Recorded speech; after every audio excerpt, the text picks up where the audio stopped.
Hello everyone, welcome to What If Quirkless Deku joins League of Villains and becomes Immortal Part 2.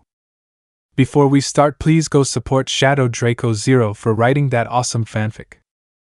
9 to none. 9 was overpowering him and held him within his Hydra head as his body regenerated the damage. Just as 9 looked at the teen, he saw the quirks he has. You have a regeneration quirk, maybe I will take your quirks as well. Deku just looked at him as he giggled. Do you know why I joined the league? 9 eyed the response as at the moment he was confused with the actions of the child. There was this quirkless child. 9 scoffed. Powerless people don't deserve a place in the new world. Deku didn't bother to respond to 9, only continuing his speech. The quirkless child was mocked by his powerful classmates. Deku looked around as he continued slowly developing a plan. Till the day that child killed himself, ha ha ha. Deku laughed like a madman as he was finishing his story. I was there to see it. I will prevent actions like these from coming again. You will defend the weak. 9 lowered his head. Pathetic, the strong should be in charge, not the weak. Deku then laughed. No, I was born at that moment. I was saved by the league. I gained a goal. I will fix society. I will make it better for all. The world I want will come to reality. Deku laughed as he had the blade he stole from the other villain, and used it to slice off the Hydra head. Deku then turned to see Bakugo as he then used the blade to free the explosive teen, at which point he then rushed to explode upon the two villains. I am not letting you escape, Deku!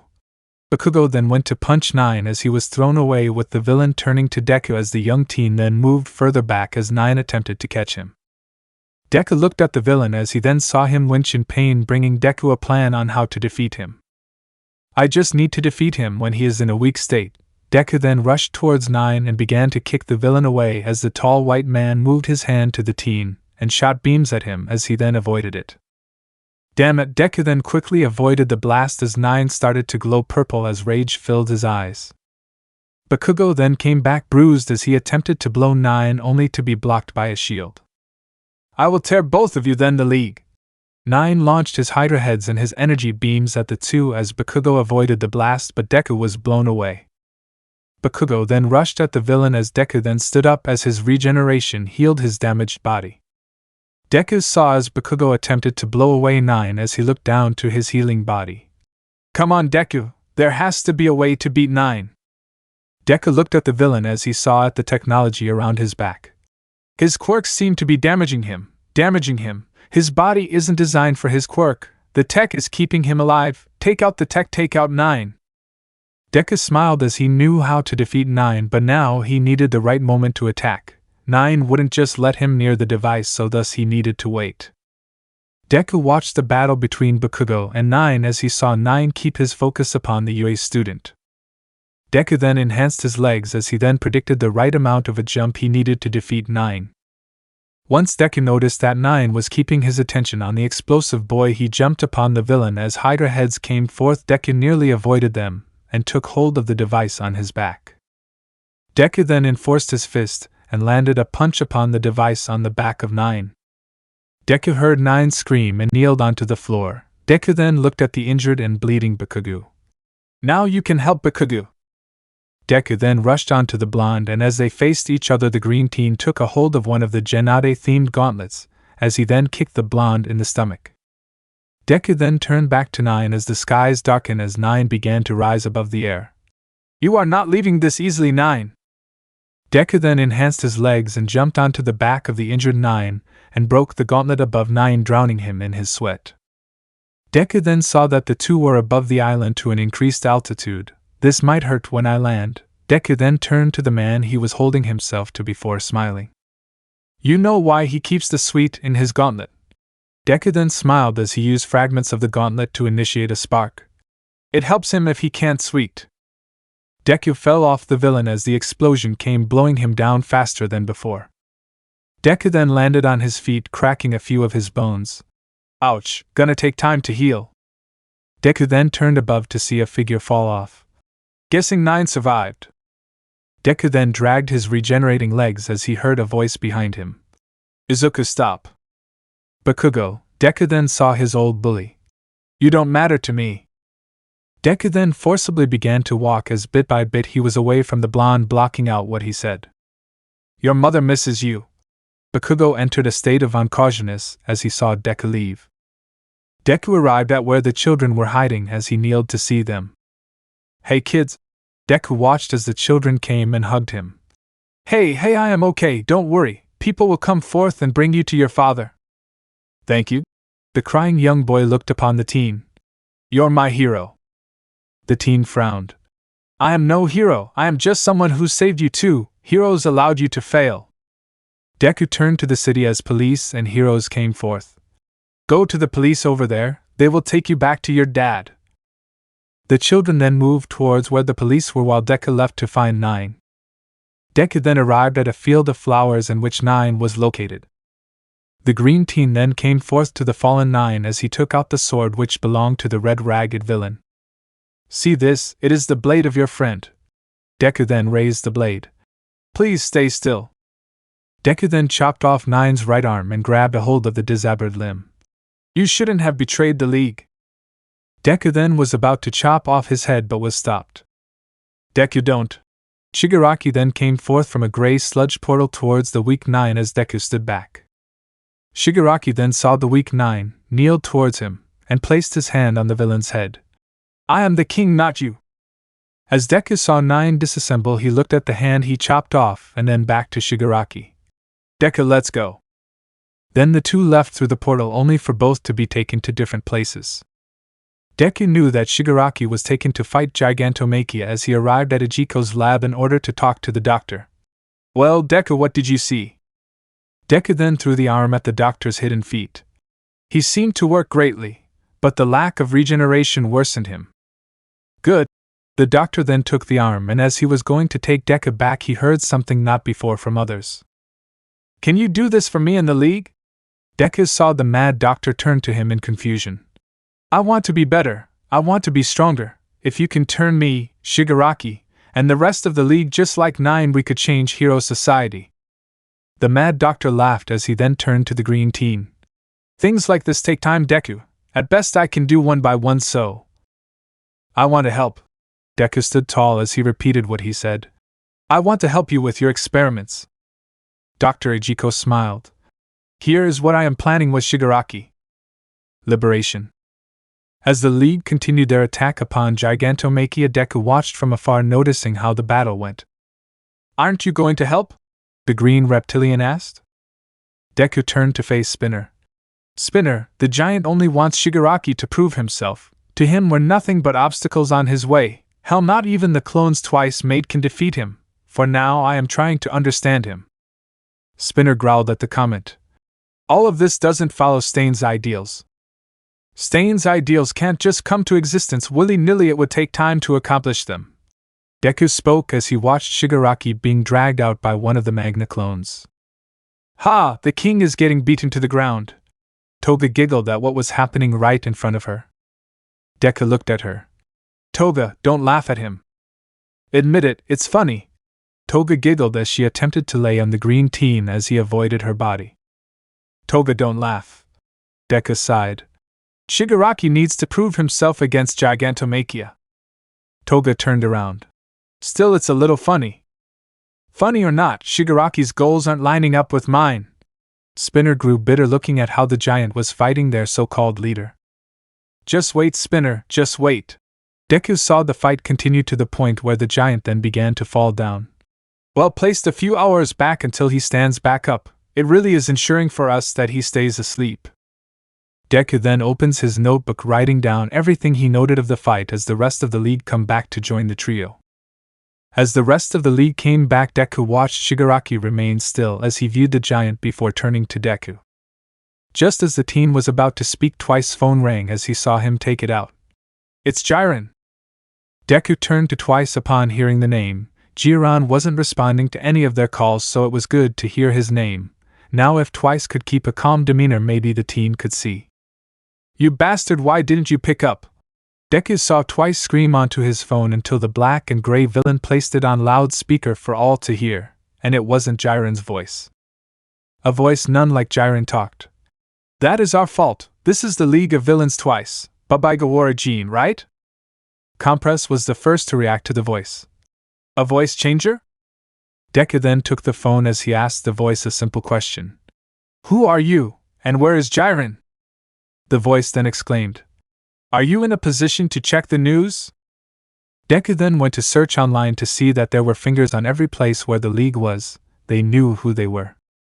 Deku was shocked. So you know about us? Yes, the voice explained. I am the supreme leader of the Special Abilities Liberation Army, Destro. Shigaraki came forth in order to speak.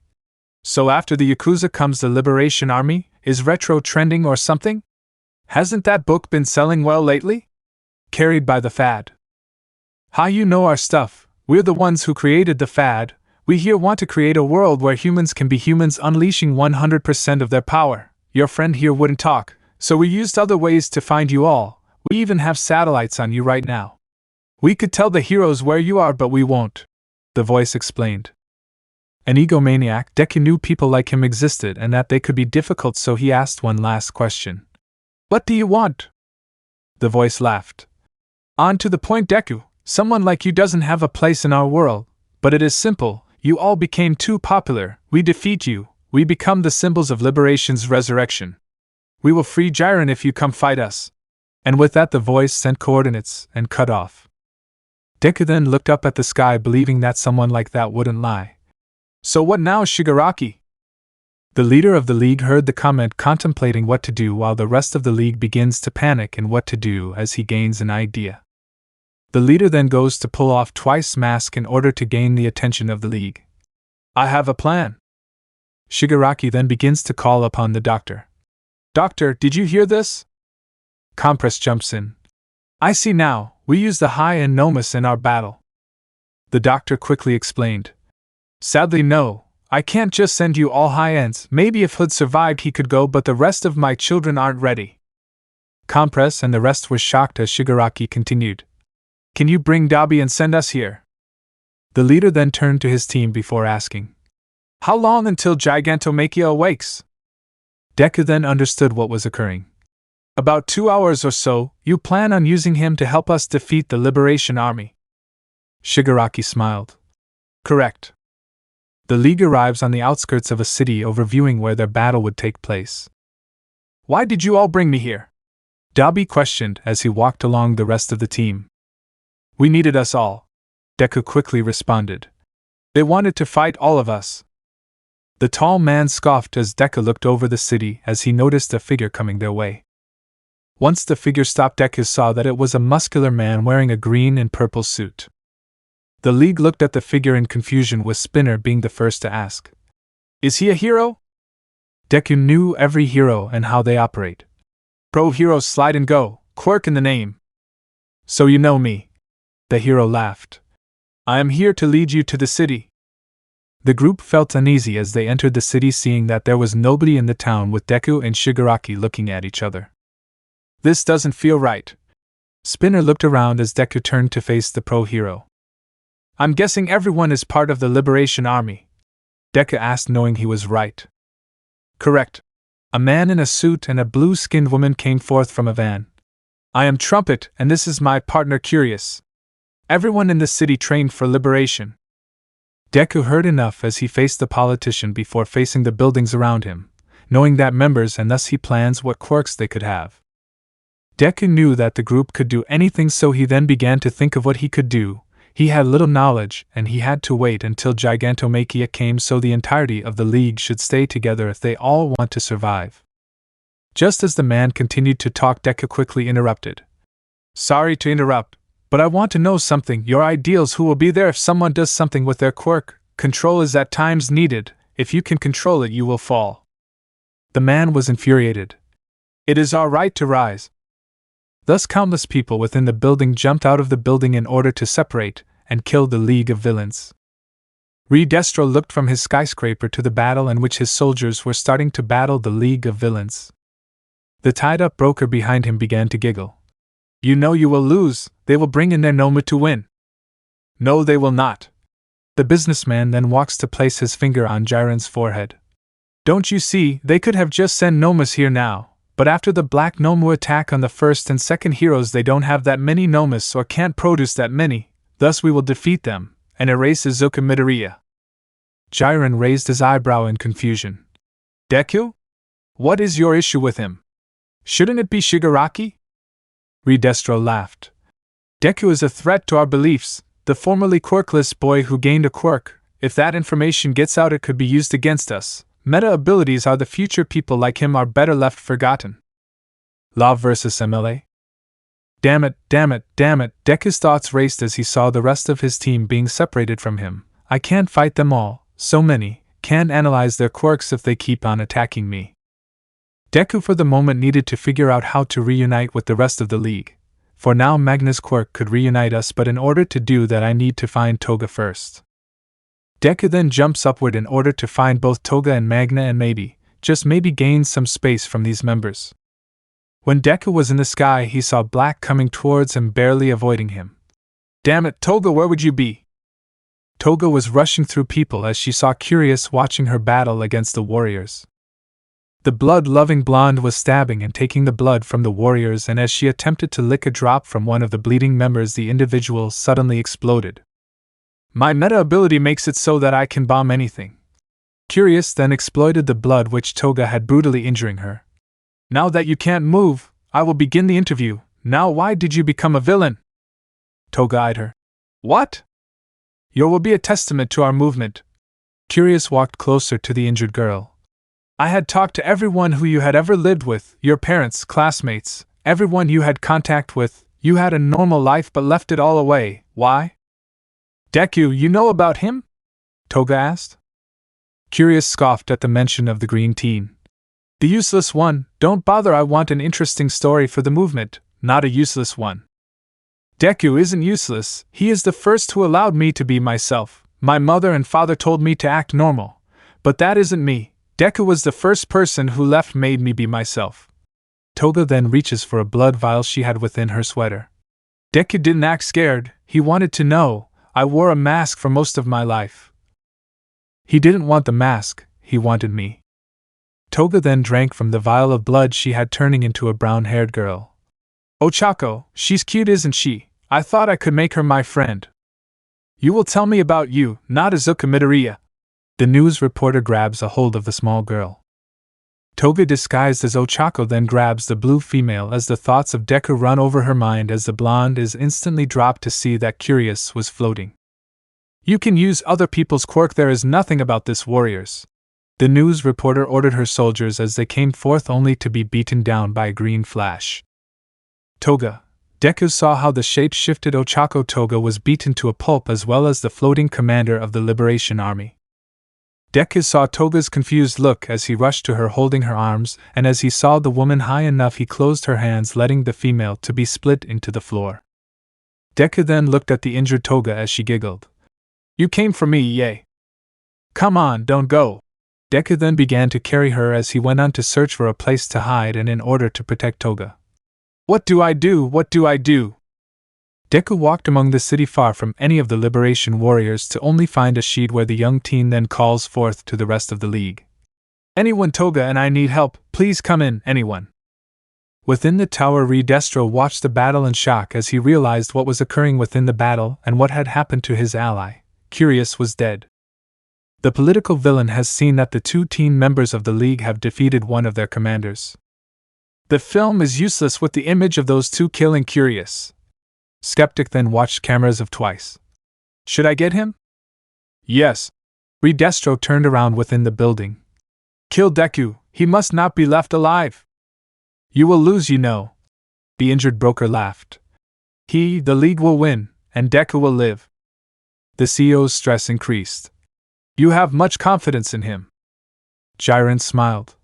Deku's mind is more dangerous than any quirk, he knows the strengths and weaknesses of anyone he fights. Not only is he the league's second in command, but in truth he is one of the most deadliest villains alive. Why do you think he is a rank? It is not his quirk, it's his mind.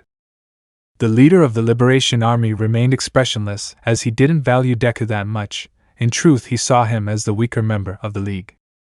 A member who doesn't deserve his status in the world only to fight for his place. The leader doesn't want to believe that the young formerly quirkless teen is a member of the new world. He sees him as someone who must die, but what he saw shows him that it will be impossible. Within the battlefield, the League was battling in order to keep themselves alive as Twice looked around in the battle. Where is Toga and Deku? Who cares? We don't know. Compress looked at the black and gray villain who was attempting to move far from the group, and as the Liberation Warriors came to him, he called to Magna, who uses her quirk to remove those who are near the cloning villain. Twice, where are you going? Toga and Deku, I need to find them, they can get lost. The suited villain then is given a marble from the magician before turning in confusion to face him. Compress explains the marble. This is something Shigaraki asked me to marble, use it if needed. The cloning villain then moves away as Magna is nearly frozen, stopping her from using her quirk, separating Twice from the rest. The ice villain then blows ice upon them, where Dabi then blasts flames to melt them. Damn! Seeing the battle, Compress grabbed a hold of another marble in his possession. I hope these aren't used. Twice then walks among the city, seeing no one to battle before walking to find a small shed, which he entered only to see a bleeding Toga and injured Deku, whom the latter noticed. What took you so long? League rising. Within the shed, Twice was crying underneath his mask as he saw his injured friends. Deku, what's wrong with Toga? Is she dead? We need to get her help. Deku attempted to stand. I'll be okay, we need to take her somewhere safe. Just as Deku began to stand up, he went to carry up Toga as he saw Twice with a marble in his hand. What is in the marble? I don't know, Compress said to use it. The cloning villain then was going to create a clone of Compress, only to be grabbed by a hand. Both Deku and Twice see that it was a clone of Twice. That can't be right. Twice doesn't clone himself. It is a quirk from someone else. As Deku thought, he was grabbed by the clones as they took Toga from his arms. Damn it, Twice! Deku faced his ally as he was having a panic attack due to being overwhelmed by clones of himself. Twice, they aren't you didn't make them. Deku then couldn't speak as a few of these clones attempted to choke him alive as another pair took Toga and in order to kill her, but unable to do anything. As for the cloning villain, Twice could only see how his friends were being attacked by him. No, Deku and Toga are my friends, they are kind to me, they help me. Twice attempted to move as other clones took a hold of him. Stop! As Twice kept on moving, the clones then grabbed a hold of his arms and legs as the cloning villain remembered his past. No, stop, you're me, you know what will happen. Twice's life was one of unhappiness. Luck was never on his side. From his early days of trying to live an honest living only for actions out of his control leading him to the streets of crime. Twice used his clones in order to commit crimes to live. In the end, his clones were unhappy with how he acted. Twice placed all the work on his clones. The clones didn't like that and began to revolt. One by one they all died, leaving only Twice. In fear, he didn't know if he was real or not, so he avoided all types of injuries.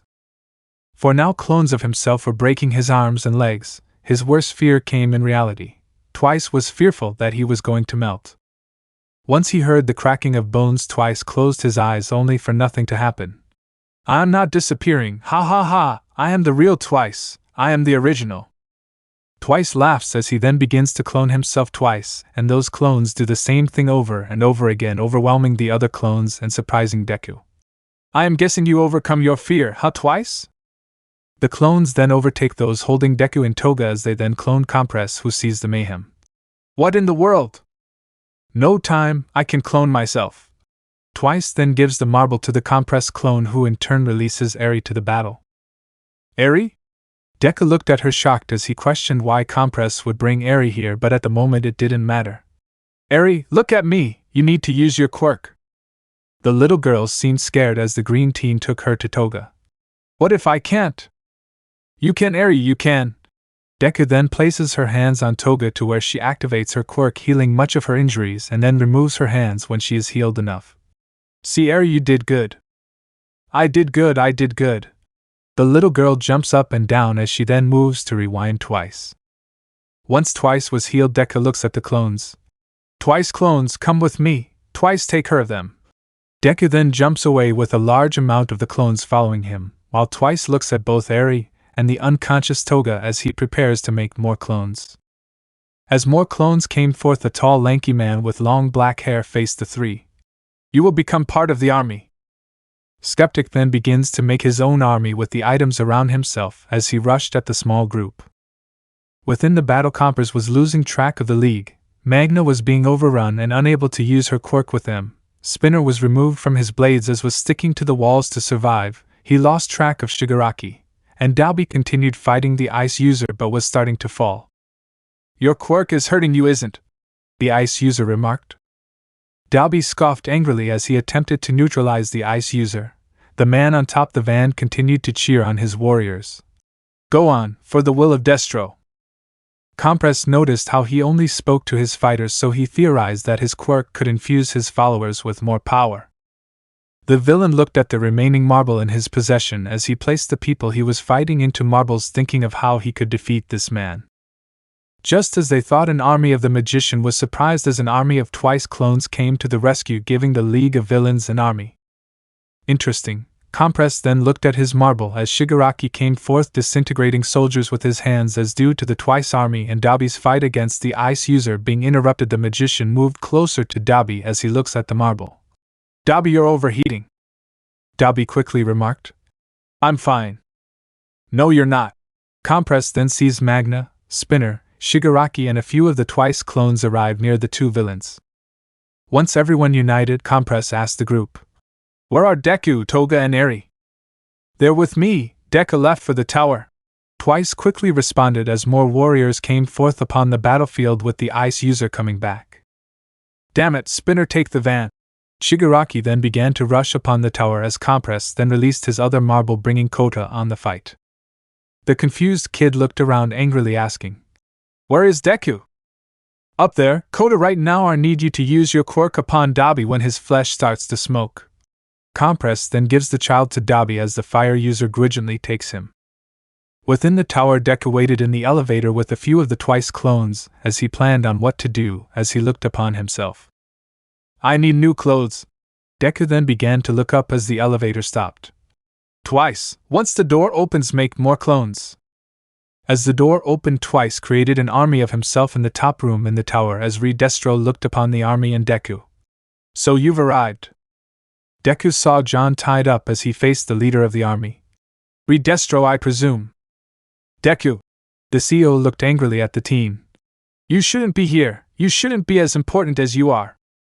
Deku looked at the CEO in confusion. All this because of me? You are quirkless. The villain walked upon the teen.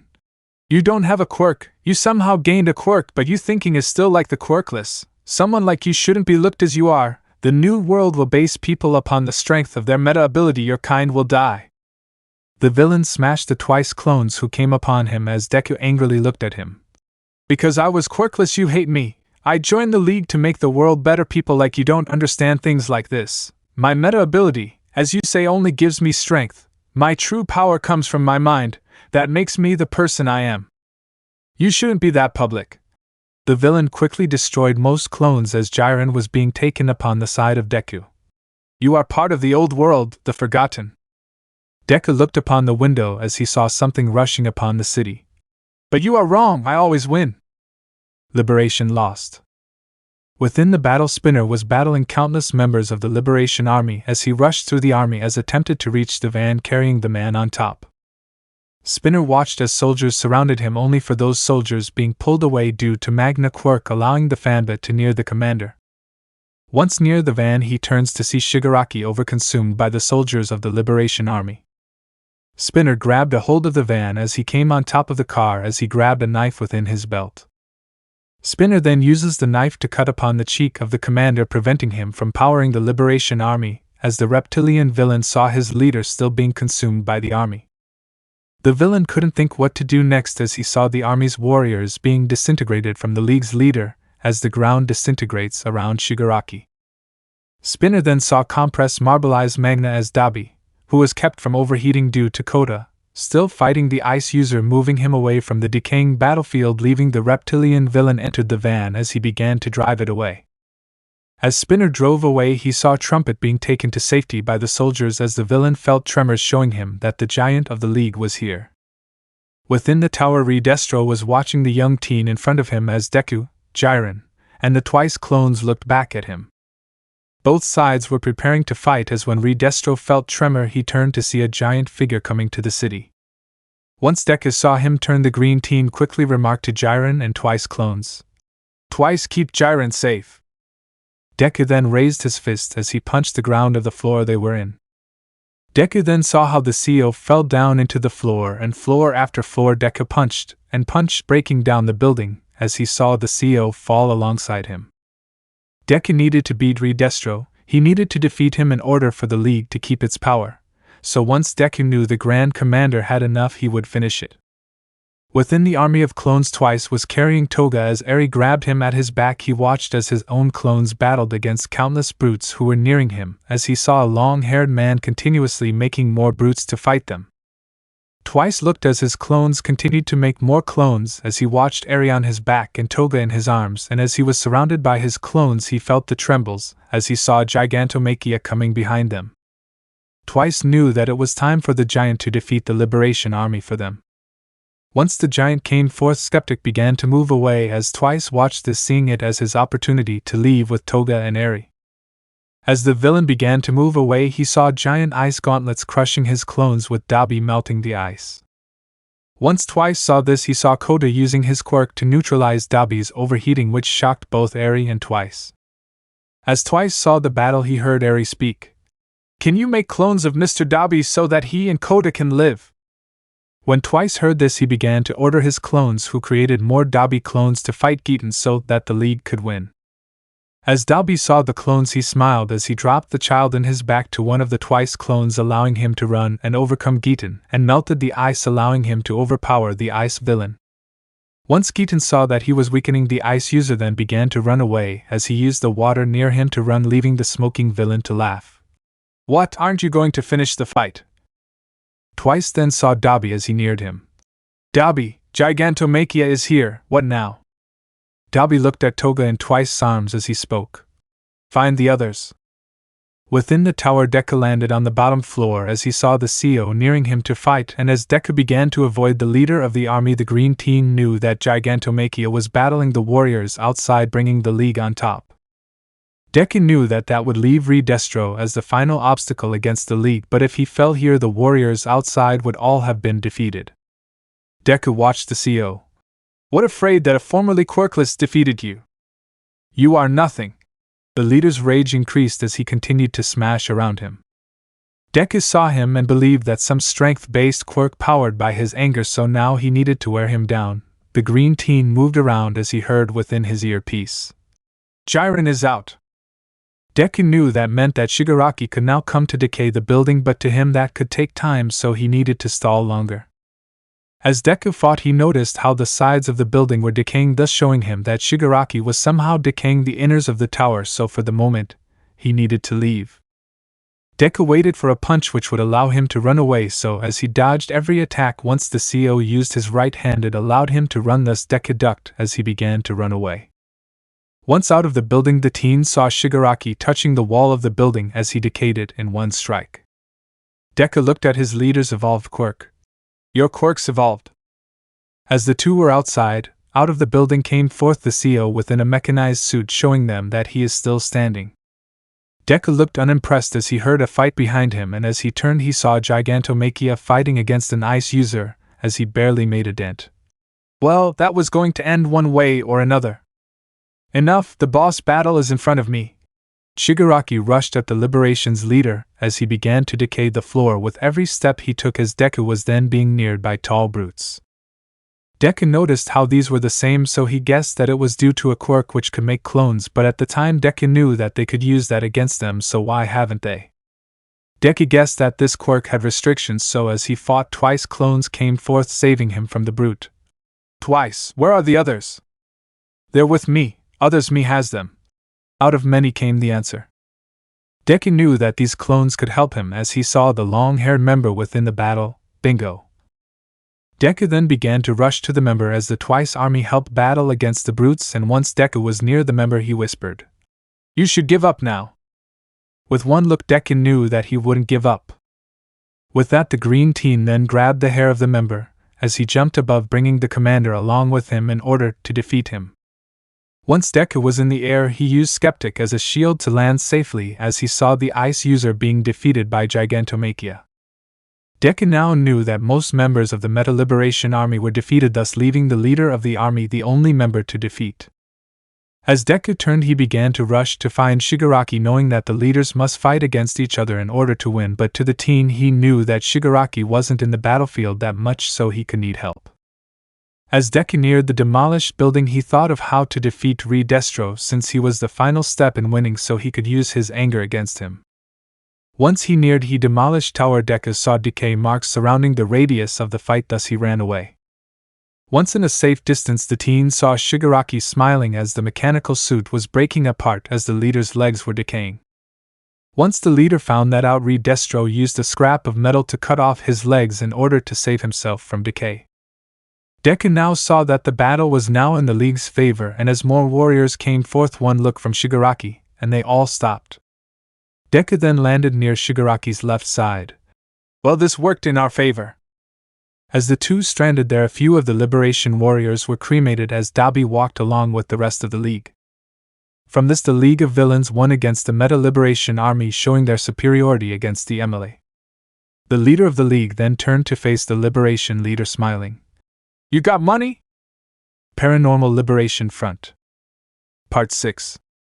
The battle against the Meta Liberation Army was won by the League of Villains, and thus allowed Gigantomachia to give his allegiance to them. The League was given full control of the army as their leader saw them as truly liberated. All except him. The CEO still couldn't see him as superior, as his past as a quirkless individual was known, but in truth, he couldn't care. It was all the League or none at all. And knowing Shigaraki, he would have killed him if he didn't take in him. Plus, Deku couldn't care about what they thought. He would be a key figure in the new world. Deku has changed so much since that day, as he was far from that weak kid back in the day, now becoming Shigaraki's right-hand man.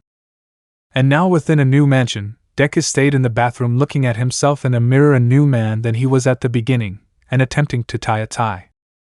Moments like those make him miss Kurogiri. He would know how to tie it. Maybe we could use the organization's funds to break him out, maybe even find Mustard. Deku liked to admit that he missed Mustard. Maybe he could find him one of these days, yet for now, he continued with his look, leaving the tie as it is for the moment. The green teen then buttoned a vest above his shirt, and badly tied tie as he left the room, thinking of how these people will have to listen to him. The green teen then left and entered the room belonging to the League with the rest of the members looking at him. You're wearing that? Dabi asked. It is a new group, Deku responded. Compress commented. Everyone does their style. I think it looks nice. Toga giggled as the green teen sat next to her watching the news coverage about the attack between the League and Liberation Army. It is currently believed that 20 unnamed villains attacked the group. Deku turned the TV off as he was shocked at how fast the group was able to come up with a cover story. Damn, that was scary fast. Both Eri and Kota then came forth to sit with Deku as the group benefited from their new income. The League was enjoying their new power and wealth as Twice mourned his clones while Magna was alongside him. I am sorry. Deku looked at him in confusion. Twice, sorry, but you realize you're not a clone, so Deku didn't know how to respond as he turned to Magna, then Twice, unable to say anything else. Let crazy be crazy, Deku, Dabi commented as he remained in his corner. So are you going to eat? Spinner asked. I don't like fish.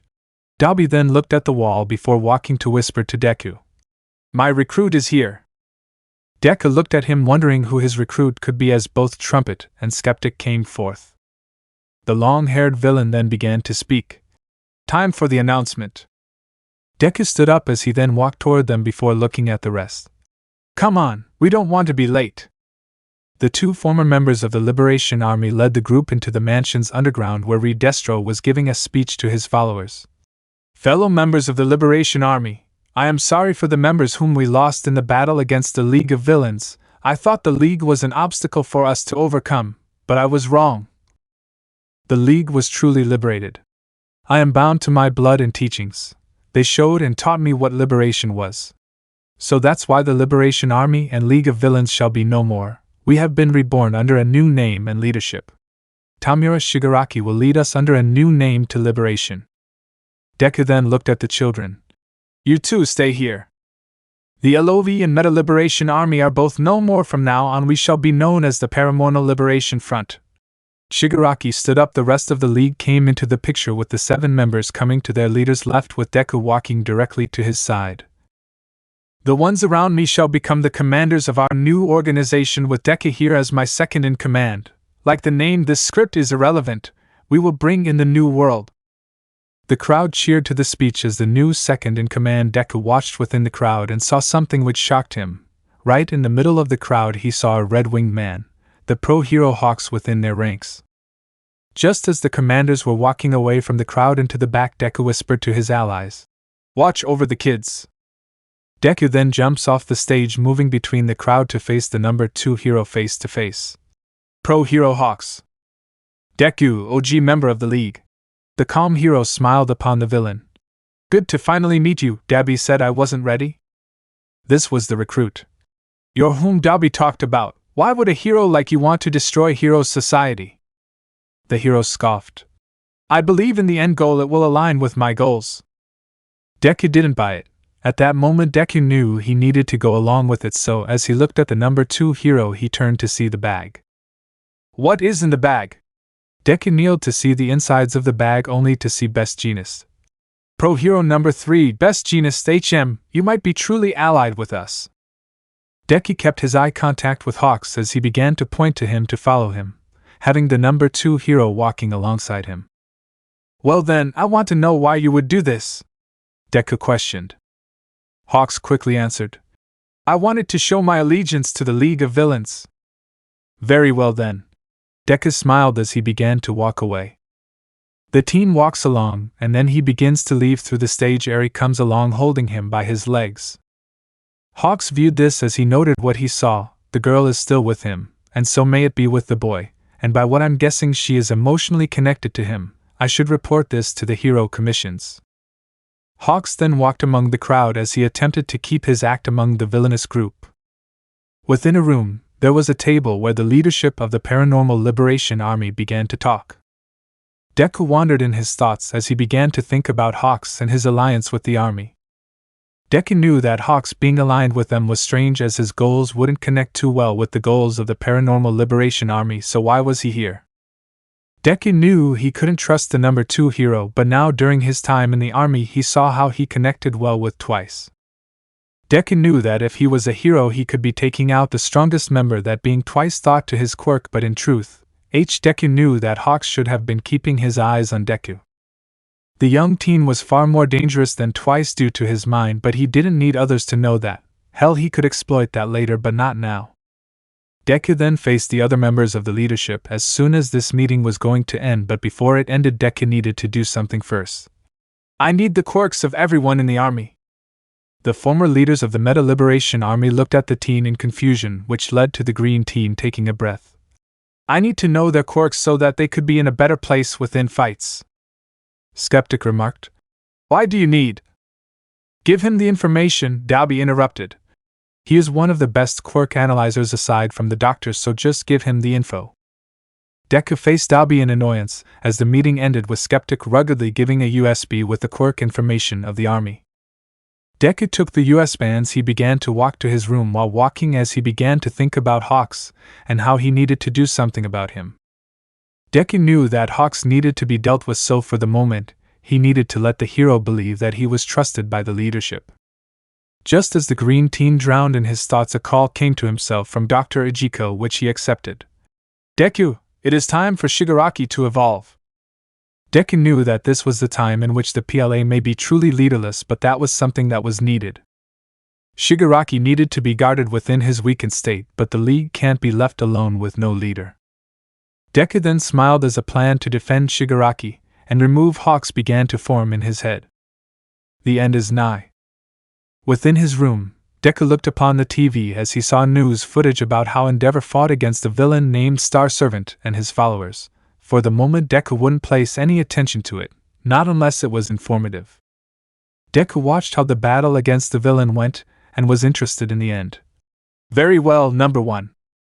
Deku then saw Hawks arrive in order to help in defeating the followers as Endeavor defeats Star Servant, ending Deku's interest. As Deku turned the TV off, the last thing he saw was Hawks giving a book to Endeavor, which he found strange, but for the moment he left for Dabi's room. Deku knew to never trust Hawks, and since Shigaraki was gone for the next few months he was placed on top within the PLF, but he needed to check on their leader once every while, so he left Dabi in charge. Once Deku neared the room, he knocked on the door as Dabi came answering. "Leaving again, kid?" "Shigaraki is left defenseless," Deku answered. "Anyways, keep an eye on the front, take care of the kids, and watch the league's back, especially twice." As the two didn't trust Hawks, Dabi moved aside. "Before you leave, I want you to help me with something." Deku's mind wandered to what Dabi wanted help with, but he had time, so as he entered the room, Dabi closed the door. Within the Paranormal Liberation Front's mansion, Hawks walked along as he entered a room in which the leaders of the PLF were meeting with him. When Hawks entered, he saw that Shigaraki and Deku were missing from the meeting room, which led him to question where they were. "Where are Deku and Shigaraki?" "Deku told me that they are somewhere important," Dabi answered. Hawks knew that Deku must have told Dabi to answer like this, but for the moment they will tell them nothing about them. "So why was I called?"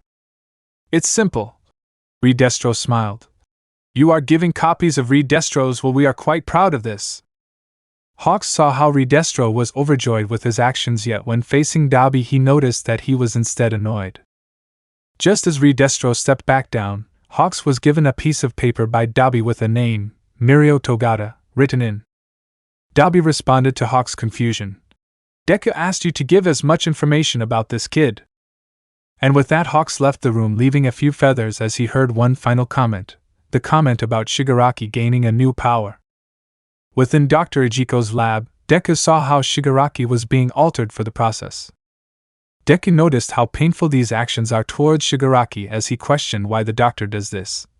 "Why are you doing this?" The doctor continued his work without batting an eye. "Do you know of quirk singularity theory? The theory that at one point quirks will evolve faster than humanity can support." Deku exhaled. The man who theorized the theory was criticized at the time, yet at this point in time that theory is becoming true. "Yes, as you see with your teammates, Dabi's quirk causes severe burns within his body and Toga needs to drink blood, even with 9 and his body unable to sustain it." Dr. Ejiko turned to Deku, finally allowing him to see his face. "You were lucky that AFO gave you quirks which you can sustain. Yet Shigaraki can't gain AFO without being ready." Deku saw the doctor's point as he finally realized what he was doing. "You're turning him into an exact copy of 9. The doctor smiled, "Yes." At that point, a door opened with a new muscular gnome coming into the room. Deku saw the gigantic creature, noticing a strange familiarity with the beast. "Familiar, right?" the doctor giggled. "An old member of the League." Deku didn't know what the doctor meant until he placed the pieces together. The gnome which entered the room was larger than both the green team and the mad scientist combined. It was obviously strong, having increased muscle tissue within its body. It was not until Deku saw its eyes that crossed his mind. One was perfectly normal, the other was a marble eye. This was the member which Deku killed in the forest. "Muscular." The doctor laughed. "Correct, thank you for giving me a new template. Muscular here is one of my newer high-end gnomes, yet I know you had disagreements with him, so I made him more compliant for you." Deku smiled as he knew what the doctor meant. "He listens to me now, doesn't he?" Deku wanted to laugh, yet he held back as he turned back to Shigaraki, and then thought of the heroes. Deku questioned the end goal. "Even if he has AFO, how do you think he will defeat All Might's student?" The doctor smiled. "As a strong medical professional, I have access to countless records. When you defeated him back with Overhaul, he ended up in my hospital. I noticed a few things with his body." Dr. Ejiko grabbed some files from the desk and handed them to Deku, which made him smile. "Muscular will lead you to a room I have designed for you." As the doctor spoke, the gnome, which at one point was muscular, began to walk. There you'll also find information on previous OFA users, which I hope you find indulging. As Deku watched his leader, he began to move to the specific room within the lab, one designed only for himself. Deku saw countless notes, and a computer inside the room which filled him with joy. The green team turned on the computer as he then began to research all the heroes' data which was at his disposal. For the next few weeks, Deku would be fulfilled within his work. Within the halls of the mansion, Hawks began to walk around as he knew what was coming. For the last few weeks, he kept his alliance within the PLF, knowing what was coming soon, yet one wrong step can lead to disaster. As he continued to walk around, twice within the halls found him. Hawks, hey, could you help me understand this idea of liberation? Hawks smiled, and as he was nearing the cloning villain, Deku arrived. Now, twice me and Hawks have to speak for the moment. But Deku, Big Sis Magna, and Toga are with Eri, and Spinner is talking with Koda, Mr. Compress is in boring meetings, and Dabi and Jiren don't. Twice continued to ramble, which Hawks knew that Deku wasn't paying attention to. Twice, I'll help you later. Deku then eyed Hawks. Just wait for a moment. And so Deku began to drag Hawks alongside him, which the number 2 hero couldn't refuse unless he would blow his cover. So what you want to talk about? The info, did you get it? Deku answered. Lemillion. Hawks pulled out a notebook with the information. Sure, but why him? Wouldn't you want the explosive blonde? I heard about your history together, and well, he currently isn't doing so good. Katsuki Bakugo is of no concern to me. Deku saw the notes. Mirio Togata is. Deku skimmed through the pages before closing the notebook. Tell me, Hawks, do you understand the Paranormal Liberation Front and its fractions? Hawks smiled. Black Regiment is led by Twice and Magna, who provide tactical support to Dabi and Geeton. Both are in charge of the Violet Regiment. The two will be in charge of battles and guerrilla warfare. Carmine Regiment is led by Toga and Skeptic in order to gain intelligence, while Compress and Spinner are leading Brown Regiment, the support unit. Deku laughed. So you did pay attention. What else would I expect from the number 2 hero? Hawks kept the smile as he didn't know where this was going, so he needed to avoid the topic. By the way, I don't know what you are in charge of. Reed, Destro, and Trumpet plan to spread the ideals of liberation, but you, what do you do? I do what I do, Deku answered. Tell me, Hawks, what would you do for your allies? Hawks was confused by the question. I help people. My allies can take care of each other. No, you misheard me. Deku turned. What would you do to help your allies? Would you kill for them? Hawks was disturbed by what Deku asked. Heroes don't kill. Deku smiled. Of course they don't. By the way, have you seen the news? There are barely any heroes around in the cities. A perfect time to attack, would you agree? Hawks stayed a few steps back as Deku began to laugh maniacally as the number 2 hero knew something was wrong here. From the mild movement, Deku knew that everything was going according to his own plan. Preparations. Within the mansion, Hawks keep his distance between Deku and himself, as for the moment, he needed to return to Twice and deal with him. Looking at Deku, Hawks knew that he was planning something, and that was something that he is preparing for. You know, Hawks, I never trusted you. Deku smiled as he began to walk around the number 2 hero. I knew that you joining us was too convenient, so I kept my eye on you, which was the good reason. I mean, you think I would allow you to stay with Twice when all the heroes leave? I may be young, but I am not naive. Hawks knew what this meant. Deku knew that he was a spy within the Paranormal Liberation Front. Hawks prepared to fight as Deku smiled upon the hero. Thanks for proving my theory. Deku then turns to face a window within the mansion. When are the heroes arriving? Hawks were shocked. How do you know that? Deku smiles. All the heroes leave except for those who are loyal to the front. Come on, did you think I would question that? Hawks was prepared to fight as Deku turned around smiling, which confused the number 2 hero. Why are you smiling? Deku looked at the floor as he hummed. Wait for it. Within the outside of the mansion, heroes were prepared to rush the building, at which point, when Cementos demolished the walls of the mansion, were shocked to see that most of the members of the Liberation Front were prepared for the attack. In front of the heroes, large ice structures were launched toward the heroes as the wave of villains came toward them. On top of one of the balconies of the mansion was Dabi, who was watching the battle as Geeton defended the warriors of the front. The heroes were protecting the young hero students as they were being targeted by the frontier. Geeton uses the ice to nullify the heroes. Dabi grinned as he saw the chaos. Damn, Deku, you are smarter than you show. Dalby then walked back into the mansion as he saw Magna carrying Eri and a tired Kota into the underground base as he ran to search for Twice. Deku bottled the small amount of water Kota produced per day for Geeton to use. Deku planned to keep Eri within the underground base to be ready to heal their warriors. Deku's plan led to the front being ready for when the heroes attacked.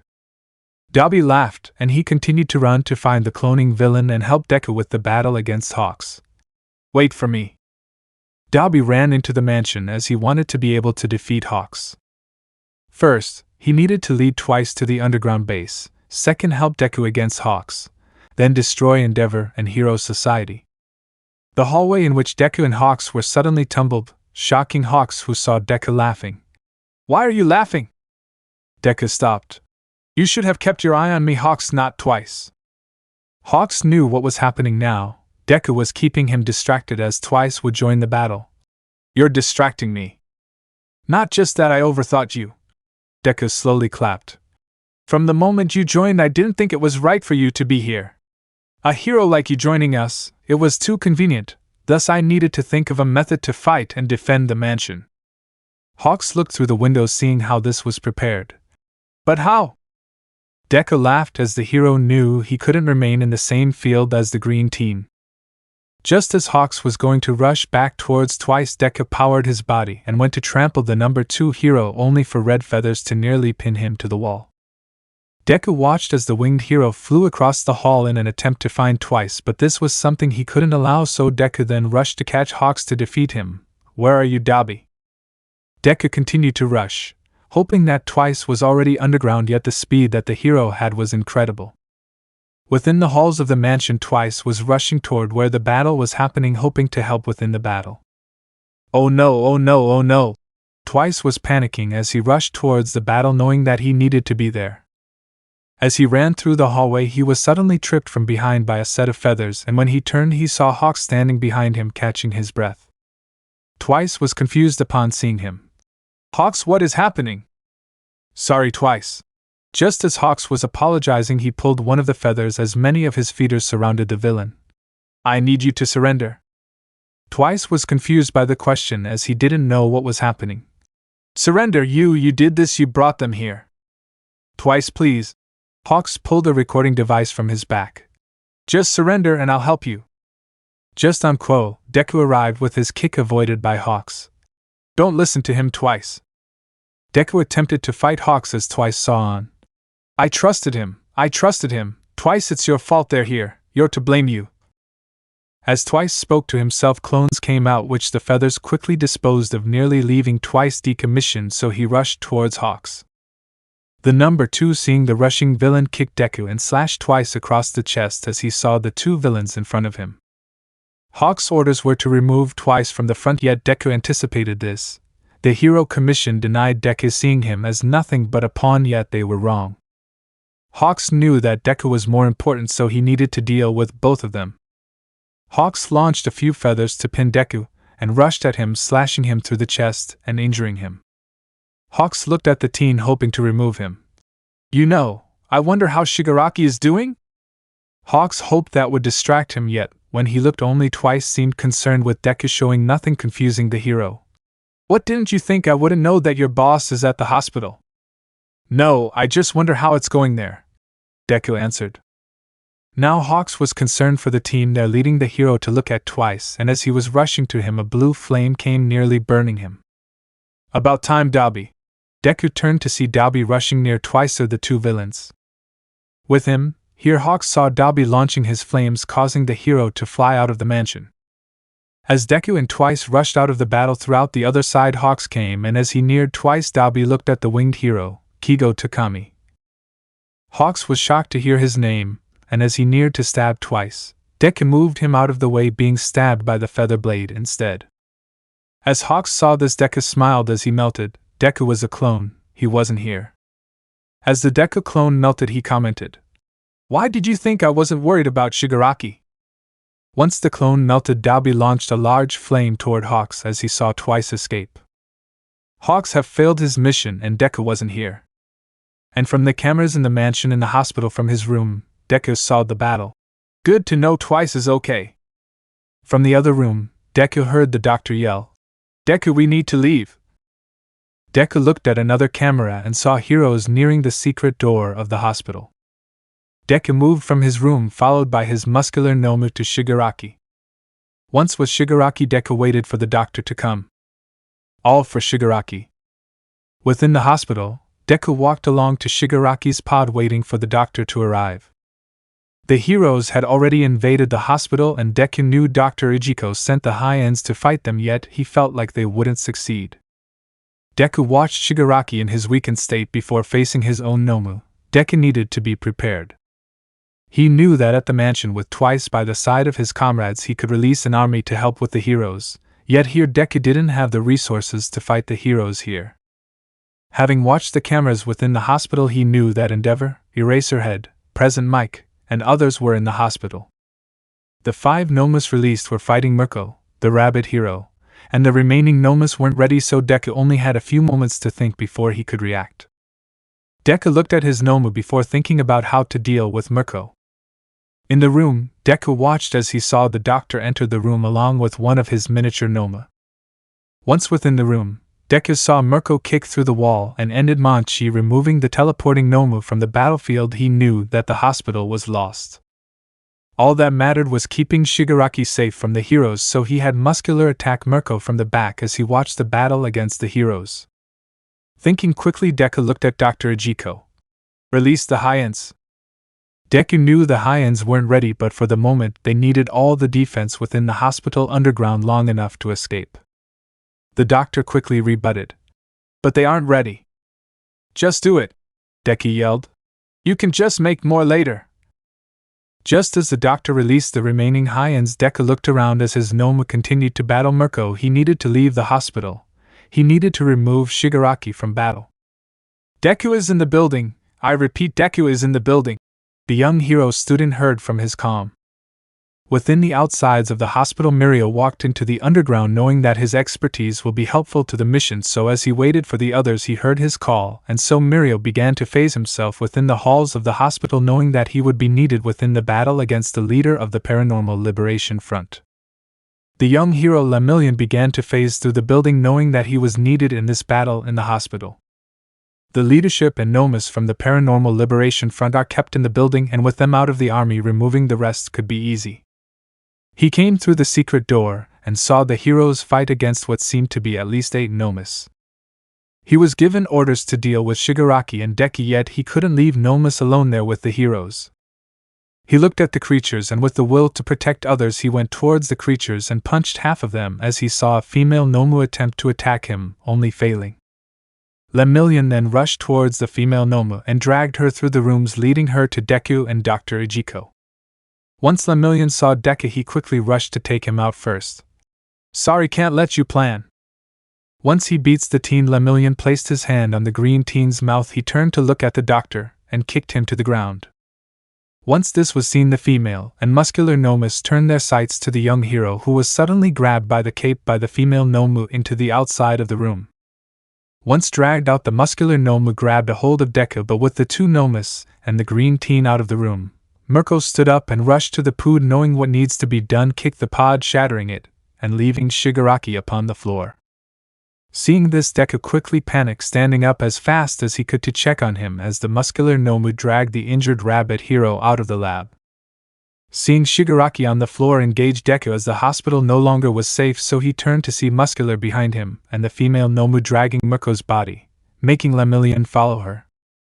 Deku wanted to see the doctor reawaken. Deku saw his own Nomu being blasted into the wall by a laser, and he turned to see X-Less and Present Mike, who screamed upon the teen, launching him to the opposite side of the room, seemingly knocking him out. Damn it! Deku looked around. He knew that if he dealt with the heroes here he would be outmatched, so for the moment, he needed to pretend to be knocked out. The green teen saw Present Mike take the doctor with him, and when he left the room he saw X-Less near Shigaraki, believing that he needed to do something fast. Deku began to analyze any situation which could help to need to be out of this situation. Just as Deku watched the hero, he noticed something within Shigaraki, something which could result in a change. It was like Shigaraki was moving as soon he stood up. I'm cold, Shigaraki whispered, touching the hero and decaying him. Deku looked at his leader, knowing that the experiment wasn't complete, yet for the moment, he could help with their escape. Deku began to stand as he saw the surroundings around him and Shigaraki fall apart, knowing that decay was surrounding the building. Deku watched as everything around became dust, so as everything disintegrated, the green teen went for the quirk nullifying bullets, as his Nomu ripped the plate, allowing the green teen to have the bullets in his hands. As Deku grabbed the bullets, Shigaraki came near, grabbing one of the bullets as he whispered, "Time to bring in the others." Within the lowest level of the mansion, Magna comforted the children as she turned to see Spinner's fear. "Magna, what do we do if they lose?" With the ever-increasing sound upward, Magna wondered what should occur should the upper side of the front lose. "We need to ensure." Just as Magna began to speak, the giant Gigatomakia awoke, beginning to speak. "Master." In the mansion, Toga and Mr. Compress helped twice upward as his clones continued to multiply to overwhelm the heroes. As the three were commencing to run away, the building suddenly began to shake as a fist came forth from the floor.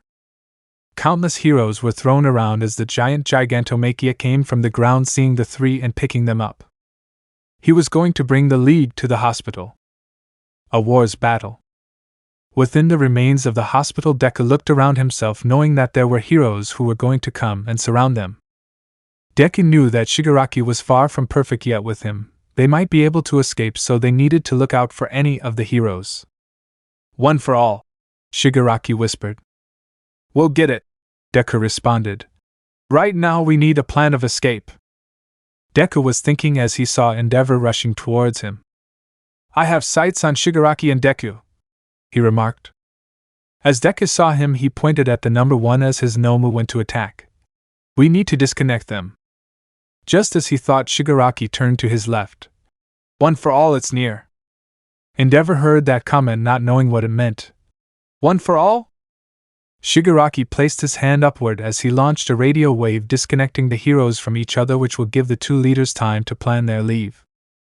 Within the evacuation centers, the young hero students watched as they saw complete buildings demolished due to Shigaraki's decay quirk. They didn't know what was happening, but Bakugo suspected something about it. Deku was there. He didn't know why, but Deku was there. Deku needed to be stopped. Bakugo left the evacuation center and began to launch himself toward the battlefield as he heard the others yelling for him to return. He is going to get revenge on the League for kidnapping him, and he is going to stop Deku. Nothing was going to stop him. Within the hospital, Muscular Nomu rushed to fight Endeavor as Shigaraki looked at one of the bullets. Deku looked at his leader, who placed one in his pocket. "One for all," he whispered. Shigaraki turned around and began heading toward the fight between Endeavor and Muscular Nomu. The villainous leader grabbed a hold of Endeavor's leg and launched the number one far away. As Shigaraki turned around, Endeavor relaunched himself and began to rush Shigaraki, attempting to stop him before any more damage was done. Just as Deku saw this, he walked around the pillar he stood in, finding a gun within the ruins. "Just what I need." Deku placed the bullets within the gun in case he needed to use them against the heroes. So far it was only Endeavor, but he knew more would come. Just as Deku looked around, out of the rubble a blonde came out of the ground, about to punch the green teen in the back, but the hit was suddenly absorbed by Muscular Nomu. Deku turned around and smiled. "Mirio Tagata, 9th user of One for All." The green teen turned around as Muscular Nomu moved aside, allowing both to face each other. Deku places the gun within his vest, looking at the enemy of his leader.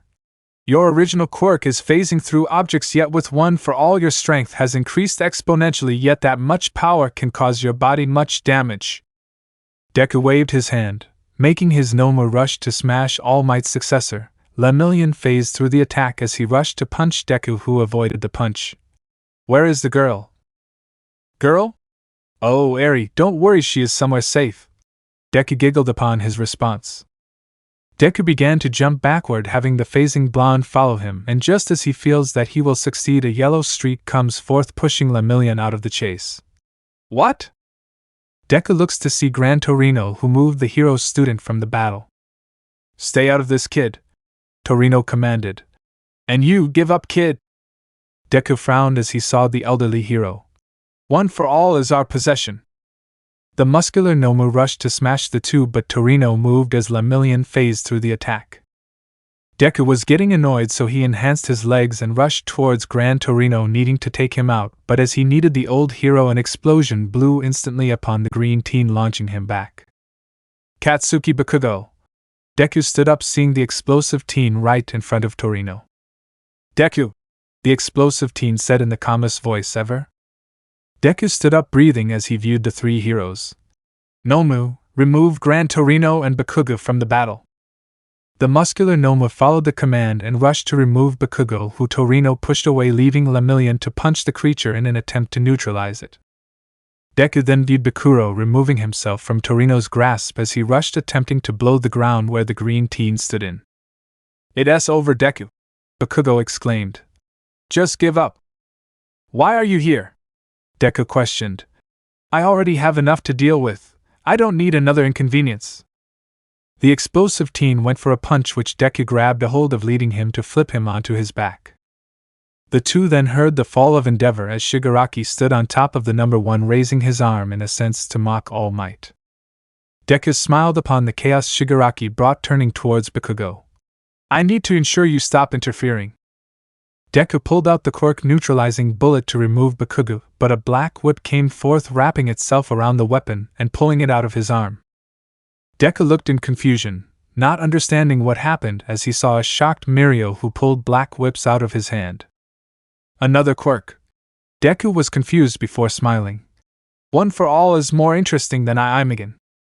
Within the charging back of Gigantomachia, the League of Villains watched the battle between the Liberation Front and the heroes.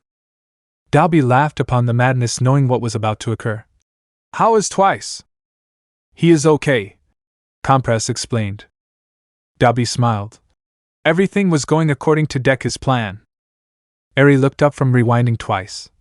"Where is Mr. Deku?" "Deku is over there." Dalby then moved to Skeptic, giving him a file.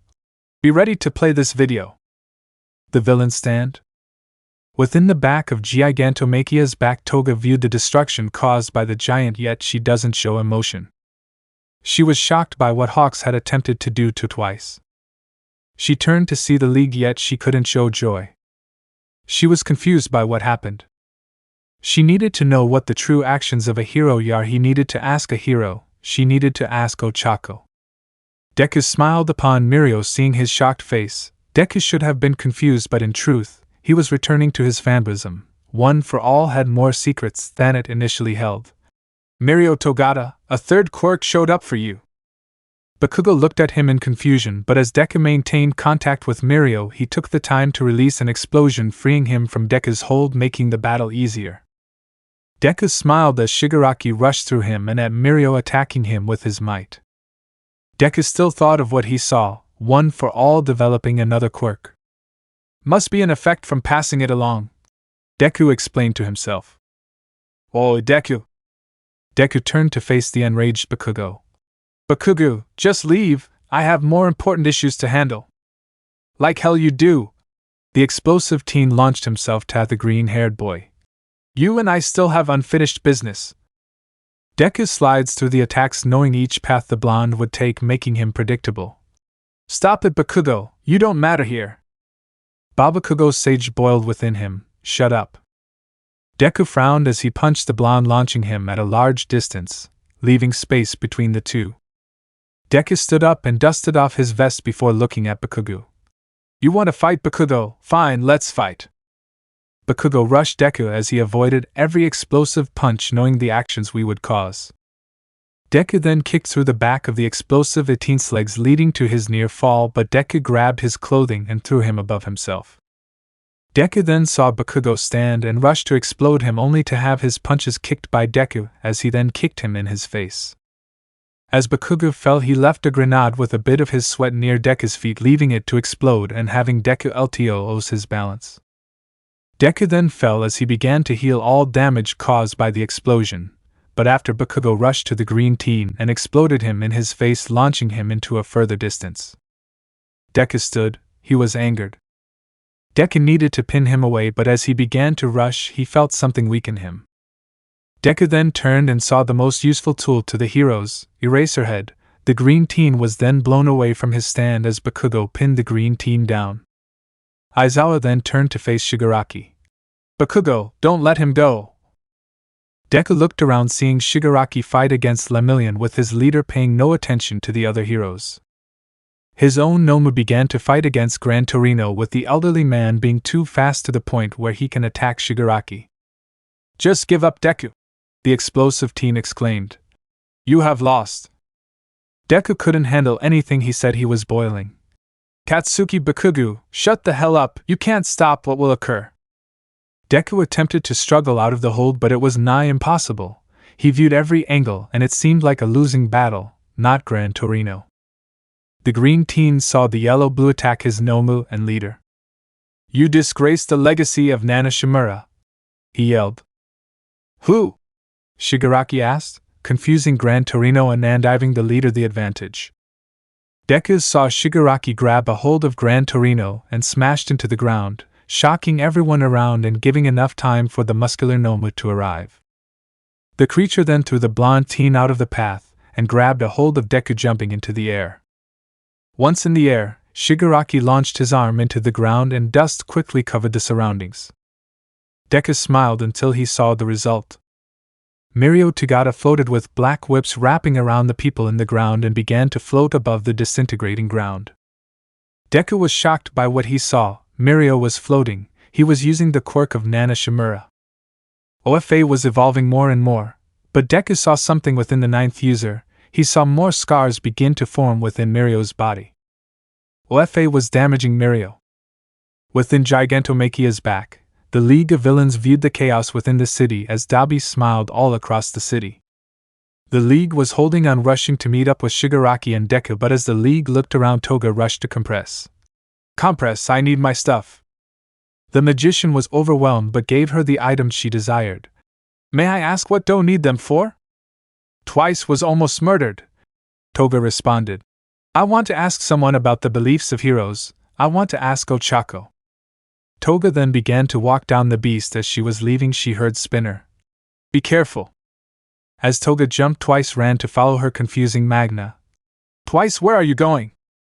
Big sis Magna, I am not leaving my best friend alone. Twice jumped, leaving Magna to follow. Just as others went to follow, Dabi called out. Don't follow them, we still need to meet up with the others. Eri worryingly asks. But Mr. Dabi. Don't worry, Eri. Dabi began to laugh. Everything will go great, skeptic. Play the video once we arrive. Deku saw the quirk of OFA flowing with Mirio's body, seeming to continuously scar itself, leading to him questioning what was happening. Shigaraki then began to jump and attempted to attack the ninth user. Mirio flew away from the attack and began to kick the AFO user. Just as Shigaraki regained his focus, he rushed to Mirio, who phased through the punch and kicked the arm, meaning to the left arm, to shatter.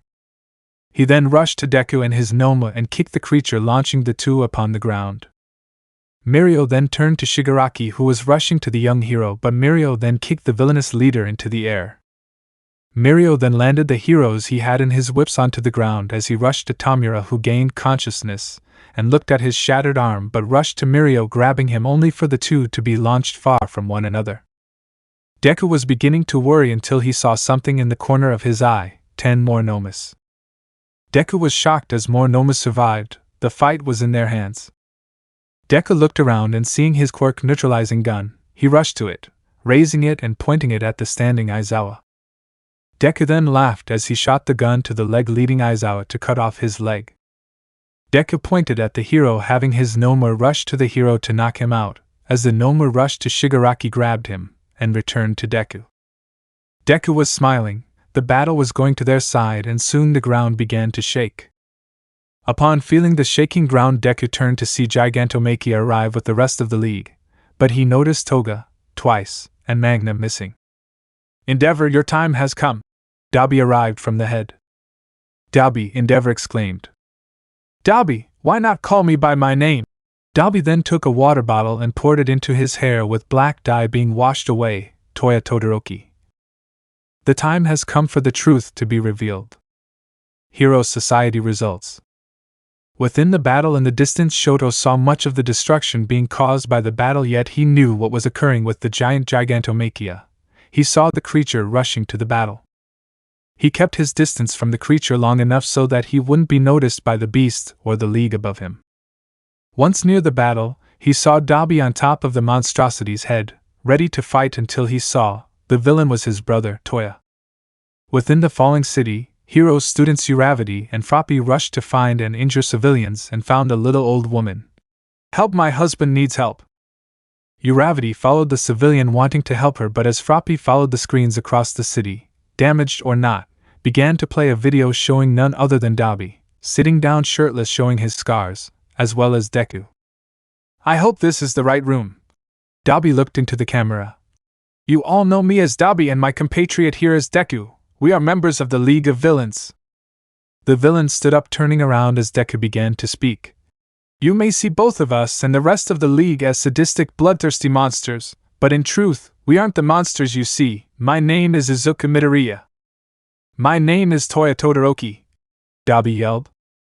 Froppy was shocked by what she was hearing as within her back a twice army along with Magna surrounded her.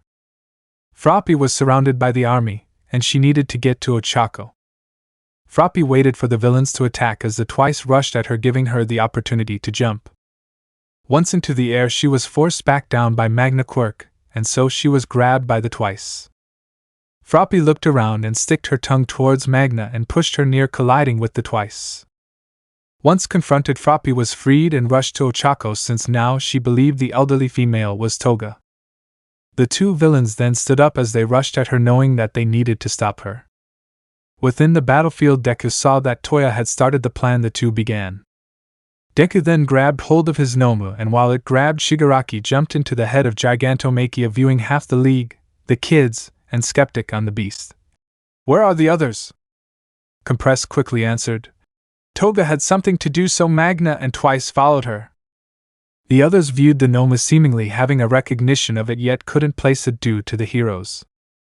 The giant dragonic hero Ryukyu flew above, attempting to attack the villains, only to be burned by Toya Todoroki. "Haha, flames of your son are here, Enji." Aizawa was out. Endeavor was shocked. The few on the ground attempted to fight the 10 near high ends. The battle was on their hands. "Koda, make sure Dabi doesn't overheat." As a giant glacier overwent through the Nomu, it wouldn't matter. Hero society would fall. "Shoto Todoroki." Dabi smiled, looking at where the glacier came from. He then jumped out of the beast, and once he landed on the floor, was pinned down by a bubbly blue-haired female. This female looked at the Nomu and attacked them. Deku looked down at the beast, knowing that no one else could control it but Shigaraki. Within the back of the giant, Eri neared Shigaraki, only to be stopped by Deku. "Eri, look!" Deku looked at Shigaraki as his own regeneration began to kick in. The teen began to think of an escape plan. "Deku, Katsuki Bakugo, that damn idiot!" Deku turned to face him, seeing the explosive teen attempting to launch himself to Deku. "Compress, what did you place into the marbles?" Compress revealed many marbles within his possession, and Deku looked across them and saw what he needed. Deku placed the marble within his pocket, and as he turned, he looked at Bakugo as he blew the Nomu around him. Deku was readying to attack. Within a falling apartment, Ochako followed the elderly woman as she saw the TV screens. Dabi was explaining himself as Deku viewed him. Ochako was shocked as Toga turned around and stabbed her near her torso. Once Ochako regained her stance, she turned to face Toga, ready to fight. "The lady?" "Don't worry, Ochako," Toga explained. "I'm here to ask a question." A twice army surrounded the two, with Uravity looking around, seeing at least 8 clones, then Toga head on. She took a fighting position as the bloody blonde spoke. "What does it mean to be a hero?" When she asked the question on the screens, Deku spoke. "All I wanted was to be a hero, but All Might said I couldn't be a hero." The twice clones rushed to the brunette, who then tripped one clone and made 2 float to the ceiling. Once giving herself enough space, Toga rushed at her, with Ochako grabbing her arm and throwing her to 3 of the clones. Ochako then chained the 2 remaining clones and threw them at Toga in an attempt to knock her out, but she dogged into a new stance. "All throughout my life I was bullied for being quirkless." Toga rushed at Ochako and repeatedly slashed at her, never landing a hit. "My parents called me a monster, you know." The blonde then grabbed Ochako's arm and placed her down, kneeling on her back with a knife to her throat. "Only All for One saw my potential. He gave me a quirk, so I remained here." Toga smiled. "Deku didn't call me a monster." Ochako was then forced to hear the rest of the speech made by Deku himself.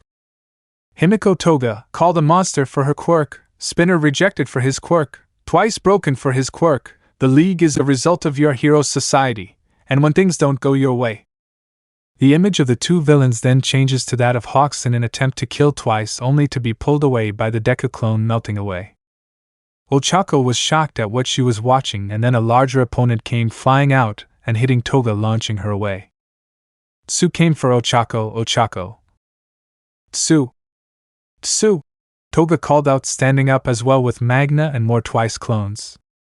Toga looked at the two girls who were ready to fight, only for tears to come down her face. The blonde rushed at the two girls as Magna used her quirk to separate them both. Once separated, twice clones grabbed Froppy as Toga grabbed Ochako by her neck. What is your answer? Ochako looked at the mad blonde. I am a hero for my parents. A hero is here to stop you villains. Toga narrowed her view of the girl as a tongue stuck to her, and she was launched to Magna, causing the twice group to near the two. The remaining clones rushed at the two hero students with Toga, Magna, and other twice running away. The clone army wasn't difficult to handle as the two left the building, destroying the pillars and smashing the clones, but the three villains managed to escape. Within the screens, Deku's speech ended. I couldn't be a hero, but I will destroy society. Within the back of the beast, Deku was nearing to jump. Children, near Compress. Kota and Eri rushed to Mr. Compress, who then marbleized the two. Deku was nearing the tip of Gigantomach's head and rushed to Bakugo. You want me, Bakugo? Come get me! Deku looked at the explosive teen ready to fight. The two teens then looked at each other, knowing what needed to happen. Deku was standing, wanting the explosive teen to be near him, years of torment coming to an end here in the end of Hero Society. As the battle was about to start, Deku was suddenly pinned and he looked at his body being wrapped around by a fibber. He looked behind him and saw Gigantomachia and the other members being wrapped by the same fibber. Deku was confused at what he saw before noticing a figure in the building, Best Jeanist. War's End. Within the top of the building, Deku saw Best Jeanist wrapping the villains upon the site. If they get captured here, then over half of the League and leadership will be captured. Deku couldn't allow this to happen. Shigaraki and him haven't fixed society yet, and his goals haven't been finished. Deku attempted to find a way to free himself, but a shine of flame behind him brought him an idea. Dabi was burning the wires, expelling fire everywhere to the point where he burned Nijire, leaving her scarred. Dabi then expelled flames to the top wires above Deku, loosening them so that the green teen could escape. Deku looked around, noticing more and more heroes could be arriving. Deku needed to leave. Deku turned to see an explosive teen rushing at him. Deku stood there waiting for the explosive teen to near him. Bakugo won't leave him alone, so for the moment, Deku needs to deal with him so that the plan may continue. Deku turned to face the third place pro hero. How? Deku avoided an explosion by moving to his left. Pay attention, Deku. The explosive teen continued an attempt to punch Deku, only for him to continuously avoid the attacks. Deku viewed the explosive teen continuously punch at him, leading the green teen to punch him in the gut. Bakugo, why can you just leave me alone? Deku's annoyed face loosened his body. Shut it, nerd! Bakugo grabbed hold of Deku's vest and blew it up. I need you to return to your place. Place? My place? Tell Bakugo what is your place? Deku was on the ground.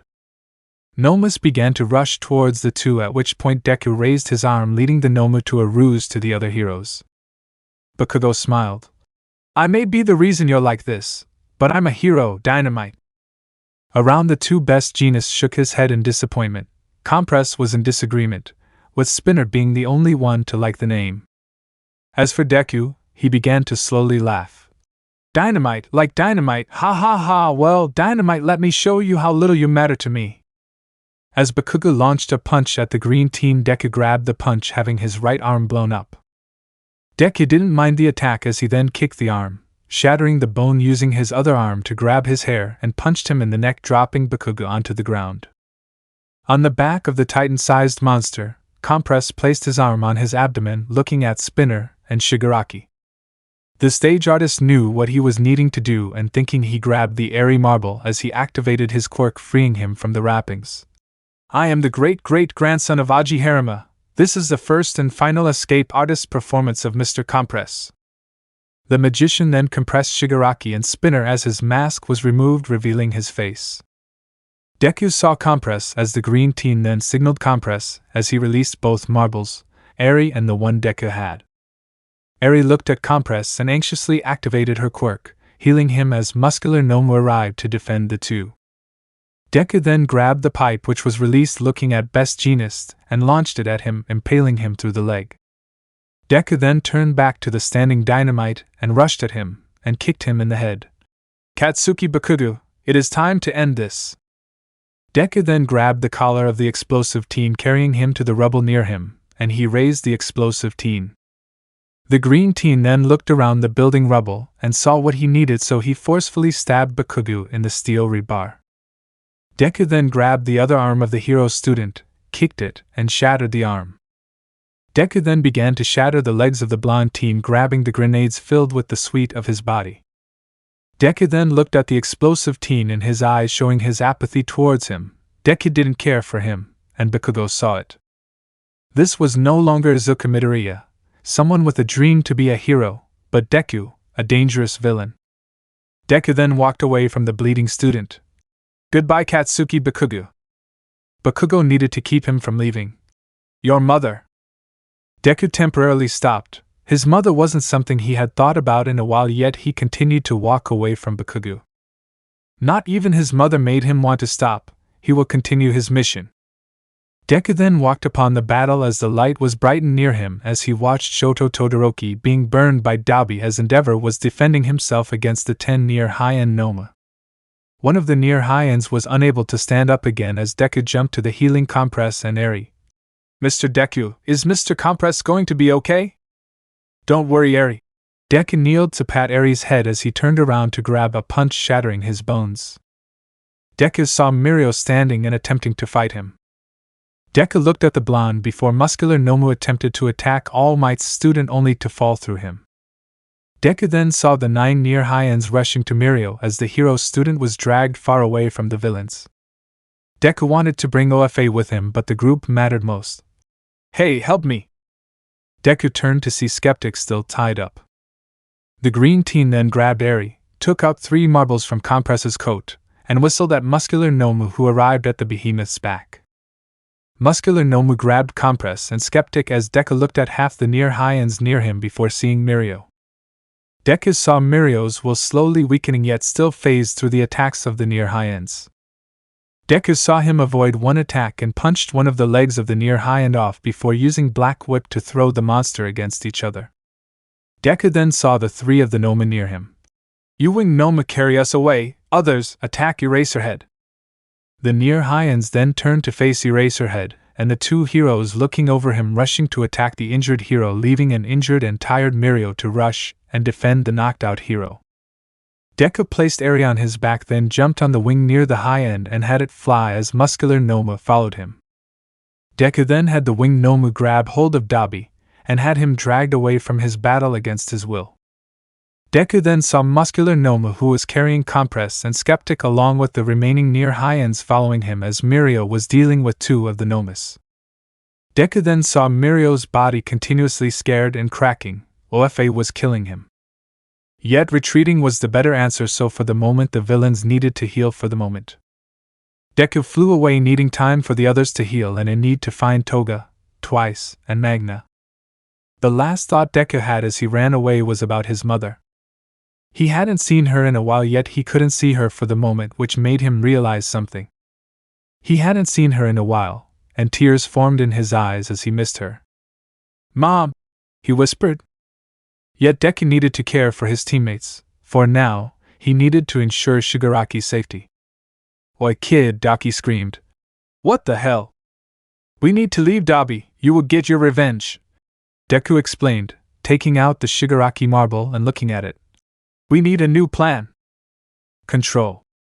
Far from the battle in the city, Deku looked at his phone watching the news.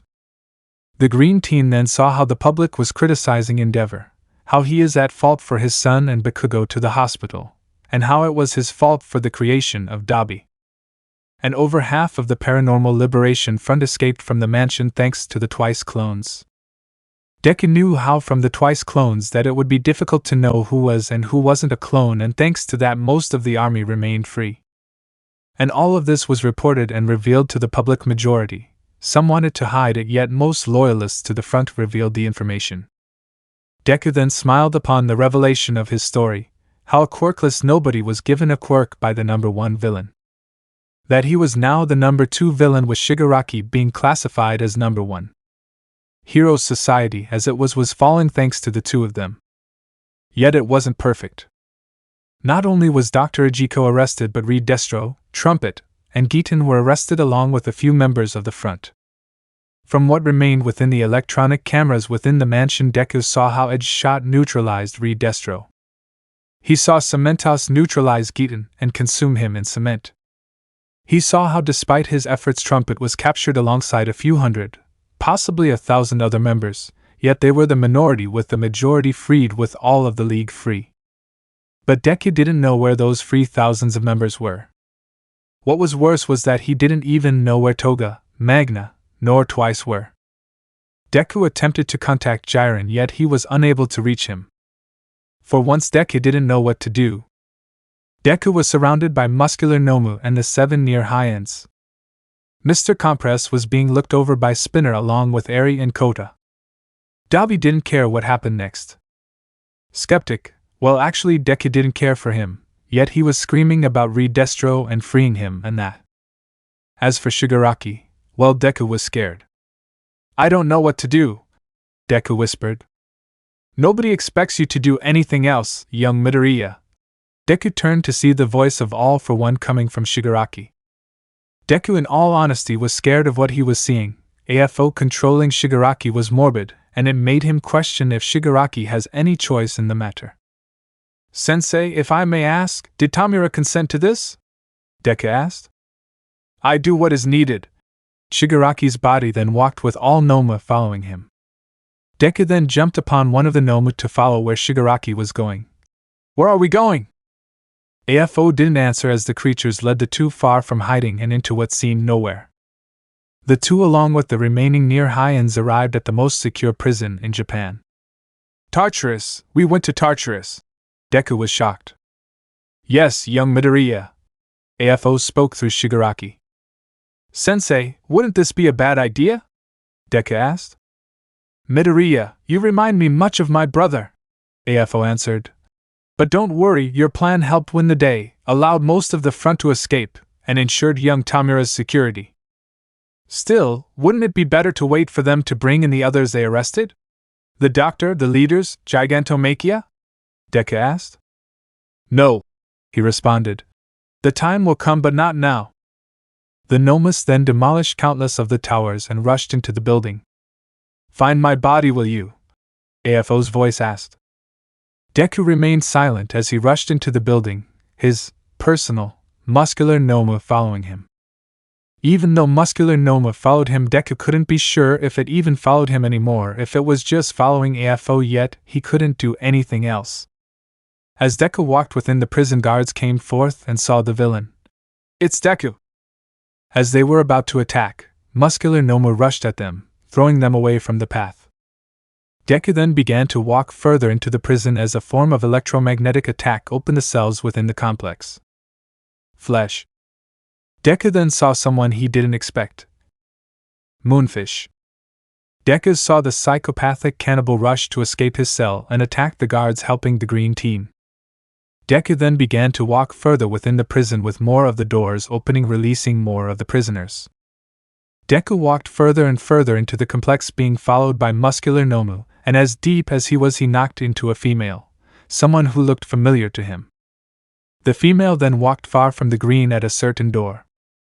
Deku didn't know why, but he kept an eye on her, as she opened the door, only to lose interest when he saw someone who he didn't want to see anymore. Overhaul. Deku left the floor, seeing more and more of the criminals escape. The deeper and deeper Deku moved through the complex, the more and more criminals he saw being released until he reached the lowest level. Standing before the lowest level, the Noma left the green teen entering deeper down. Deku looked upon the monster, knowing that it now followed AFO. Deku looked upon the escaping villain, seeing people he had seen during his work, all except for Stain. He must have escaped, Deku thought. Deku then landed on the lowest level of the prison and saw the mastermind behind everything. All for One's original body standing there. Deku then rushed upon the body, releasing it from every lock given to him. The weakened body then stood up and launched an attack upon the roof of the cell, destroying countless layers of concrete. Deku was then taken by All for One into the demolished tower where Shigaraki was at. Deku then looked down upon the legion of escaped criminals. Deku looked around, hearing All for One monologuing about himself. "If it's freedom you desire, then submit to me, my brethren, and bear witness by my side. This impending void era will give rise to a more perfect demon lord. This will be the story of how I became the greatest demon lord of all." All for One chuckled. Shigaraki remained there pending as a solid puppet to the demented puppeteer. This puppeteer spoke along with the other puppets of his, doing what he does best, gaining support. As AFO began to plot his leave, Deku sensed something he hasn't felt in a long time. Deku was afraid. Deku hasn't felt like this in a long time, not since the beginning of all of this. Deku was once again Izuku Midoriya again. The scared, tortured victim. Yet he was also Deku, the villainous criminal mastermind. He may be afraid, yet he was happy at the same time. The man who helped him, and now scared him. His leader who he helped was in strings now, and so was he. Deku cried and laughed at the same time. Deku then heard a whisper from Shigaraki, knowing it was All for One, as it was about him. "Little brother." Hunt. Part 7. Ruined buildings. Deku has gotten adjusted to the sight, yet he wasn't adjusted to what happened. Out of all that happened in the last few months, Deku knew that he was becoming the definition of insanity. A constant, the green teen must clean his suit constantly, as well as the coat that he pinned onto his back, which annoyed him, yet he couldn't do anything about it. AFO wanted him to find Mirio along with countless other villains, even Overhaul, yet it has been a long time and he was continuously searching, the same thing over and over again, the very definition of insanity. Deku always sent in Muscular Nomu to cause chaos and have Mirio rush to save him, yet he never came. Deku then saw the building housing civilians, yet saw two young teens enter the building. "Okay, attempt number whatever." Deku pointed to the building, at which point Muscular Nomu rushed to the building. Deku kept his distance to see if Mirio came, not caring if he showed anymore. Deku stayed there watching the creature demolish the building and even dragging one of the students out of the building about to kill him. "Another failed mission," Deku whispered. As Deku was about to leave, a quick flash came forth, and thus Mirio showed up. Deku was shocked that this worked. Deku then took out his notebook and looked at the soon-to-be fight. Deku was explained by All for One what the quirks of the previous users were, so he wouldn't be surprised at what could happen. Deku looked at Mirio, who rushed at the beast, who rushed as well. Mirio then phased through the beast, and used a black whip to drag the creature along with him. The hero then used float, and raised the beast onto the air nearing it, and punched the beast downwards. Muscular Nomu then stood up once again and jumped to the hero's student, who phased through the punch, and kicked the beast far. Mirio then looked at the creature and rushed and kicked it in the head, smashing most of it. Mirio crouched to the floor, coughing blood, intriguing Deku a bit. He looked closer and saw more cracks form within the skin and body. The Nomu then rushed to Mirio, while he remained down where the hero's student managed to phase through the attack. Mirio then turned around and punched the creature in the back, smashing its spine. Mirio then rushed to the creature, grabbing the arms and destroying them, then grabbing the head and pushing the weight down to the ground. Mirio then remained standing and nearly fell, yet continued to stand to watch the hero's student. Muscular Nomu attempted to stand, looking at Deku, who didn't give a command. Muscular Nomu then turned around, attempting to move, only for Mirio to raise concrete and smash the beast. At this point, the beast's regeneration kicked in, healing the arms and forcing Mirio off of his body. Muscular Nomu then stood up and attempted a kick as it overloaded the original quirk of Muscular, creating an armor of muscle tissue. Deku was surprised at how the battle was going, yet he noticed one for all damaging Mirio, making him wonder who would win the battle.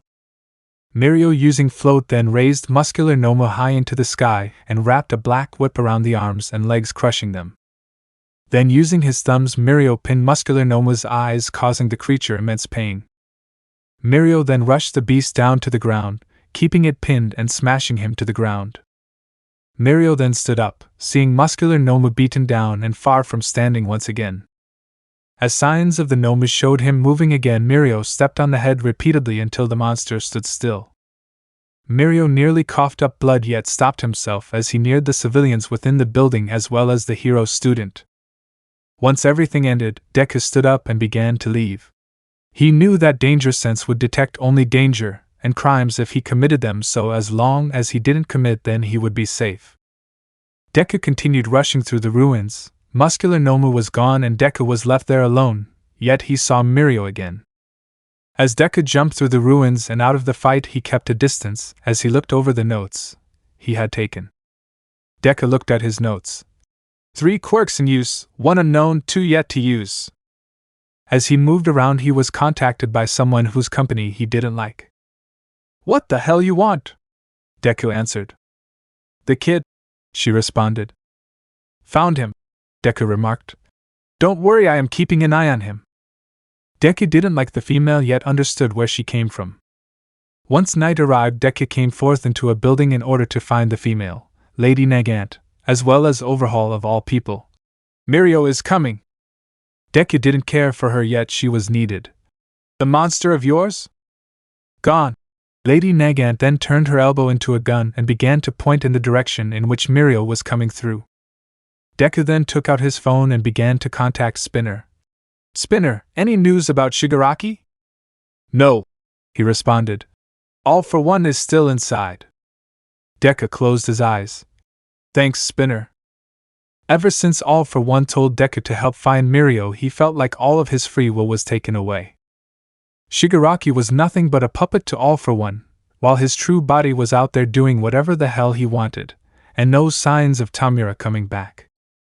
As for Deku at the moment, he was nothing but a replacement for All for One's brother, a simple version of what he wanted.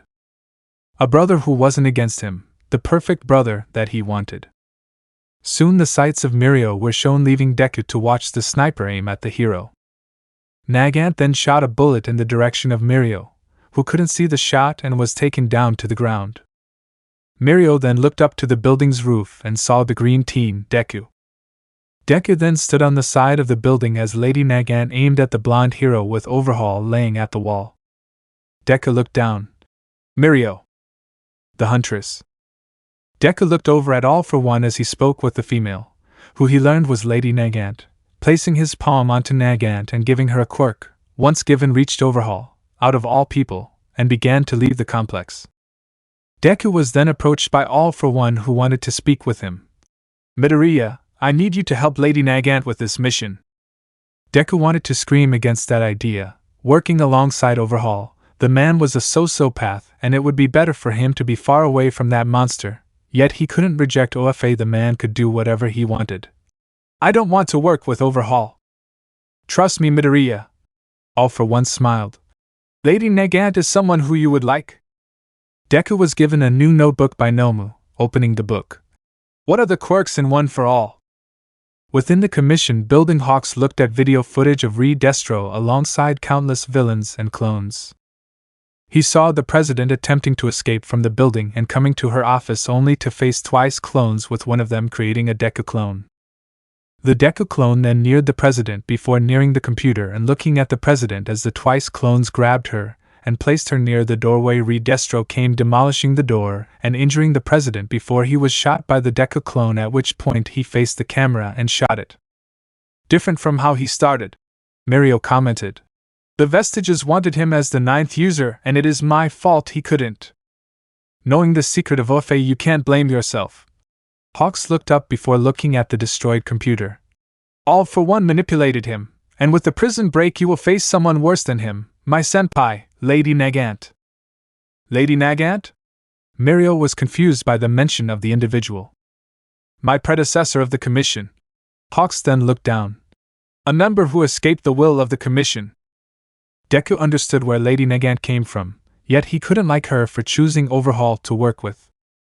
Deku kept eye contact with the gold and white hero as he turned to see Lady Nagant. She then shot at the golden hero, who phased through the attack only for the golden hero to cough up blood. Deku then looked at the golden phasing hero, watching how he reacted to Lady Nagant's bullets. "Your range is 3 kilometers, right?" Deku asked.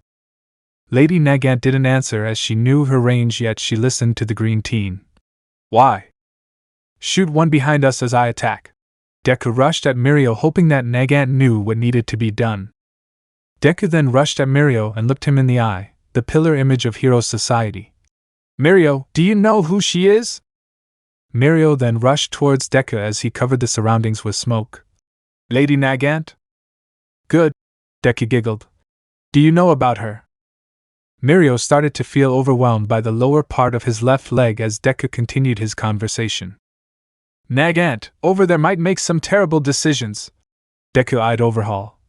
"Yet she is a result of the Hero Safety Commission." Mirio couldn't understand where Deku was coming from, yet the golden hero needed to deal with the sniper before the green teen, and Deku knew this. Smoke then began to engulf Deku, showing him the power of the 5th user's quirk.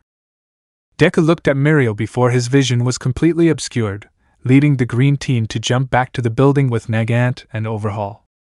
Deku looked at Nagant, who was shocked. "This kid has multiple quirks. All for One didn't tell you the truth." Deku wasn't shocked, yet looking at the smoke saw a red cape. Lady Nagant aimed at it and fired, only for there to be nothing. "The second quirk." Deku mildly smiled, thinking about what Mirio would do with that quirk. Deku thought and thought before it came to him. "Nagant used their work now." Both Nagant and Deku quickly jumped. Mirio jumped as well and used float to remain in the air. Nagant aimed at the golden hero, who rushed at her with Deku keeping a distance. "Nagant, aren't you going to tell him what he is fighting for?" "Deku," Mirio started with scars surrounding him. "You two are villains who just want power." Lady Nagant ran far from Mirio, knowing what Deku wanted. "Power, the truth is the Commission who wanted power." Nagant then began to ramble as she spoke to Mirio. "This superhero society is a gilded daydream. But it's paper thin." Mirio looked at her. "Yet because people like you use your quirks against us. Say you bring back the status quo, then what? The Commission will just create more weapons." Nagant explained, confusing Mirio. "She was like us, Mirio," Deku continued. "A bright-eyed child who wanted to be a hero, only to be broken by society. Remember the former president of the Commission? Well, he wasn't as squeaky clean as you think." Mirio then turned to face Nagant. "You work for the Commission? Then why are you working with AFO? At least All for One is honest." Nagant aimed and shot repeatedly at Mirio. "The Commission killed both the guilty and innocent just to keep the perfect image they want. At least a future ruled by All for One is more honest." Nagant closed her eyes, seeing the image of blood on her hands while with the children. The innocent little girl she was, happy upon the Public Safety Hero Commission coming to her, how she was used against anyone, guilty, innocent, or anyone. She understood the corruption when she ended the former president. She then looked at Deku. Even though the kid didn't trust her, he was the image of what she wanted. Someone who understood how the world truly was, not a fairy tale, but the truth of lies. And in how he was the end of the Commission, planted a perfect attack, and had the Commission destroyed. He was going to change the world. Deku looked at Mirio, who was shocked at what he heard. "I went to the Commission after the whole chaos incident, Mirio. Most members of the group were gone, and you won't believe how many of the records show that corruption. You, who wanted to be the new symbol of peace, now realizing you were the symbol of corruption."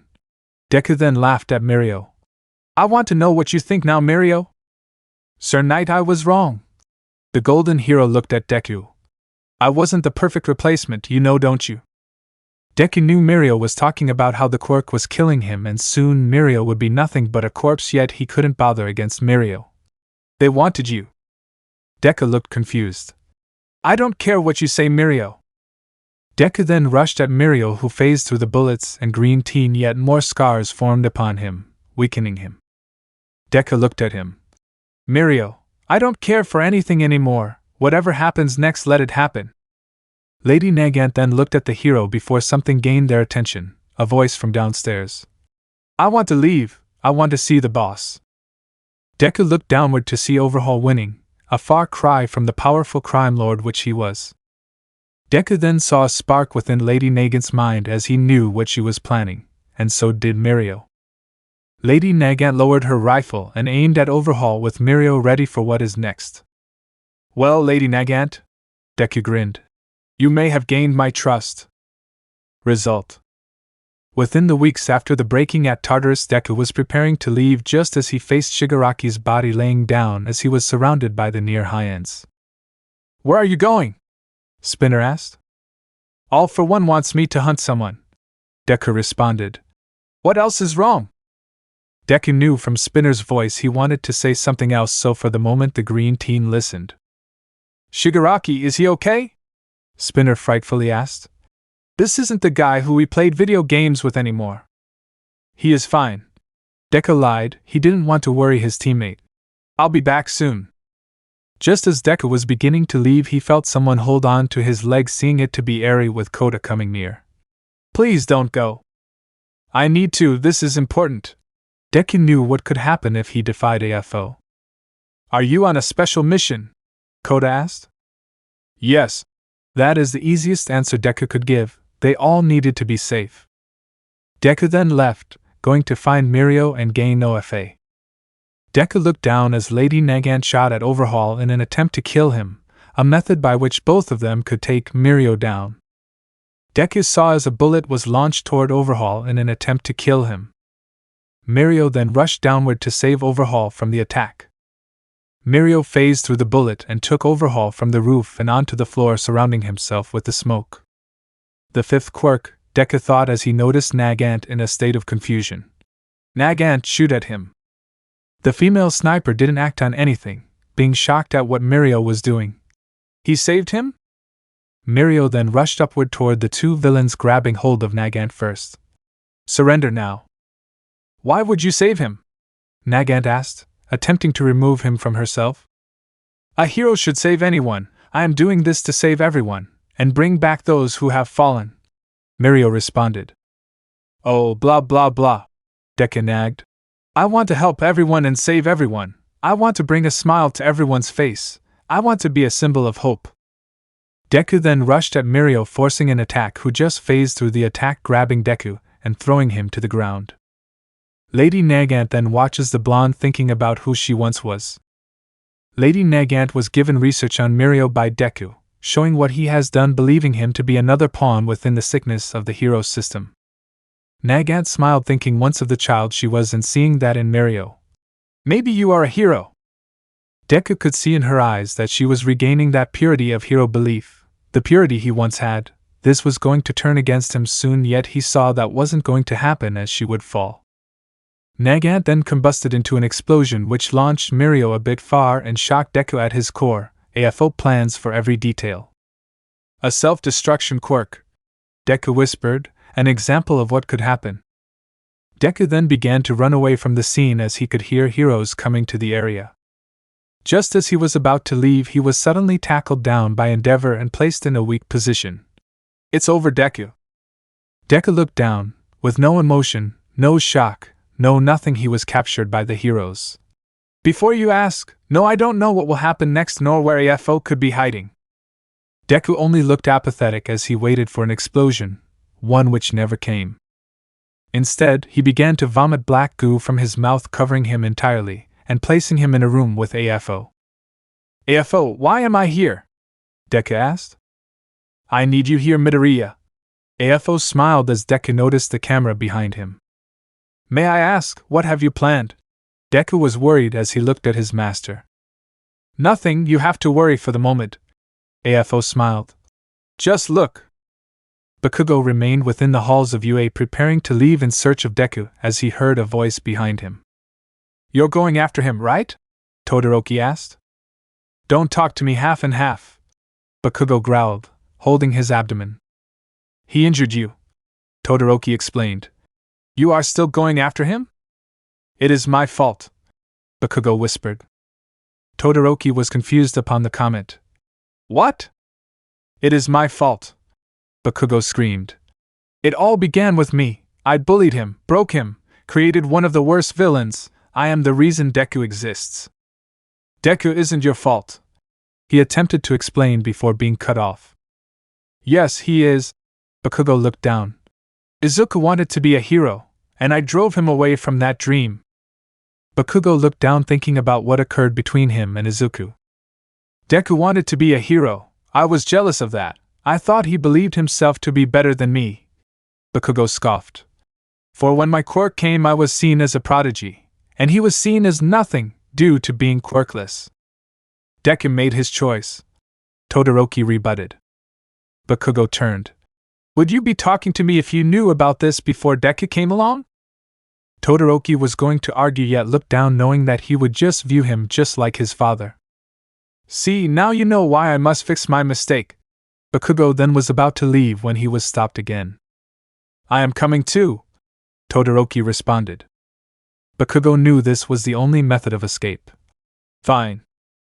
With AFO, Deku looks at the screen which was watching as Mirio and the remaining heroes were nearing what they believed to be their base, which in truth was abandoned for a while. Deku knew where this was going, yet he couldn't do anything from where he was. Sensei, doesn't this go against your plan? Mirio could die, along with Ofe.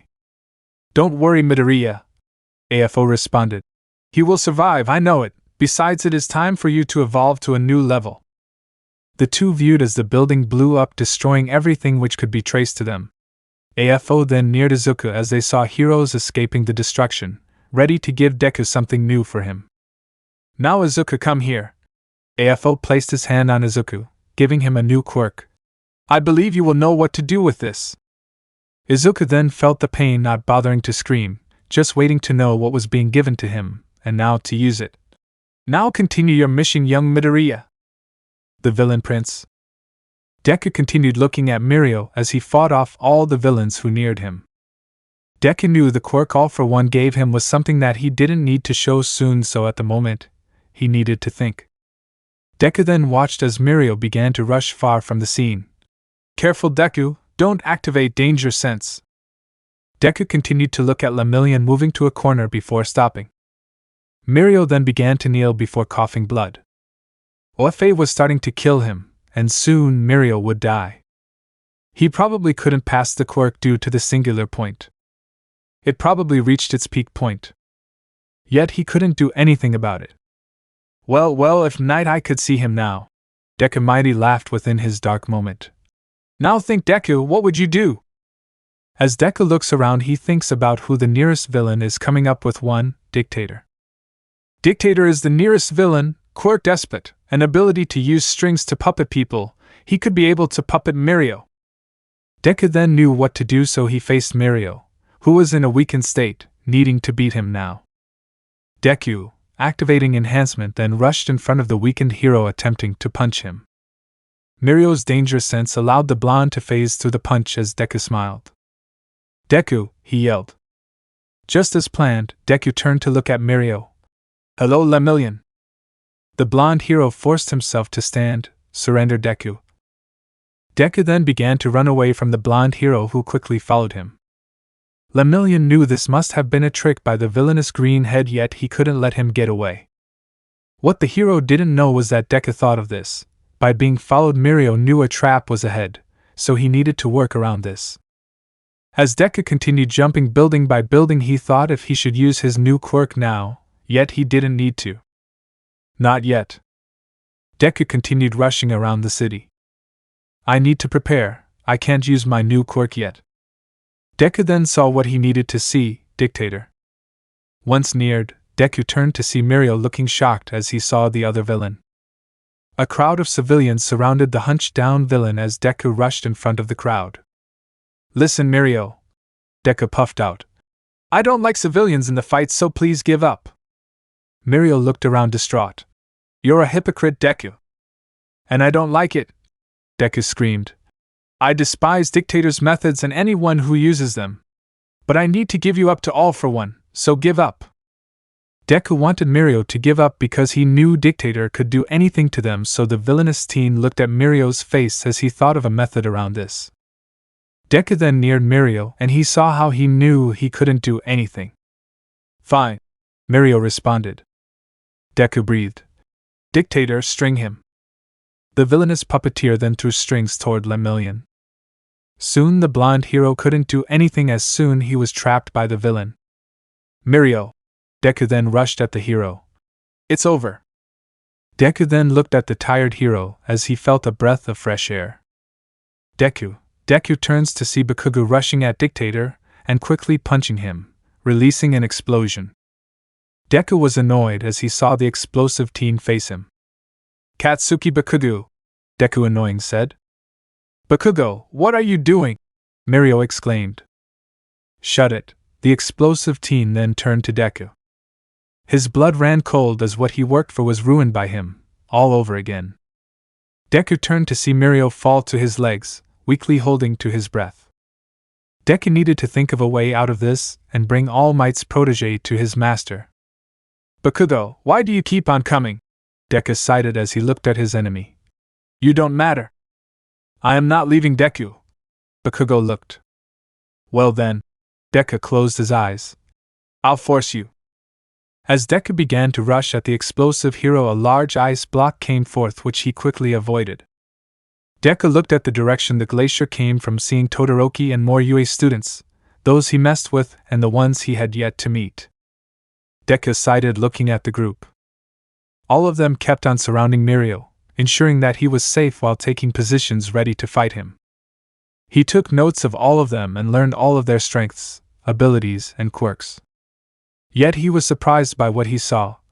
Since when do you work with others? I am bringing you in, Deku. Bakugo was ready to attack. Deku looked at the group of hero students, well then prepared Deku. Just give up, Deku! Bakugo yelled. Deku looked around indicating plans on what to do. Don't expect the expected dynamite. Deku then activated enhancement, and rushed far from the students, not wanting to deal with them at the moment. Quickly Ida ran to catch us with the villainous teen grabbing him by the leg attempting to slow him down. Deku then fell on the floor before kicking the armored speed hero. He needed to run fast, he couldn't be caught. Deku wasn't going to end here. Give it up, nerd, we outnumber you! Bakugo exclaimed. Deku looked at Ida pulling himself from his grip ready to attack, only for a purple ball to be placed under his foot in which his arms were quickly wrapped in tape. Looking in its direction he saw Shiro alongside Sato, Koda, and Shoji holding the tape to keep him wrapped. Soon he was then consumed by a large ice structure, leaving him immobile. Deku looked at Bakugo, who was walking towards him. Give up, Izuku, return to who you used to be. You mean your punching bag? Deku stared at Bakugo. Don't expect everything to go fine for you. Soon Bakugo looked at the ice as it began to crack, then shattered, shocking everyone around them. All of the students were shocked and looked as the shattered fragments of the ice floated above the villainous Izuku.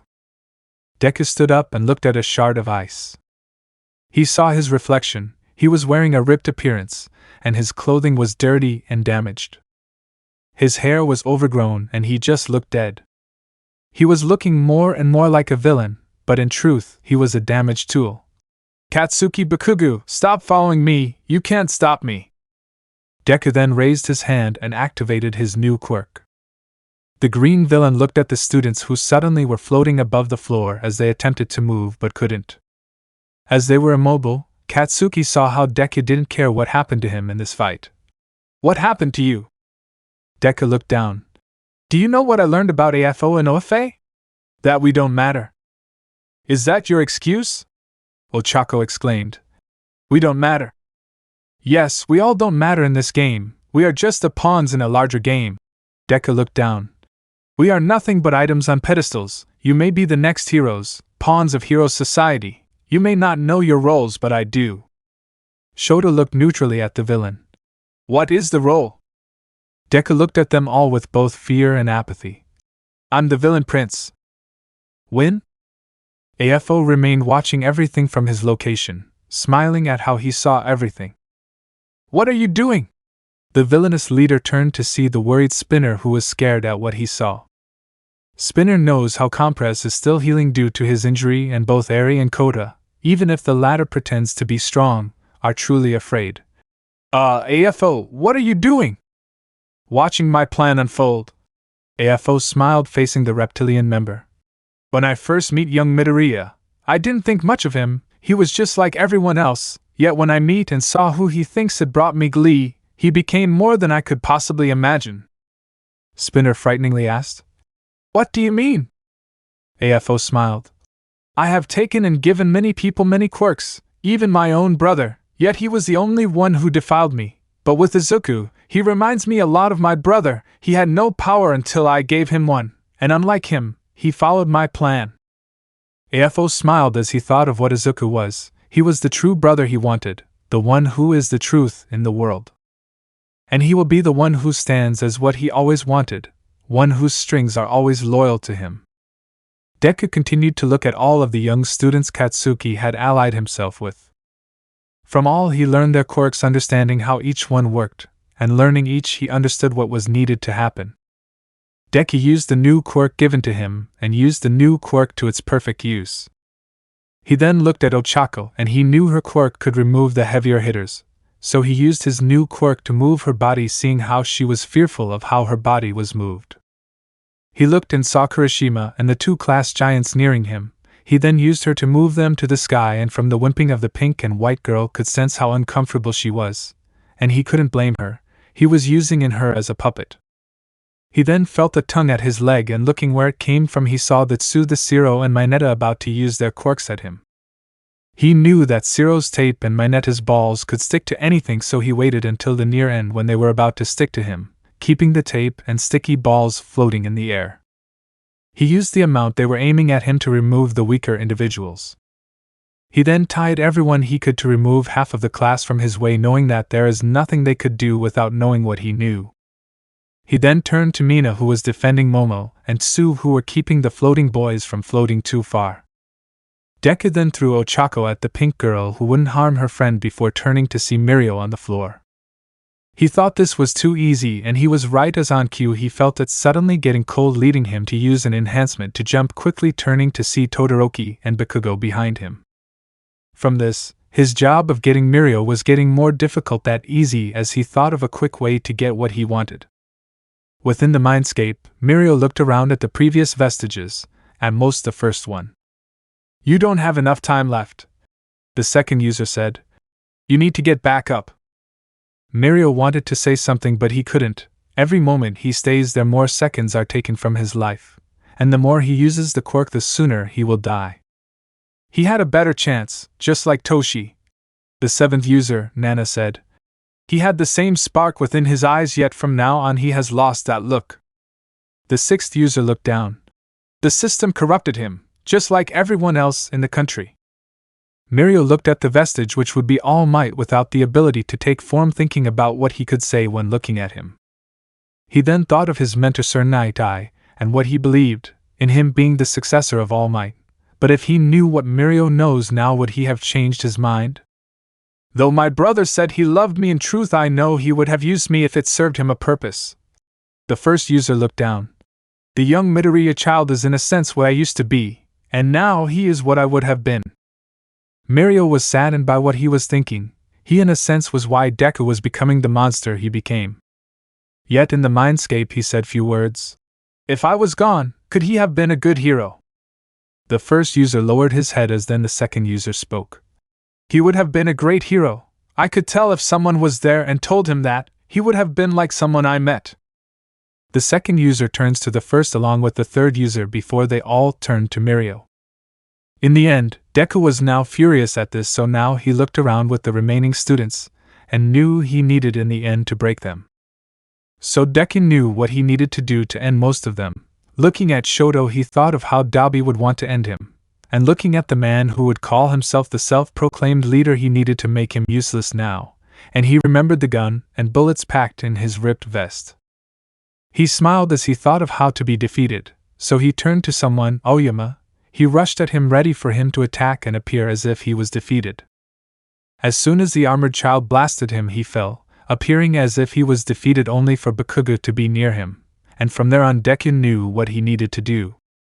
From here on Deku neared his arm to his vest and slowly loaded a simple known bullet hiding his smile. Izuku! Was the last thing heard before the class heard a bang. Future? From within his mindscape, Mirio began speaking with the other vestiges of the quirk. His body was deteriorating quickly and he knew that when this ends he will be unable to accomplish his dream. Did you know when All Might saw the kid, I saw him as a younger Toshi? Nana explained. He would have been a great user if not for the world. Be honest, if he knew about the effects of the quirk, All Might wouldn't have chosen the kid, the second user said. Mirio looked down. He didn't need to hear it to know he meant it was his fault that all of this occurred. Still my fault, Mirio explained. No matter where I go, what I do, everything I have done hasn't been successful. Every threat which occurred I wasn't able to stop. I couldn't stop the attack on I Island. We needed his help in stopping Overhaul. I wasn't even there to help in stopping 9. Izuku did all of that himself. All the users looked at Mirio knowing what he was saying despite being the truth was something that helped them in the end. Still, we need to stop all of them, the first user said. My brother broke them all. He will continue until he wins. With all his quirks he will create a reign powerful enough to where he will never lose. Therefore you need to stop. Sure, he stops all of those threats, yet nothing is stopping this one. Mirio, you need to understand, you need to stop them. Bang. The class was shocked by what they heard. This surprised them at what was occurring, and further this was a surprise, as what they saw brought them fear. Bakugo was injured and shot by Deku, demonstrating his desperate need to succeed in this fight. Deku wasn't going to lose no matter what. He needed to win, he needed it, needed it, needed it. AFO wasn't to accept failure, and just as he was standing there he heard a voice. Leave now, Midoriya. Izuku was confused at what he heard. Why was his master telling him to run back? He couldn't fight with him, therefore he needed to leave now. Thus Deku looked at the bleeding Bakugo before turning back to the class. You should help him. Deku then with a thought threw Bakugo to the class before jumping away. From behind he saw everyone surrounded by the fallen ally of theirs, knowing they wouldn't follow him. From the hideout, AFO began laughing as Skeptic began to develop propaganda which began helping to ensure that anyone would join him no matter what. Spinner then looked at the work as he returned to the criminal leader. What is this? Help, AFO explained. You, Midoriya, and the others are the result of quirks and negatives within the world. You all will be the image to ensure anyone can join us. Spinner looked mildly shocked as he thought of everything going on around him. He joined the group because he viewed it as something which could help him in bringing change to the world. All of them then formed evolved relationships, near full friendships. Yet with AFO he sees that he wants to destroy his found family, bringing more fear to what could happen if he defiles him. Deku soon returned to the hideout, and he would have been happy to see Toga and the remaining league if not for Shigaraki's pain. He was shocked at what he was seeing before turning to Spinner. Everyone's here? Yes. Deku could hear the fear in Spinner's voice, and he couldn't blame him. Why did you call me back? Simple, everything is going great. AFO laughed. A little control here, and everything will be fine. Fine, everything is taking too long. Dabi growled as he walked out of the base. Deku follows out of the base. Dabi, what the hell are you doing? I am done waiting, Endeavor is still out there. Dabi continuously screamed. Toya the dear child, trust me in my plan. Both turned to see AFO speaking behind him. Trust me, I have many friends. From the inside UA, most of the staff and other students attempted to calm the crowds within the building, not wanting to cause chaos among others. The injured Bakugo just looked on to the crowd, including his parents and Inko. From her look of despair, he could see that she was losing hope of ever seeing Izuku again. He couldn't blame her. Day after day he heard of how when people learn of her they see her villainous support. He was always there to help her. Yet now that he was shot he could see how everything in this world was broken. He was raised in a corrupt and broken society, grew under its lies, and believed them. All of this was near impossible to deny. He then walked towards his class and teachers wondering about their next step. What do we do now? I don't know. All Might explain. For the first time I don't know. What do you mean? Mirio looked at the young teen and his hero. We stand no chance in defeating them? No, from all of the experiences, Midoriya and Shigaraki are two dangerous individuals, both being pawns for AFO. I have not always been the best person. Deku is like that because of me, and from what I see this isn't Deku, but Izuku, the scared little kid wanting to be a hero, one afraid of what is happening and doesn't know what to do. Bakugo locked his fist thinking about what he saw in his eyes when he was shot. Izuku is afraid of AFO, he is scared of what is occurring. The teachers turned when they heard of this with Principal Niza looking down. Unfortunately we couldn't have this Midoriya on our side, yet he might be helpful, yet we must see into the future. All of the teachers here were questioning what to do next, not knowing what to do, and from all of this, Bakugo began thinking back to all of his actions with Midoriya. One for all. Bakugo was the first to say, remembering his battle with Deku, knowing that was what he was after. Izuku and the Hand Freak were after something called One for All. One for All, what is that? Ochako asked. A quirk. Mirio turned to all of them. Young Mirio. All Might whisper. They deserve to know the truth. Miro returned to his explanation. For those who don't know, OFA is a quirk that OFA was after for years. In a sense, it is the opposite of his quirk, a stockpile of quirks able to be transferred to others before it was All Might who then transferred it to me, the current user. That is great, we can stop them. Kaminari exclaimed, only for Mirio to look sorrowful. Yes, but there is an issue. Mirio was silent for a moment before returning. The quirk kills anyone who already has a quirk. Everyone looked down, with Aizawa turning to All Might. Did you know about that? He grew. No, it is a recent discovery we found. Toshi looked down. Mirio continued.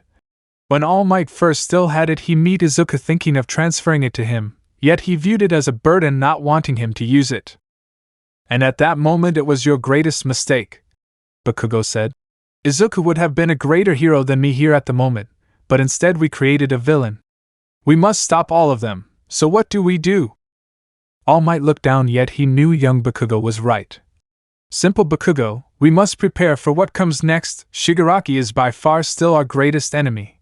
With the brilliant Deku coming up next, along with AFO's real body, we must prepare for their allies, the insane villain Dabi, whose power rivals Endeavor, the troublesome little girl Toga with her evolved quirk, the remaining Nomu, League, and members of the Paranormal Liberation Front.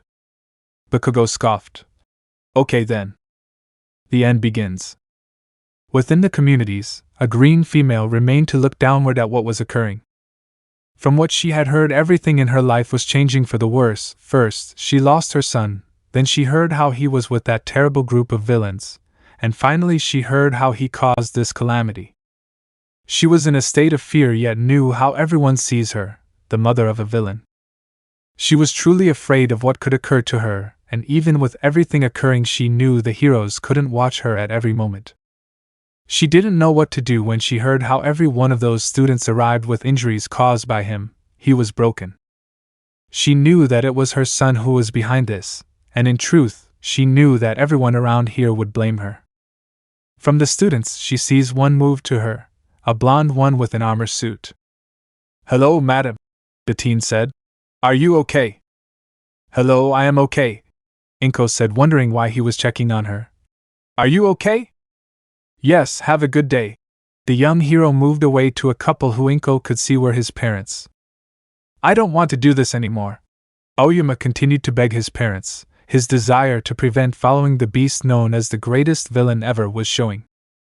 The trio began to move far into the woods where they may speak, gaining the attention of one of the young heroes in training. Deku followed Toga as she left the hideout. He didn't know where she was going nor why she was leaving. He was worried about what would happen to her should AFO know what she was doing. He saw the abandoned building, noting the look of despair Toga gave. I guess this is your old house. The blonde turned to face him. Yeah. They weren't good, were they? Deku knew the answer, yet he felt that speaking can free an individual. Toga chuckled. Of course, they weren't. Unlike your mom, they saw me as a monster. Even if it was just me and mom, everything wasn't going to go through. Deku giggled through his masquerade. I was nothing within society, and in truth, I would have died in this new world if I haven't joined the League. Toga turned and began to question. Do you ever wonder what would have happened if you didn't join? Thinking about her question, Deku began to wonder what could have happened should he never have joined the league. Then he thought back to where it all began, with all might, on the rooftop where everything could go differently. He thought of how at that point his life took 3 paths, a hero, a villain, and nothing. Deku then faced back to her. I don't know. The two then entered the house looking at the demolished building. Toga, I'm worried, Deku explained. The female turned to her friend. Why? With everything that happened, we're lucky that we are keeping everyone alive, and yet how with AFO back, everything seems like it would fall apart, Deku cried. My mom was the only person who I cared about, who I still worry for, yet now Tamura became like an older brother, Kurojiri like a father, and the rest of you became a new family for me. And now I fear losing you all. The female took initiative, nearing and hugging him. Thank you for accepting me. Toga thought about her life as Deku looked at her, the wonder if her life could have been the same as theirs.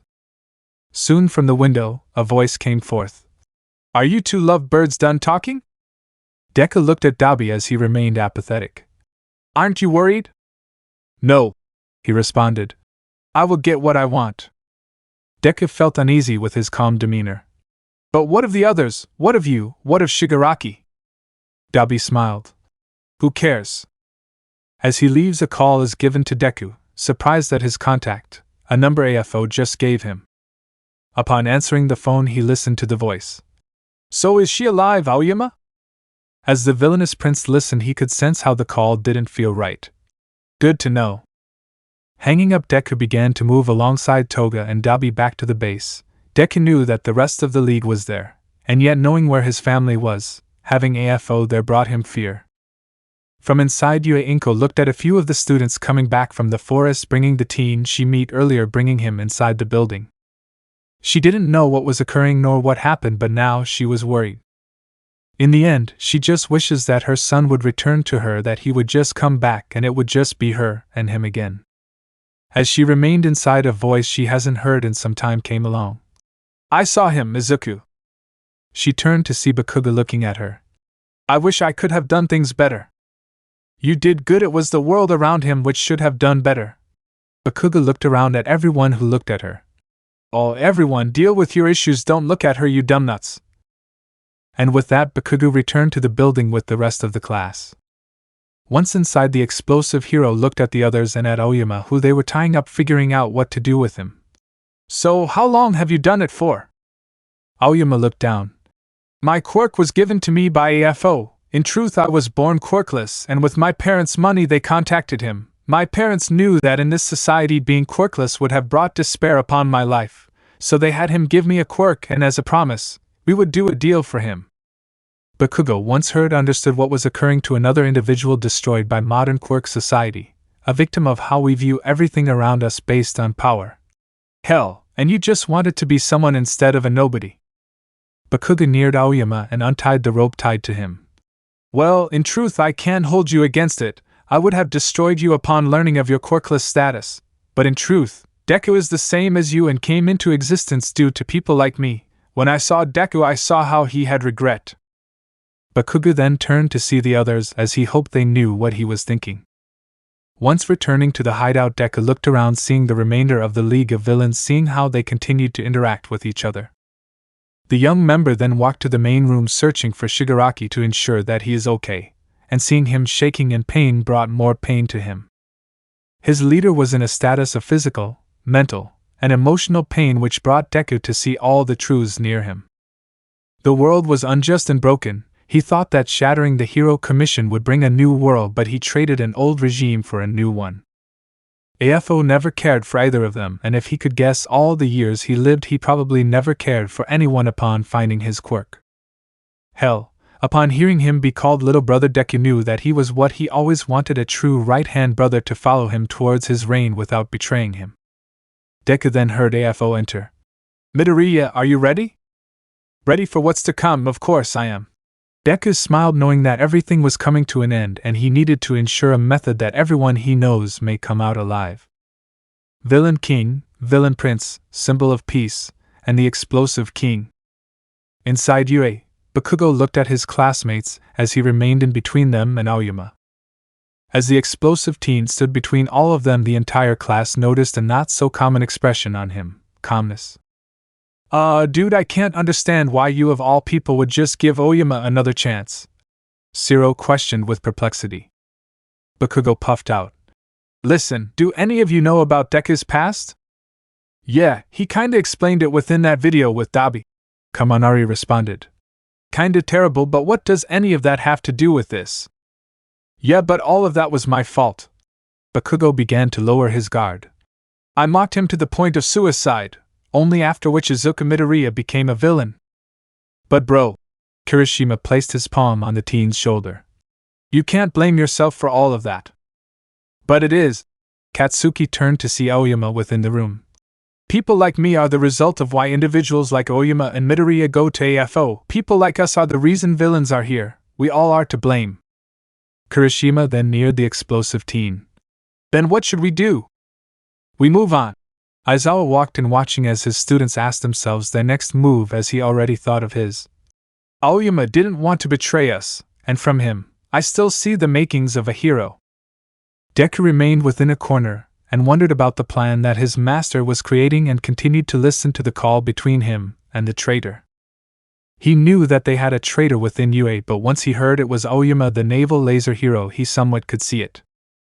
His body wasn't adapted to his quirk perfectly like the others, and his family had much income which could pay off to hire AFO for a quirk. That didn't shock him. Maybe the same could have happened to him should he had money, but questioning said information wasn't needed. Izuku left his master searching around the new hideout and looking at his allies, knowing what was going to occur soon. Compress was still recovering from the mutilation he has given himself, yet that type of trauma will haunt him forever. Twice was blaming himself over and over for how they couldn't continue, and thought that everyone was blaming him for how terrible everything went. Magna began to comfort the grieving twice, as she also seemed overly troubled with the current situation. Spinner remained with them, wondering what was occurring and thinking about what was happening around him. As for the kids, they have moved to a faraway location thanks to All for One. The one thing Deku asked is he didn't want them anywhere near this ever-coming battle. He managed to keep contact with them, yet in truth he couldn't stop fearing what would occur to them. Toga remained in her own spot, and Deku began near her before stopping quickly in his tracks. Izuku looked down, with no joy, fear, hatred, just down, pure apathy. "Don't tell me you're getting cold feet," the pyromaniac asked. "You don't get it to do you, Dabi." Deku turned to face the fire-based villain. "You know, when I first meet all of you, you were an outcast like me. But now everything could lead to the death of any of us, and you just don't care." "Of course I don't," Dabi laughed. "All I care is for the ruin of Endeavor. His fall is all I care for." Deku turned to see where his leader was, Tamura, still under his strings. "I knew Tamura longer than any of you. I can see the pain he is in. We share a lot in that way. He is like a brother." Dabi scoffed, walking away. "Brothers are nothing but burning fuel." Listening to that comment made him think of his relationship with Shigaraki and how the two became like brothers, and he was sad at losing his. Deku then walked far from Dabi as he walked toward Toga and kneeled beside her. Within the small room, Mirio remained silent, watching the window and seeing the mother of Izuku Midoriya. He could feel pity for the woman as he could sense others knowing who she was, yet he wondered what he could do to better her condition. "Oi, Mirio, I need to speak with you." Turning around, Mirio saw the young explosive student nearing him, wanting to have a talk. "Yes, Bakugo?" "Your quirk," he began. "It is able to be transferred, right?" "Correct." He could only wonder why he asked.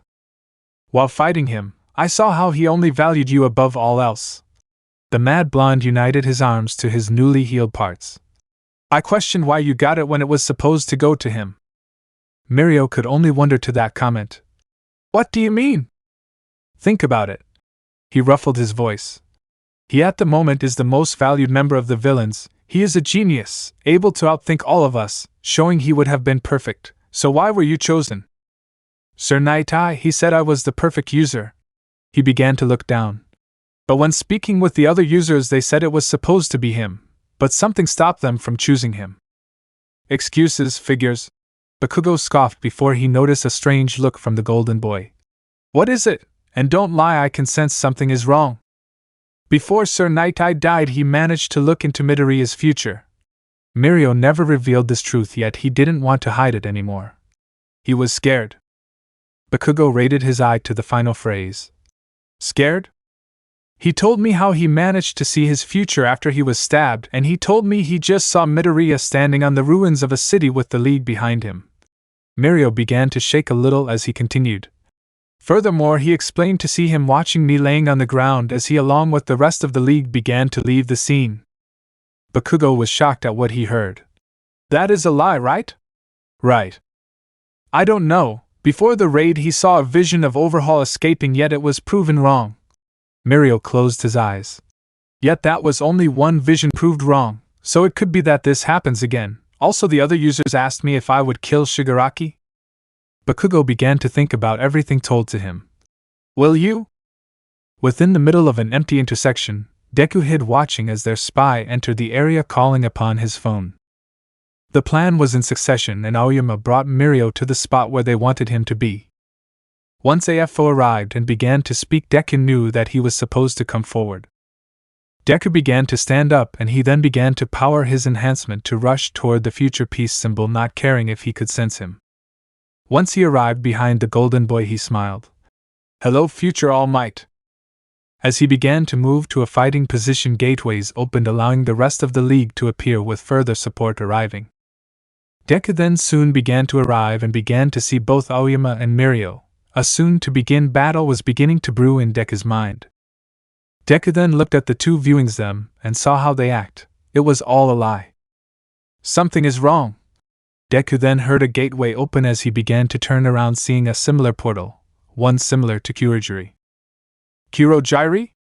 Deku wondered, but once he saw what came out, he jumped to his allies.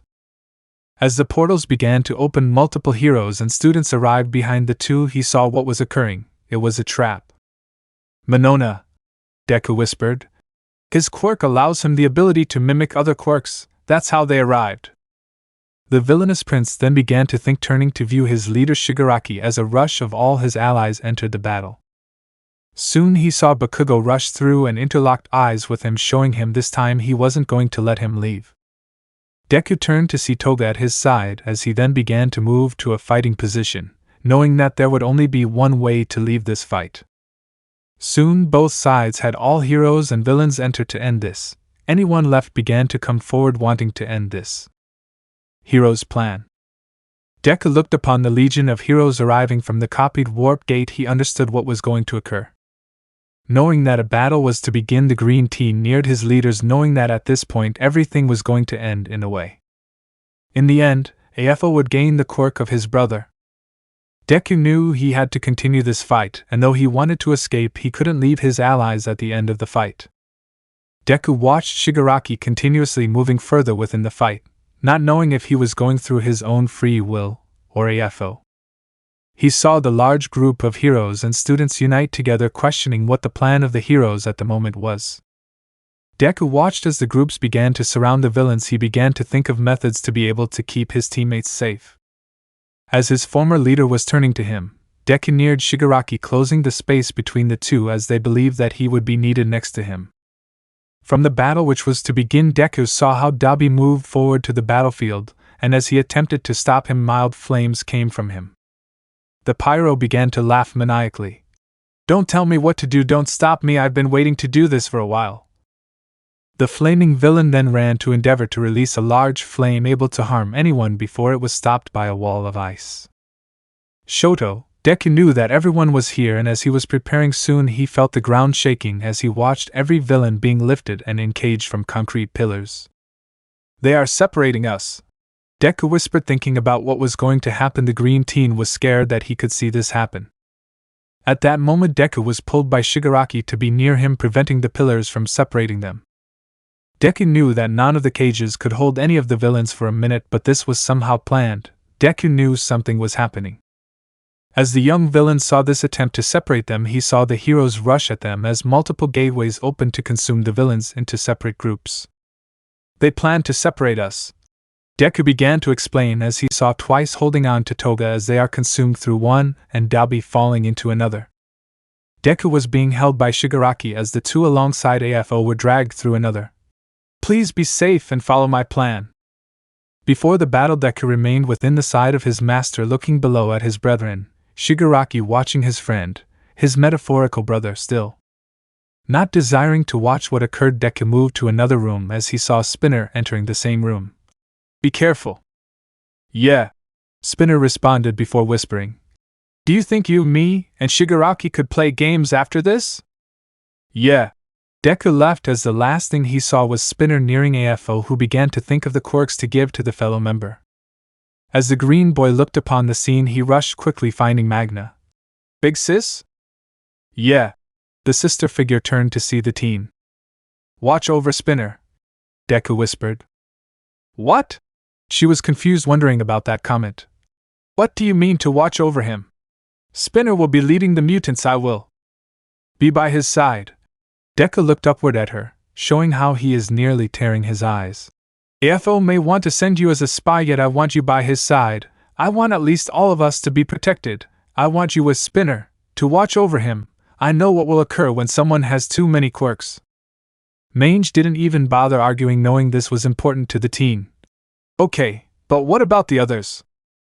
I asked twice to never leave Toga's side. Dalby can care for himself because he's Dalby. Compress is being sent on a mission for me. I asked Jiren to leave and find where AFO moved both Eri and Koda so that he can watch over them, as well as bringing in an old friend back. And as for Shigaraki, I will be watching over him. I can't lose anyone else. Upon ending the explanation, Deku felt the tears beginning to leave his eyes, and as he attempted to prevent his tears further, he was brought into a hug which allowed him to cry. Don't worry, Deku. Magna hugged him closer to ensure his comfort. Nothing will happen to us. I don't know. Deku accepted the hug as he slipped a few items into her coat. Trust me, you will need it. From across the city, Magna was worried for her team. From the time when she was with them, she knew how every one of them was treated, and people like them were abandoned by society. From then on, she promised to protect people like her, even if it labeled her a villain. Yet from the moment she had a mission from one of her closest friends. The teen saw them all as family, and she knew she wanted to follow that mission. Protecting her new family, and from what she learned of what happened to Spinner, she would need to follow through greatly. From the fall, Toga remained safe as she saw twice embracing her from any of the damage. What happened? They copied Kurogiri's quirk. Those bastards used him against us. Twice yelled as he and Toga stood up, watching their surroundings. From the field, the two saw a small cell of their villains within them while watching a small group of heroes right in front of them as well.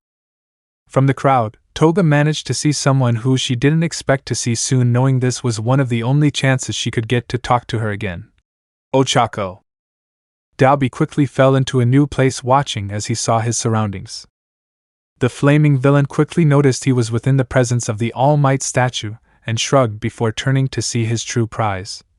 Shoto. In front of the pyromaniac, he saw what he truly wanted, the true challenge he desired from his own life for years.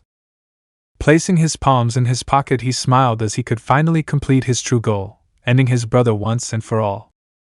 From the outskirts of Yue, a single hooded individual began to walk through the crowd, hoping he would not be seen. The individual held at his abdomen, still feeling the mild pain he caused upon himself, yet from this is glad he was given this mission instead. He doesn't know how he did, but he was glad for the kid upon his quick thinking, as from the mental state he wasn't all in from the previous attack. I hope this old magician can finish this mission. From within the crowd, the hidden Mr. Compress began to search for a single figure. As he thought of his quest, he knew not everyone here could be trusted, yet he needed to only protect one person. The dear mother of his young comrade. From the last portal, Deku was being hugged from the fall as he watched to see Shigaraki clinging to him. He didn't know if this was Shigaraki protecting him or AFO saving his assist, yet he couldn't care as he knew he was within the grasp of the two. One who cared and another who didn't. From the view he saw heroes rushing through the gates as he wondered what their plan was, yet from the battle he couldn't bear to know what would occur next. Yet from the surroundings Deku couldn't have guessed where the battle was going to take place. Dalby's goal. From within the lab, Izuku watched over the children as Dabi returned from his fight with Endeavor and Hawks. Izuku saw the rage-filled Dabi. Dabi the Nomo? Gone! He screamed as he turned to view the path to the doctor. Where is the old man? Watching Shigaraki battle, Deku noticed mild actions done by the villain. Do you have a relationship with him? Dabi eyed the teen, questioning what he asked him. Why do you ask? You aren't the only one with a relationship with him. Deku stood up, moving farther from the children so that they don't hear. It took me a while to realize, but I recognize him. You do? Dabi laughed as Deku signed. Of course I do. Back when I was designated, there was this doctor. Deku summarized his explanation. A doctor who with time I managed to discover similarities with this one. So this doctor is the same one as yours. Dabi giggled as he thought of his explanation. The method in which I meet him was different. Let us just say I possibly knew him longer than you. How long? Izuku questioned. You saw how my quirk affects me, right? Dabi saw how Deku nodded. Well, someone was there to keep me alive, and from that event. Izuku quickly realized who Dabi was talking about. The doctor. Right, and I wasn't the only one who he took in. Dabi explained. He saved me. My father forgot about me, and took me to a place with other children who were under his care in a sense. So the doctor saved you from your flames? Deku knew that Dabi's quickly injured him, yet was wondering about the care he had from the doctor. Yes, he and his partner saved me, and we both know who this partner is. Dabi turned to see Deku placing the pieces together. I burned down that building, and went on my own, living my rage. I see. Deku lowered his gaze, thinking about what he heard. Do you think that he knows we know him? Of course he knows. Before Deku could ask, Dabi answered. He told me that he knows. Okay, Dabi, small question. Deku thought of what he was going to ask, knowing it would result in a terrible action if done incorrectly. Your father. I'll explain who he is later. Dabi walked to the doctor's room as he grumbled. I can tell you already have theories, and I will say them when I want to. Within Ground Zero, Dabi began to increase the flaming surroundings around the statue of All Might as he viewed his brother and the three sidekicks within his view. Shoto. Dabi didn't care who else was around him nor who was out of his flaming shield, as in truth, even though he wanted his father there at the moment, he has one of his major targets within him. Sure, there were many tools and plans, yet at the moment Dabi didn't care for one thing at a bit other than his plans. Dabi laughed, having something he had around him. He noticed how the sidekicks began to speak, but in truth, he didn't care what they were doing as he thought of what to do next. Toya! Shoto screamed, gaining his attention as he turned to see his brother. Don't get me wrong, I'm not here because someone else ordered me. I chose that I would be the one to stop you.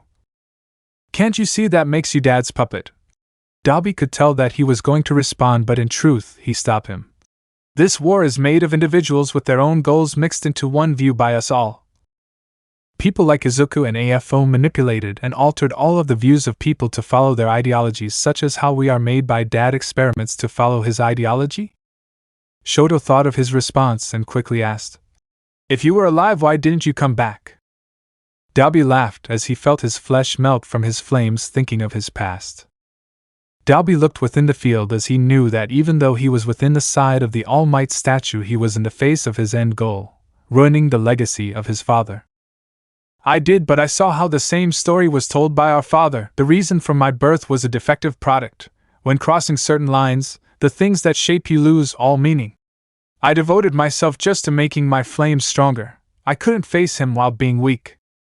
Even if I burn and rot, I can't feel anything nor feel anything for anyone. Dabi placed his palm within his pocket as he thought of his plan. Not father, not you, not the League, not even Izuku's little children. The flaming monster then removed a glass orb he had in his pocket, showing it to the heroes, leading many of them to stop and watch. How? Shoto looked upon the object, knowing it was a compress orb. Deku wouldn't allow you to use them like this. That idiotic boy doesn't know. The ever-evolving madman continued, grinning. He will know nothing as long as he remains loyal. The laugh demonstrated the insanity of the captor as he prepared to commence his version of their father's attack. At the moment, the heroes were attempting to figure out how to remove the orb from the villain, as they didn't want any innocent casualties while keeping a plan to defeat Dabi. All part of what the pyromaniac knew they would be planning. Instead of beating him, they would attempt to save the hostage before stopping him from continuing the insanity of the pyromaniac. I'll burn everything precious to him to the ground. Dabi began to laugh as he furthered his flames around the surrounding heroes, burning most of his skin. Deku, Shigaraki, AFO, all of them have their own goals, none of which I value. All I care about is ensuring the proof that I ever existed. So he is planning methods of protecting you all. AFO laughed, confusing the flaming villain. He truly is a mirror image of my brother.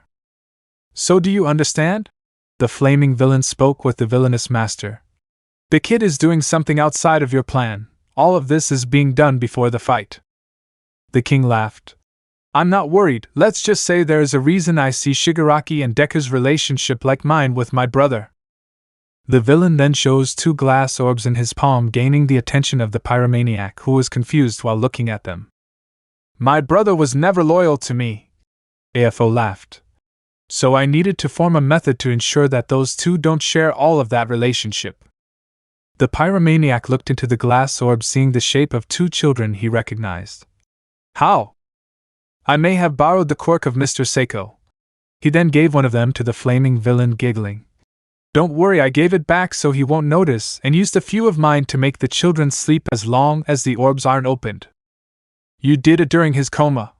Dabi looked at them before placing them in his pocket. Why would you give them to me? Aren't you worried that I might give them to the kid? Let us be honest, Toya. AFO faced the younger villain. As long as you can gain revenge on your father and brother, you can allow yourself to keep, as you would say, extra fuel on your side.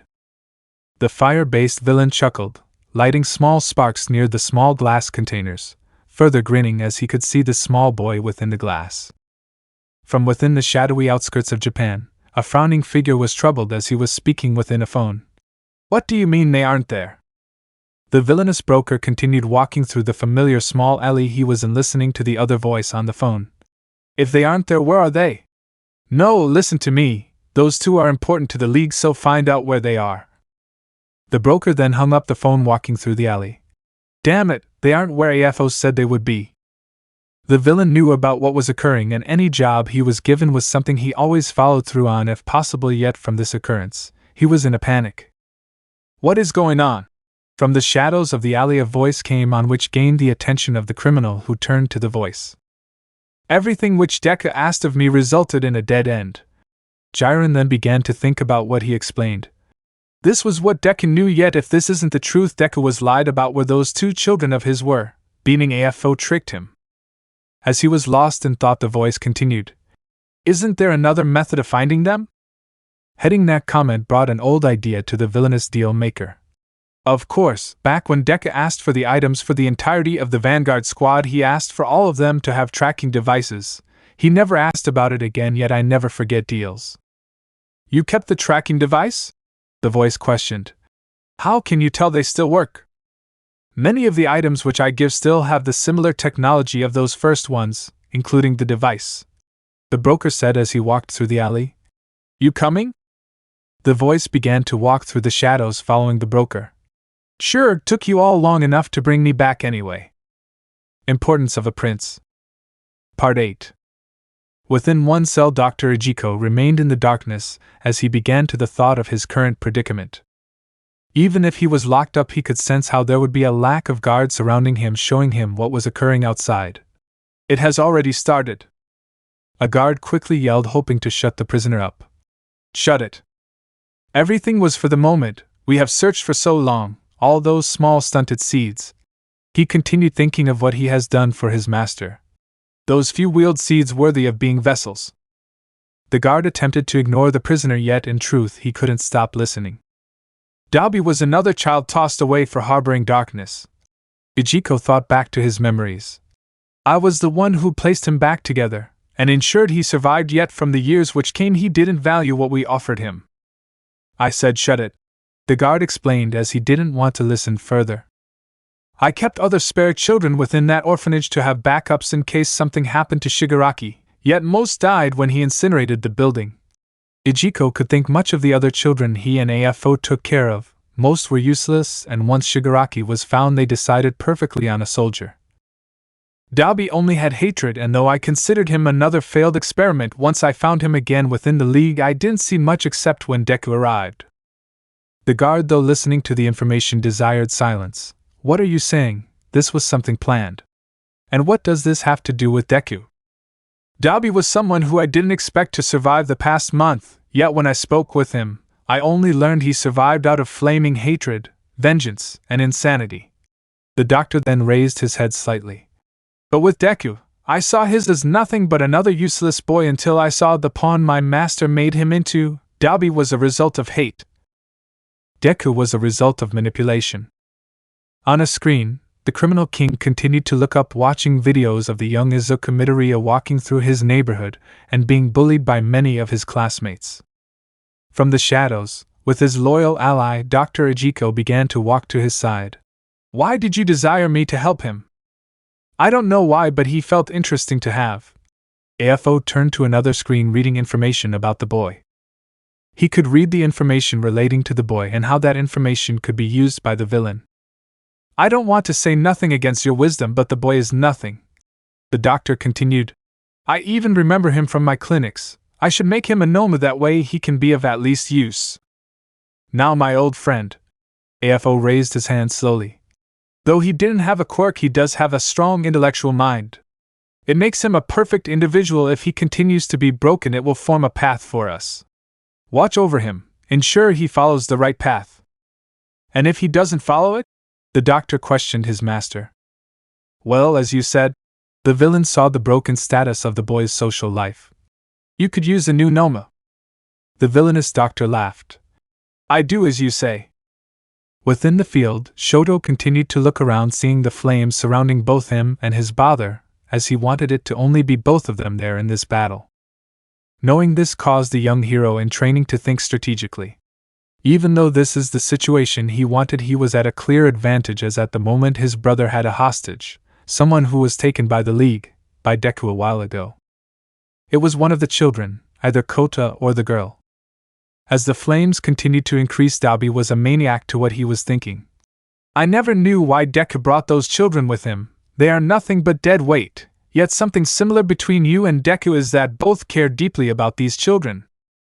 The villain then jumped into the field, continuously moving the sphere slightly within his palm as he viewed his brother. I don't know what you are thinking, yet using a child like that. Shoto was slightly angered.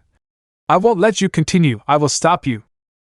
As Dabi continued his inferno surrounding his brother, he continued his mania, adoring what he thought of doing to his brother. Ha ha ha, you will never become a hero.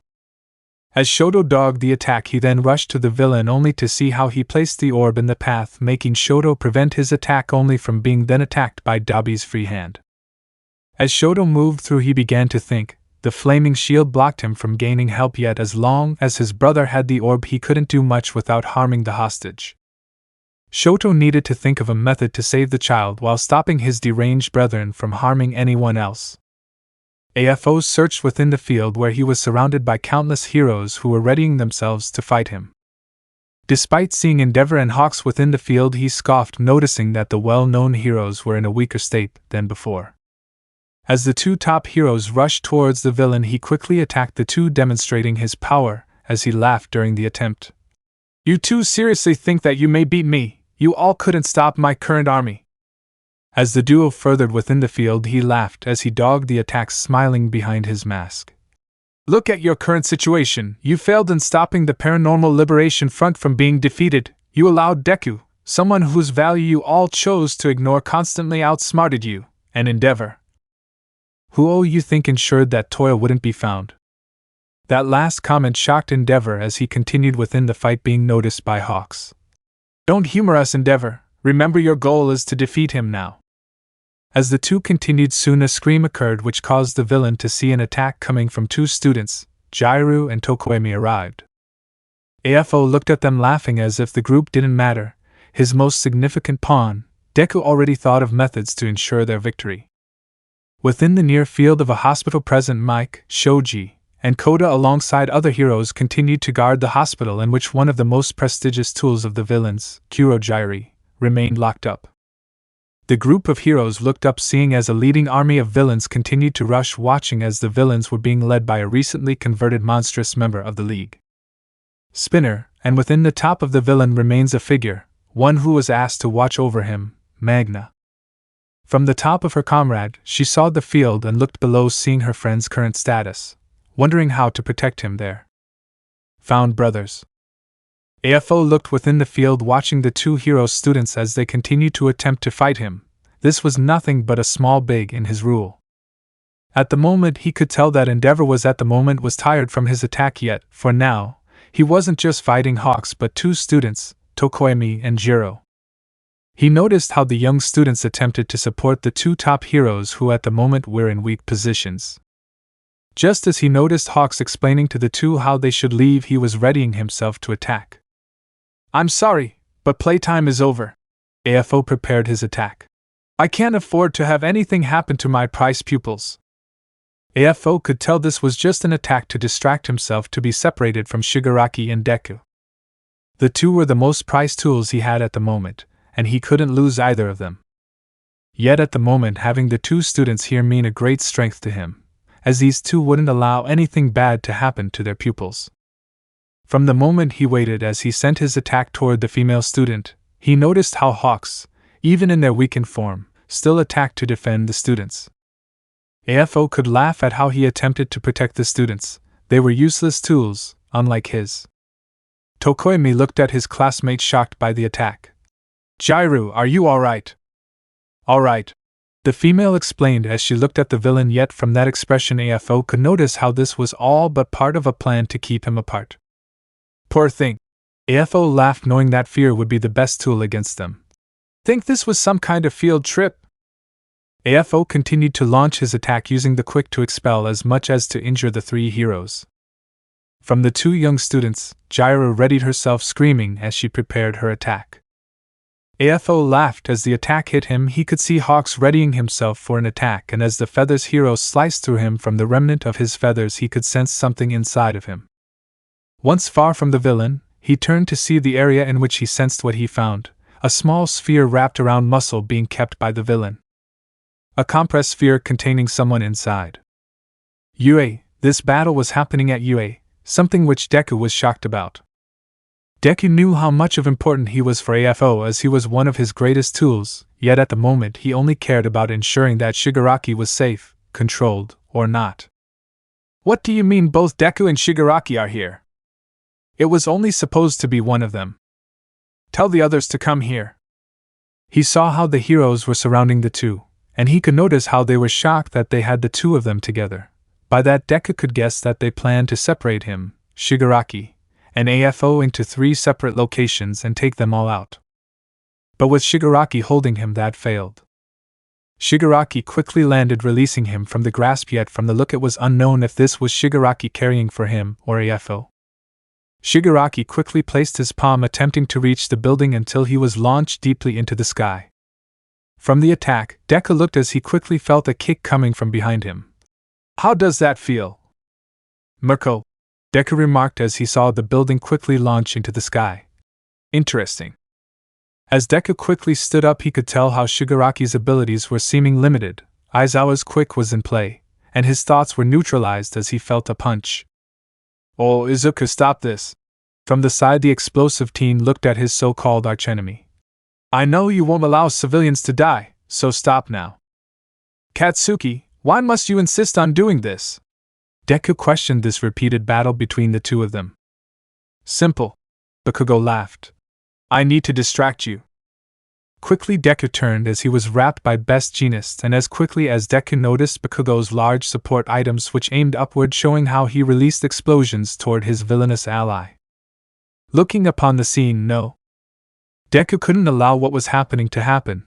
As the green teen attempted to release himself, he quickly felt how more fabric continued to wrap itself around his eyes and mouth. Looking down from his position, Bakugo barely nudged.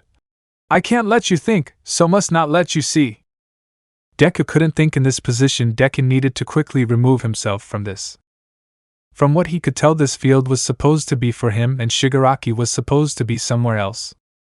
Though in a tied-up state from the explosion, Deku could guess how everything would be going, yet he needed to free himself from this state. Feeling around, Deku attempted to sense his surrounding, feeling for anything to free himself, and from what he sensed he could feel a mild shed of concrete. Quickly thinking, he began to use his telekinesis, slightly using a mixture of guessing and feeling to free himself. After a while, he managed to release himself, seeing upward to see how the heroes were preventing Shigaraki from nearing him. Soon the green teen saw Bakugo and without a quick thought knew he couldn't allow him to continue blasting at him. Using his telekinesis, he moved Bakugo down to his level, giving Tamura the time to think for himself. "Leave Tamura alone." Deku's aggression increased. Knowing he couldn't allow anything to happen, he would willingly use the rest of his power to defeat all of the heroes here if he needed to. "Midoriya, stop." Bakugo began to stand up as he looked at him. "You must also understand how much of a monster he is and how this must happen." From the sounds of the battle upward, as Deku could slightly see how Mirko was kicking Shigaraki while Best Jeanist was continuously rapping him. "Tamura isn't a monster." Deku was beyond infuriated as he began to enhance his own body for attack. "Tamura is more than that. He is someone who needed saving. He is someone who was there for me. He is my leader. He is my friend. He is my brother." Deku quickly launched himself as he readied himself to punch the so-called hero who he wouldn't allow to be near him. Bakugo quickly dodged the attack as he began to continue speaking. "Listen, Midoriya. I know what I did there is no fixing, but I know that I can't allow you to enter this battle, so listen to me." "No more listening to you," Deku screamed as he continued to mindlessly attempt to punch him. "You always saw yourself as number one. Well, you are not. You would never be number one." "I know." Bakugo agreed with the comment as he continuously dodged each attack. "But you must understand that you must stop. I know that what I did was part of why you followed through, yet when you left your mother—" "Stop mentioning her," Deku screamed. "Don't use her against me." "I'm not using her against you." Bakugo attempted to defuse the situation as calmly as possible. "She is in that building. He has been harassed when it was discovered you were in the league, and she is currently emotionally damaged after you left, and being inside of the UA building you aren't going to let her get injured, so please give up. Don't think this will stop me. Shigaraki needs me, the league needs me." As Deku continued to attack, he could see from the corner of his eye the UA Big Three. He could see Mirio Tagada. "No." As Deku slowed down, he was quickly punched in the stomach by the explosive hero who looked disappointed in him. Bakugo could notice the tone of the voice. "And what of your mother? You think I don't know she is there?" Deku regained his breath. Bakugo questioned that remark. "What?" "I know she is there, and I am taking her out."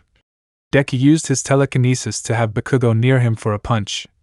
"AFO plans to destroy the building, and I don't want her in there for that." "What?" As Bakugo was nearing him, he used the newly added support items to launch an explosion onto the green teen. "You must know that is wrong. You wouldn't allow this." "I have no choice." Deku began to stand up from the explosion. "AFO has more power than before. I can't allow that to hurt those I love." Before he could stand up, Bakugo quickly kicked him in the stomach and then lowered the same leg to push him down. "You do have a choice. And let you all kill them." Deku looked upward, enhancing his body. "I know what you will do with Shigaraki if he doesn't give up, and the others if they don't as well. I will not lose those who I care for. I would rather lose my own life." Quickly an explosion was launched on his back as Deku fell to the floor again. "I won't allow that." Deku continued to watch the battle as he saw Shigaraki battling the Big Three, defending himself, causing the green team to tear up. "Tamura! It is over, Izuku." Bakugo then launched another explosion, knowing how he will quickly regenerate the damage. "Even if I have to injure you until the point of lost consciousness, I will not let you continue." From this, Bakugo had Deku restrained, and that allowed him to remove one of the most significant obstacles. Yet, from the field, Shigaraki continued to look through his fight as he quickly viewed the ground, seeing how the green teen was pinned down. And though he was still following the ideals of AFO, deep down through the constant attacks, Shigaraki felt something.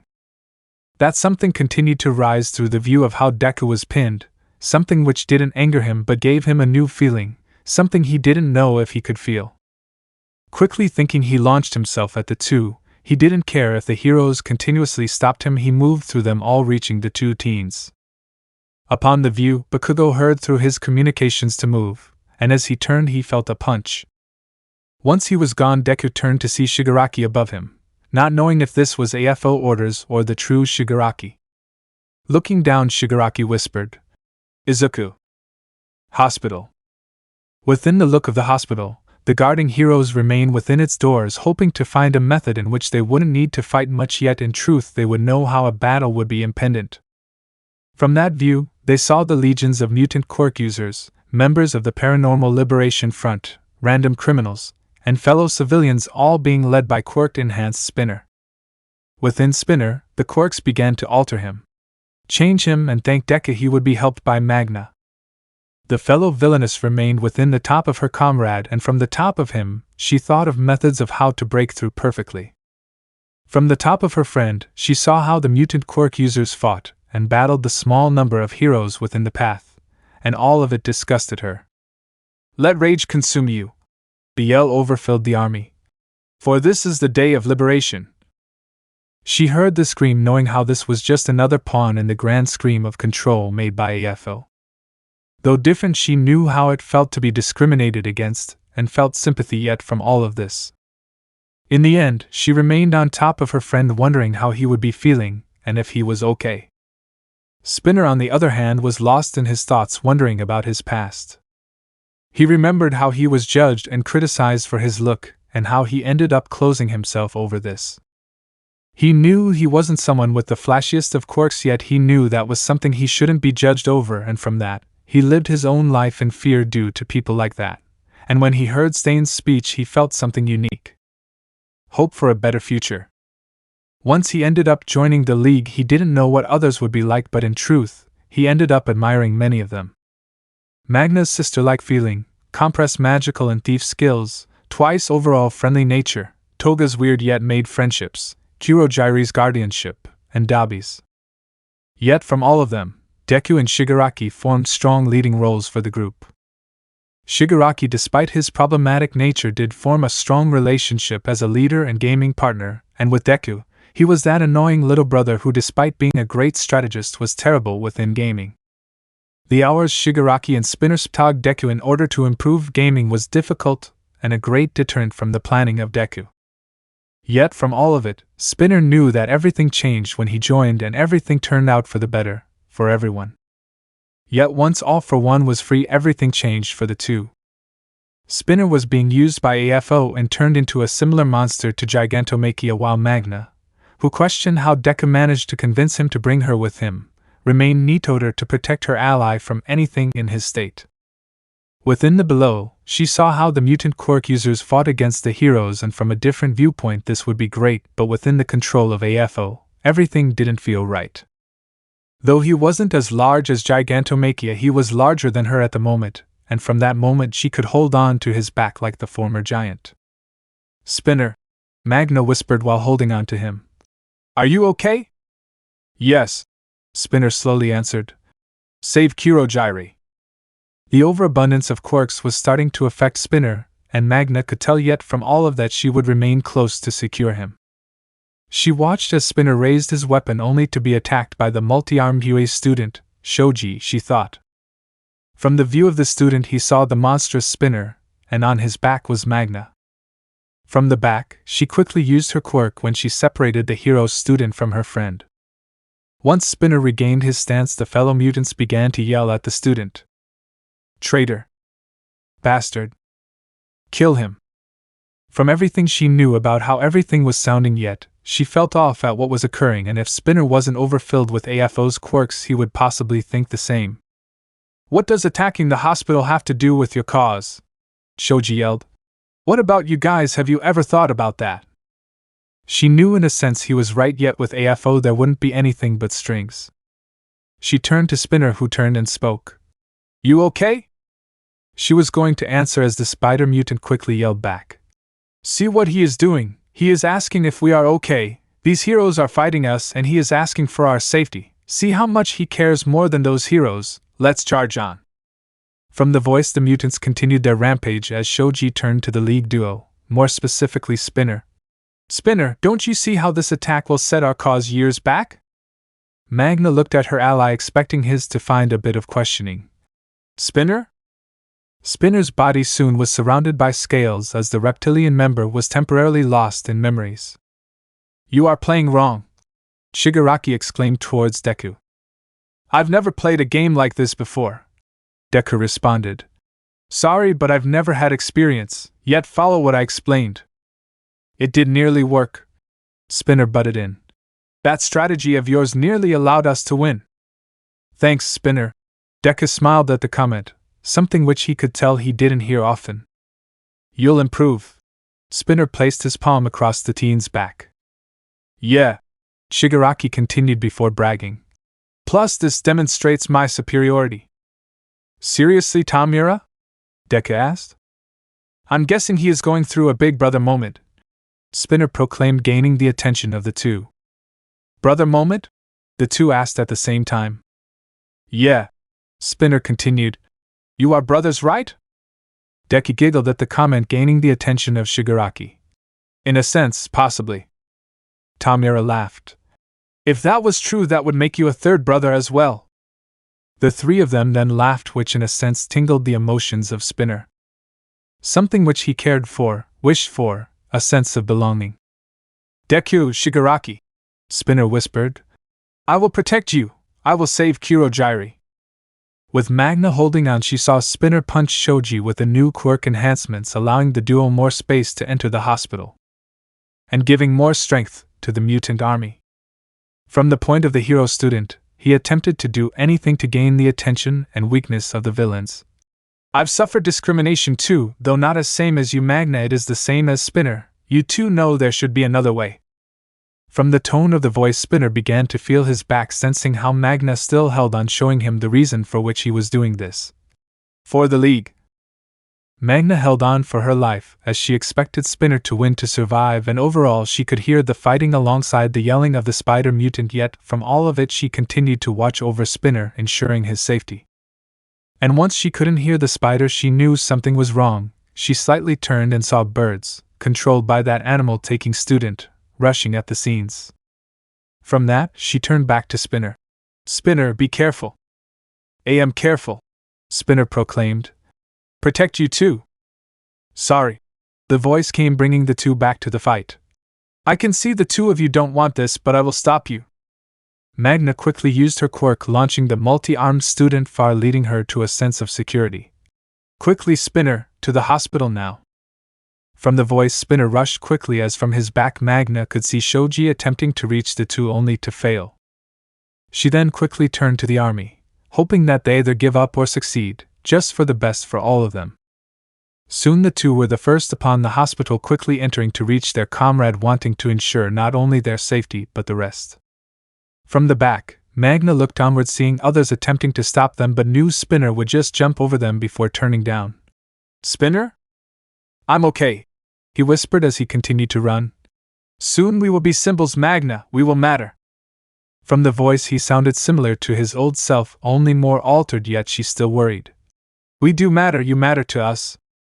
Spinner thought of that, and within himself, he smiled. To the League they all mattered, they cared for one another, and they would reunite. From the continued rush, the two quickly entered and saw him, Kurogiri, tied up. Kurogiri! They yelled. Shirakumo! Another voice screamed, and when the two turned they were launched far. Present Mike launched them far, with the reptilian member protecting the other. From this, Magna quickly went through her pocket, grabbing what Deku gave her, something which she wondered about, something he said could bring him back if he heard, a phone. She knew that Spinner had the hand of Shigaraki, and from what was told to her that could remind him of the League, yet Deku wanted to be more secure. He gave her a phone, with a video, of one of their meeting between Deku and Kurogiri. Once Spinner landed, she quickly looked at the phone. Screen cracked, yet the video was prepared. If Deku was right, giving the villain something to remind him of his past may bring him back. She saw the hand was far from the two, and thus she quickly whispered to Spinner, Go to the hero. Even within the monstrous form, Spinner did as he was asked, and once near present Mike Magna activated her quirk, launching the hero far long enough for her to reach the hand and press play on the video. She heard the hero yell, launching her friend far, but she was at Kurogyri, showing him the hand and playing the video. Once near, she heard the audio. "Hey Kurogyri, please show me your quirk." It started. She heard the video before she was attacked by present Mix's quirk as she noticed the small movement from Kurogyri. His eyes lit up as he turned to the video, hearing his voice. "Show me your quirk," the green teen explained with excitement as he held his phone with the camera on. Within a few weeks, Izuku came back to the bar, and from then on he wanted to see the quirks of both him and Tamura. "I can't right now, young Midoriya." "Common," the green teen exclaimed. "It is for my analysis." Kurogyri exhaled as he followed through. "Very well." He showed his quirk, watching the green teen jump with excitement. "Fascinating, the way you can just transport anything through them, whether people or items, it is all great." The green teen squealed with fascination, gaining a giggle from the elder man. "I guess it is." He remembered that day, the day he showed his quirk and had it analyzed by the young teen. He saw the hand and remembered his mission, the one given to him by AFO. Kurogyri quickly gained the strength to stand as he looked around. He saw the hero present Mike looking worried on one side, and on the other, he saw Magna rushing to Spinner, checking on him with another worried face. Kurogyri then grabbed the hand, staring right at it. "I am the one who protects Tamura Shigaraki." Yet that wasn't all the truth. From his usual route coming back, Kurogyri continued his walk from his groceries to the bar before catching a glacé of something of the corner of his eye. Quickly turning, he saw a young teen about to fall, and call it instinct, he opened a portal, quickly allowing the teen to fall to the floor quicker. From the original fall he would have died, yet with his gateway he would only fall a few feet, far enough to lose consciousness with only a few minor injuries. Kurogyri didn't know why he did that, yet watching that scene caused him to see flashes of him being with two others, calling one Eraserhead, a promise of opening a hero office together with them, and being called Shirakumo. Kurogyri didn't know that these flashes were about, yet once they stopped he rushed at the teen, seeing him laying there before turning his eyes to the journal next to him. Picking it up and quickly glancing through it, he thought worryingly of this before turning back to the teen. Almost as if both of them would have a similar dream. Kurogyri quickly looked around, seeing nobody around as he took his phone to all his master. He didn't know why, but something in him wanted to help the boy. Waiting, he quickly heard nothing and then marked Tamura. "What?" "Tamura calls AFO." He quickly glanced back to the green teen. "Tell him there is someone who is of use to us, for the league you are forming." "Really?" Tamura's voice enlightened. "Who?" "Someone who can do something great," Kurogyri responded, but in truth, it was someone who needed help. Kurogyri remembered that day as it was one of the most important days for Izuku and Tamura, as it changed the two greatly. It was Kurogyri who saved Deku from his fall and helped him through everything. From that moment he saved Deku. He saved not only someone important, but someone Tamura cared for. He was there for the two. He raised Tamura, and in a sense, he helped raise Deku in a way too. Kurogyri quickly jolted back, remembering the entirety of his life, concluding his purpose. "And I am the one who also protects Izuku Midoriya." Relations. From this own fight, Dalby could sense how everything was leading him to this, leading him to the greatest battle which would lead him to gain his current joy. From all of the flames which surround him, he never cared if it would result in burning him further, causing lung damage, or even how much destruction occurs around him. In the end, he was utterly joyful within this moment. His attempt to end his brother. From that moment he could see how much his brother was both attempting to stop him and save the kid. Predictable as any other hero.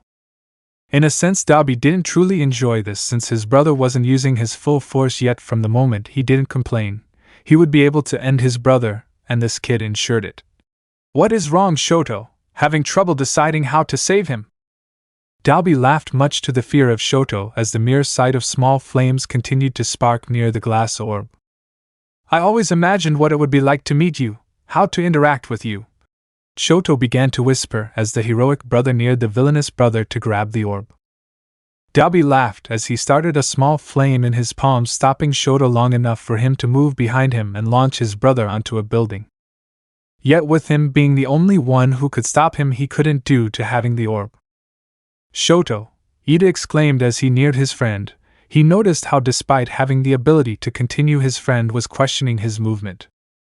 From the commotion, the sidekicks of Endeavor neared Dabi, who only laughed upon their attempt to prevent his movement, but in the end, he could use mild pleasure within his sweet time. Within his position, Deku looked upward. Though protecting him was of importance to AFO, the overall tone sounded like Tamura. Difficult to know if it was him, yet he couldn't judge, and in truth, he hoped it was him. He wished it was him, just to know that he can still be protected, and in essence give him hope the others are protected as well. Tamura! Deku was glad, and as he stood he quickly was thrown far as a fast attack came forth, and from the mere glace Deku could see it came from the UA Big Three. Nijire, Tamaki, and Mirio. Deku signed, and despite the physical sense he slowly stood up. Of course it's them. As Deku began to stand, he saw Shigaraki rush forward upon the three, leaving him to face his old known acquaintance, Bakugo. Looking at the three, Shigaraki rushed forward as he attempted to battle through the three while leaving Deku behind, who continued to see his former bully. From the attack he was probably suffering from internal damage, yet he should be able to stand up. Deku walked to him. He was still alive yet unconscious due to Shigaraki. He could end him here, right now, and while looking at him he was contemplating what to do. Before he could reach a quick answer, he could hear Shigaraki's battle continuing. Quickly turning, Deku saw Shigaraki grabbing a hold of Tamaki and throwing him towards Nijire, as Mirio quickly ran and kicked him. Deku knew how Shigaraki was currently as he rushed towards him, only to be kicked by Mirko. "Hey, did you think we would let you back?" Deku fell downward as he saw Edge Shot and Best Genius rushing towards Bakugo. He could hear Shigaraki battling through the UA Big Three, and right now he had to defeat himself against Mirko, and from all of this, Deku began to feel tired. Ida quickly rushed towards Shoto, nearing him, wondering why he isn't continuing the battle as he looked at him contemplating the battle. "Todoroki, are you alright?" "It's Dabi." Shoto began to talk as he saw his brother dodging the attacks, using his flames to once again distance himself, waiting for Shoto to return as he slightly moved the orb around his hand. Ida was confused by the comment as he wondered why Shoto wasn't doing much. "What do you mean?" "His palm," Shoto explained as he moved to wonder about his attacks. "He has an orb similar to the quirk used by that other villain within the forest. He has a hostage with him. It is either Kota or that other girl." "What?" Ida was shocked by the comment. Thinking back to his interactions with Deku, he understood how the villain acted, and even in his current state this wasn't how he would work. "Why would Deku allow that?" "He didn't," Shoto responded. "From what he said, Deku doesn't seem to know. Even in his messed up way, Deku doesn't allow any of his allies to be harmed, much less a child." "How can you be sure?" Ida helped Shoto back to his feet as they turned to see Dabi injuring the three sidekicks in an attempt to end all their lives. "We saw Deku team up with that puppeteering villain and he used civilians." "That was different." Shoto stood up as he slowly began to move his foot, thinking quickly around Dabi and their allies.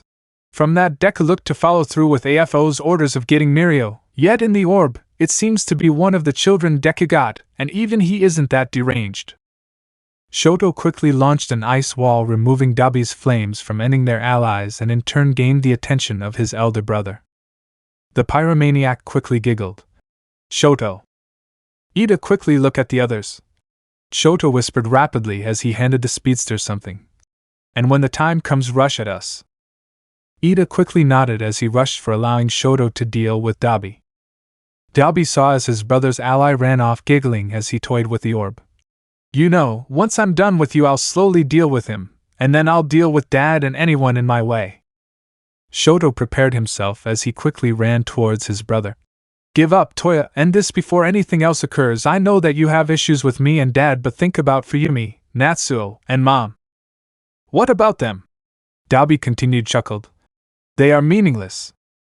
Shoto was shocked by the comment. "What do you mean they are our family?" Shoto quickly used his ice to freeze Dabi up to his head, who quickly expelled flames, formalizing himself from the attack. "They may be, but they don't matter. At one point I may felt apologetic, but now all that matters is proving myself against Dad and killing you. Hearing the end of that sentence, Shoto was disappointed as he hoped Dabi could change, but from that comment, it seemed he wouldn't change, therefore he would need to remove the orb, and with time the event came.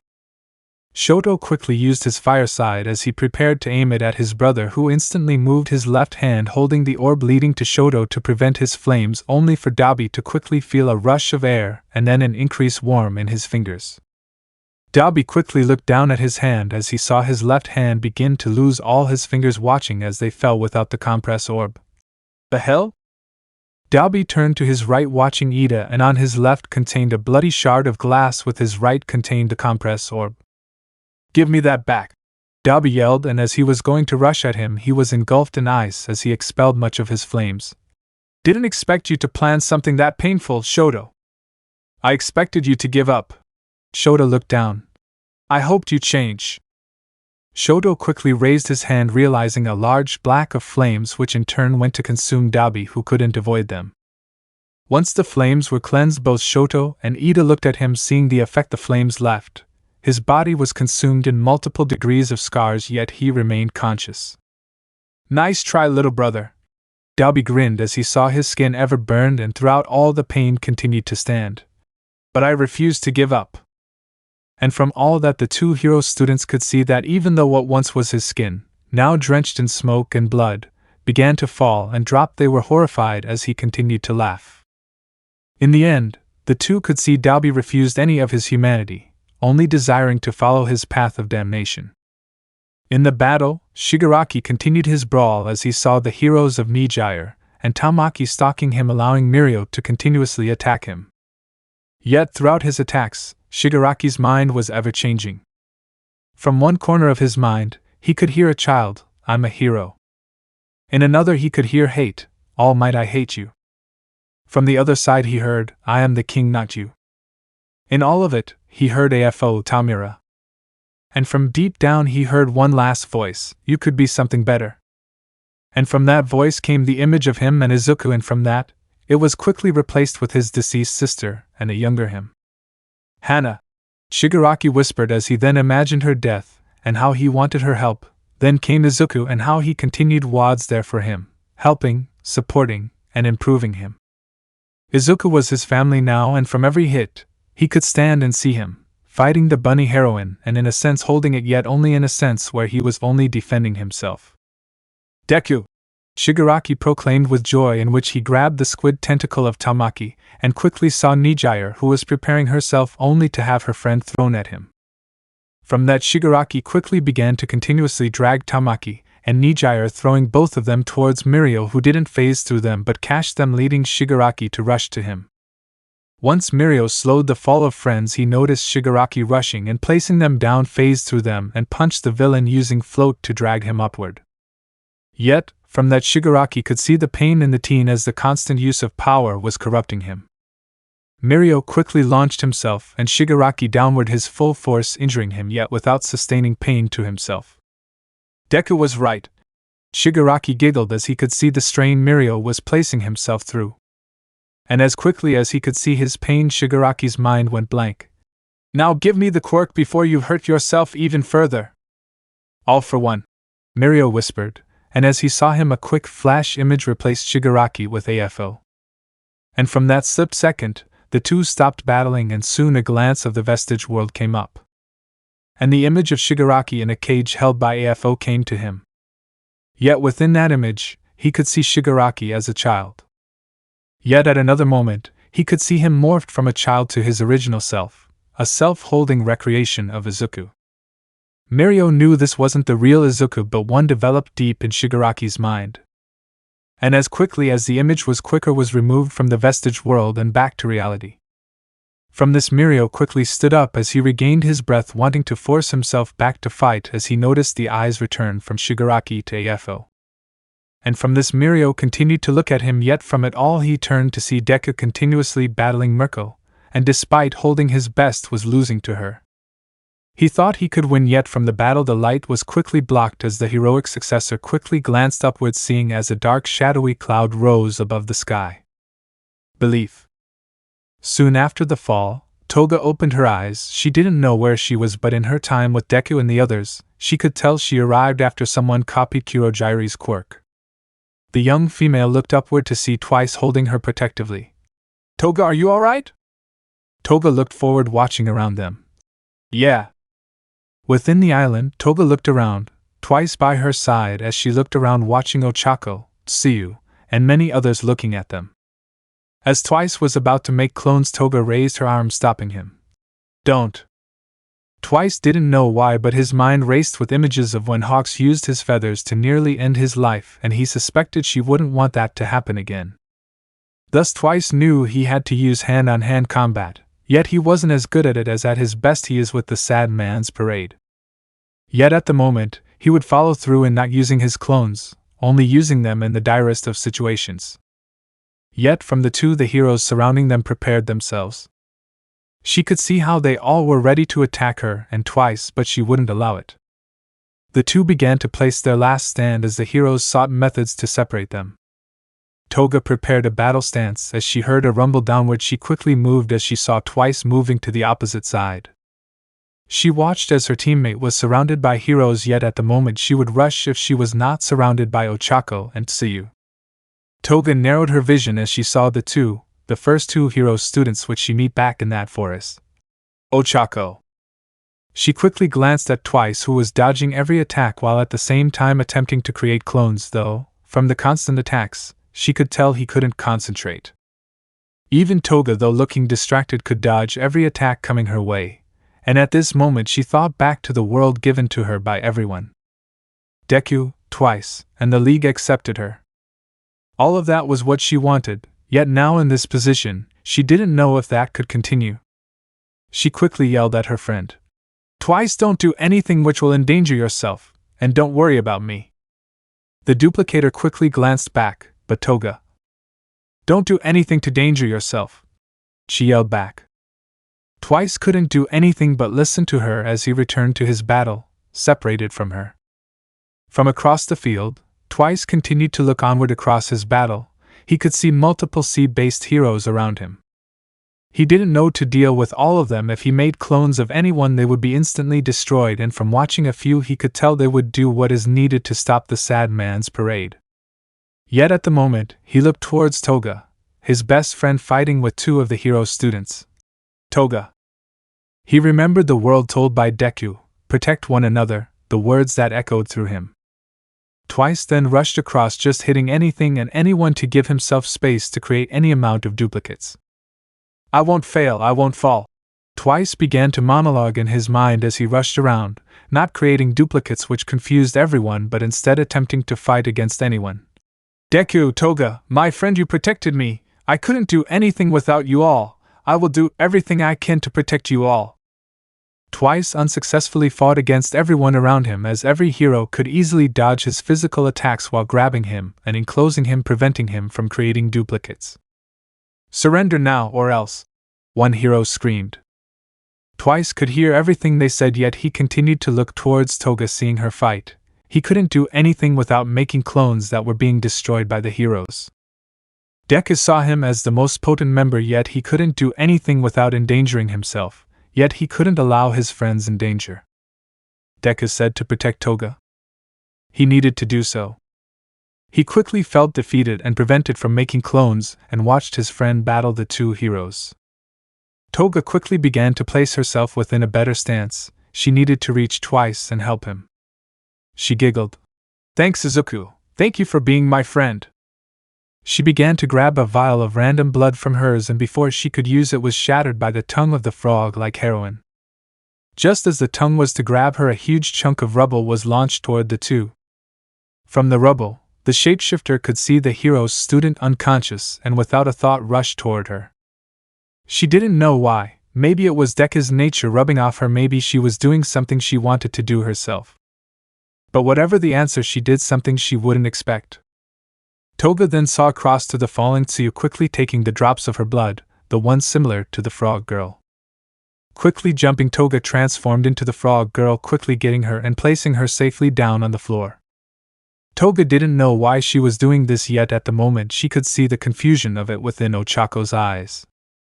She remembered the words given by Izuku, "I wanted to be a hero." She never understood why he wanted to be a hero, and at the moment she didn't know why she was saving her.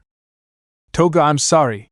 She quickly glanced towards Twice. He was being held in an incapacitated method, preventing him from quickly making clones. "Twice, don't be." Toga quickly gulped as she had taken a vial of blood onto her mouth during the fall, at which point she quickly transformed into Twice. Once in his form, Toga looked around, watching everyone, and duplicated more and more Twice as she continued to slowly walk as the duplicates moved forward, attacking everyone around to near the original Twice. Once the copies came into existence, the group quickly rushed to save the captured Twice from his overall status. "No!" Ochako quickly rushed, grabbing hold of as many duplicates as she could, but couldn't as the group managed to free the original Twice. As Ochako was worried, she could see the sky darkening. Soon a voice echoed across the field. "Toga, Twice, are you two ready?" Looking upward, Ochako looked and saw the teleporting villain before she was stabbed in the shoulder by a Toga clone who threw the knife at the original Toga. Soon Toga looked down toward Froppy as the original Twice was rushing toward her. "Toga!" Twice, worrying, looked at her. "Are you okay?" Toga maintained her view downward, thinking about the current position she was in. "No." Toga began to think of a way to leave this life. Maybe Deku could take them all out of this, yet at the same time maybe she wouldn't be able to leave. Quickly Toga licked the knife, turning into Ochako before walking towards the gateway alongside Twice. But before Twice left, he continued to look at his friend. "Toga, don't worry. Twice may have been someone who can't be truly trusted, but he could tell there was far more to this final war." As Twice began to enter the gateway, he thought back towards Deku, and from the moments he saw him, and from the last time he watched him, he knew the green teen was planning something. Though he knew that Deku wouldn't admit it or have evidence to show, but deep down Twice could tell that Deku was planning a method to drive them far and safe from this battle. And even if Deku doesn't believe in escape, Twice knows that Deku was unknowingly thinking of a method of escape. And deep down Twice hoped that when, not if, when Deku thought of a plan, he hoped that all of the League could escape. "Don't worry, Deku." Twice, though deep down, "You may not believe that you can do it. I know that you can keep us safe, and I know that in the end, you will keep us all safe. All I have to do is ensure you believe in yourself." No matter what, Twice will always believes in his true friends. He believed that the League could survive, and he believed everything will end well. "You stand." "So it is just him?" a police officer asked. "Yes," another responded as an entire task force neared the criminal within the space. "Why did you do this?" The criminal looked down below him, gasping for air as he raised his head. "I couldn't do this. I wanted to be the idea of a gentle criminal, not a terrorist." He then turned towards the group of escaped convicts who remained within the space behind him unescaped. He stayed on his legs as he began to lower his head. "And I want to help." The scorching villain known as Dobby didn't know how he was still alive, nor did he care. In all truth, he was just happy this was occurring. Did he care for his allies? Of course not. Did he want to see his family, only to kill a few? Does he care what happens next? So long as he succeeds, he will ensure that hell reigns over? Soon as the clear skies began to darken, as Dobby watched as Kurogiri's quirk enveloped the sky, making him smile. Within the empty space between Dobby and his brother, Shoto moved his hand near to Shoto, while small blue flames came forth, dividing the space between the two heroes. Dobby could see how Shoto wanted to give the sphere to Ida, and in truth he couldn't allow that to occur. "Sorry, little brother, but I can't allow you to have that, not give it back." Dobby extended his fingerless hand in a gesture of wanting the item, with Shoto feeling disgusted at his brother's comment. "No, I am not giving you the kid." Dobby smiled as blood came down his lower lip. "I was hoping you would say that." Dobby slightly moved his arm as he released flames onto his brother, hoping both he and the kid would die. "Deku shall believe me when I say that I took him and killed him by accident." And with glee, Dobby ejected himself to the warp gate as, unknown to him, Shoto quickly created an ice barrier to protect him before looking at the sphere, gaining an idea on how to beat both Deku and brother. Within the remainder of the field, shadowy clouds consumed the sky, yet from it all the explosive teen couldn't be able to focus on anything but his thoughts. Within his vision, Bakugo saw nothing but the ever-increasing dullness and sense of death the explosive teen saw as the sky darkened to a familiar quirk.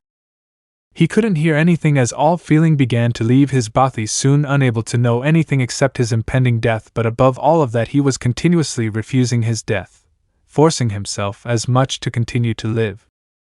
He then returns his gaze back to the two heroes around him, Best Jeanist and Edge Shot. He couldn't know what they were saying, but he knew it was about him. Bakugo. Best Jeanist looks at the fallen boy. What is wrong with him? Shigaraki's attack. Edge Shot began to explain. It managed to cause cardiac damage. I could be able to fix it, but you will use me as a thread. Jeanist looks down at his intern, the one he took interest in, knowing he would do anything to save him. Alright. As Edge Shot began to activate his quirk, Deku slowly opened his eyes, making sure that they wouldn't notice that he had reawakened. He saw as they would be soon, ensuring that Bakugo would return back to the battle, making him smile insanely. Deku then waited until was Edge Shot completely gone, and once he noticed Best Jeanist using Edge Shot, he stood up quickly before rushing in him. But instead of attacking, he neared the hero's ear. Once he awakens, tell him I want to know where my mother specifically is. And with that, Deku left, leaving Best Jeanist confused about the reason for his questioning. Deku watched as he began to see the quirk he so desired to return, Kurogiri's warp gate opening in the skies. From the expanding gate, he could see all forms of villains entering the battlefield. From it all, he rushed to find all of the League, hoping to know where they would be before hearing his name. Deku. Deku turned to watch and saw as Dabi began to fly near to him. Frightened upon seeing the image of his ally, Deku neared his completely damaged form. Deku saw the injuries upon Dabi's body. His scar tissue increased, blood pouring out of not just the scars but his eyes and mouth as well. His left hand was missing all its fingers, and above it all he could see him cough up blood. Dabi, what happened to you? Deku saw his comrade before he coughed, looking upon his ally.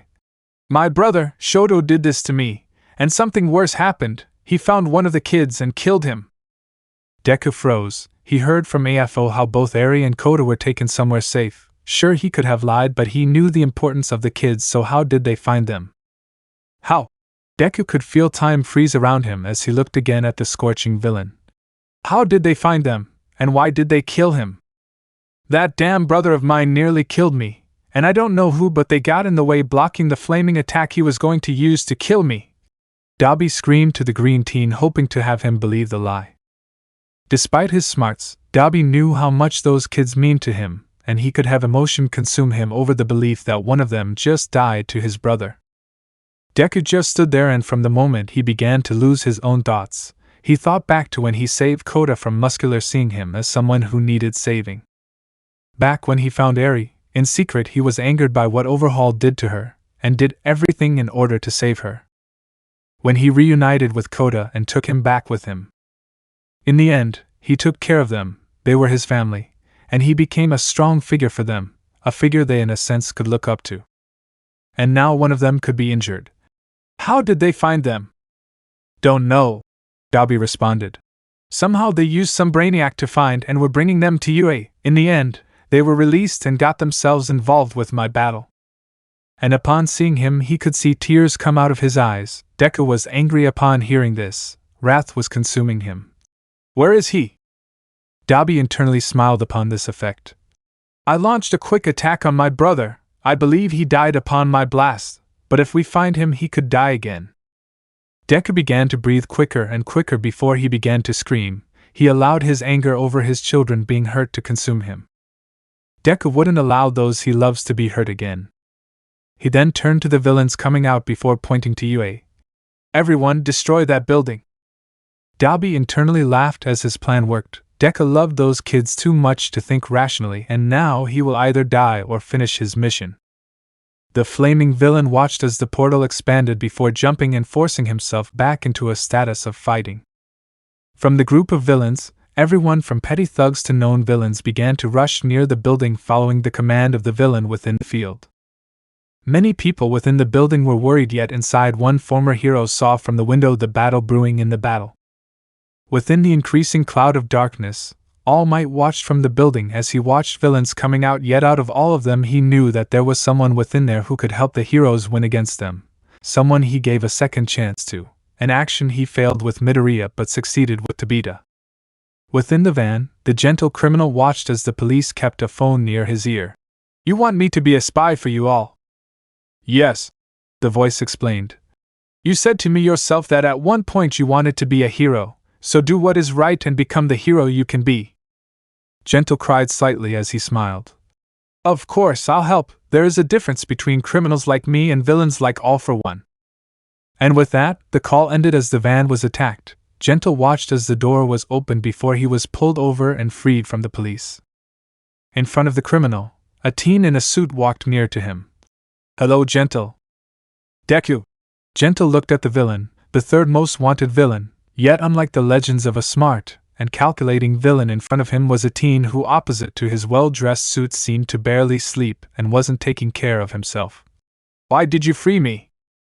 "Another villain with a quirk that can be used greatly," he whispered.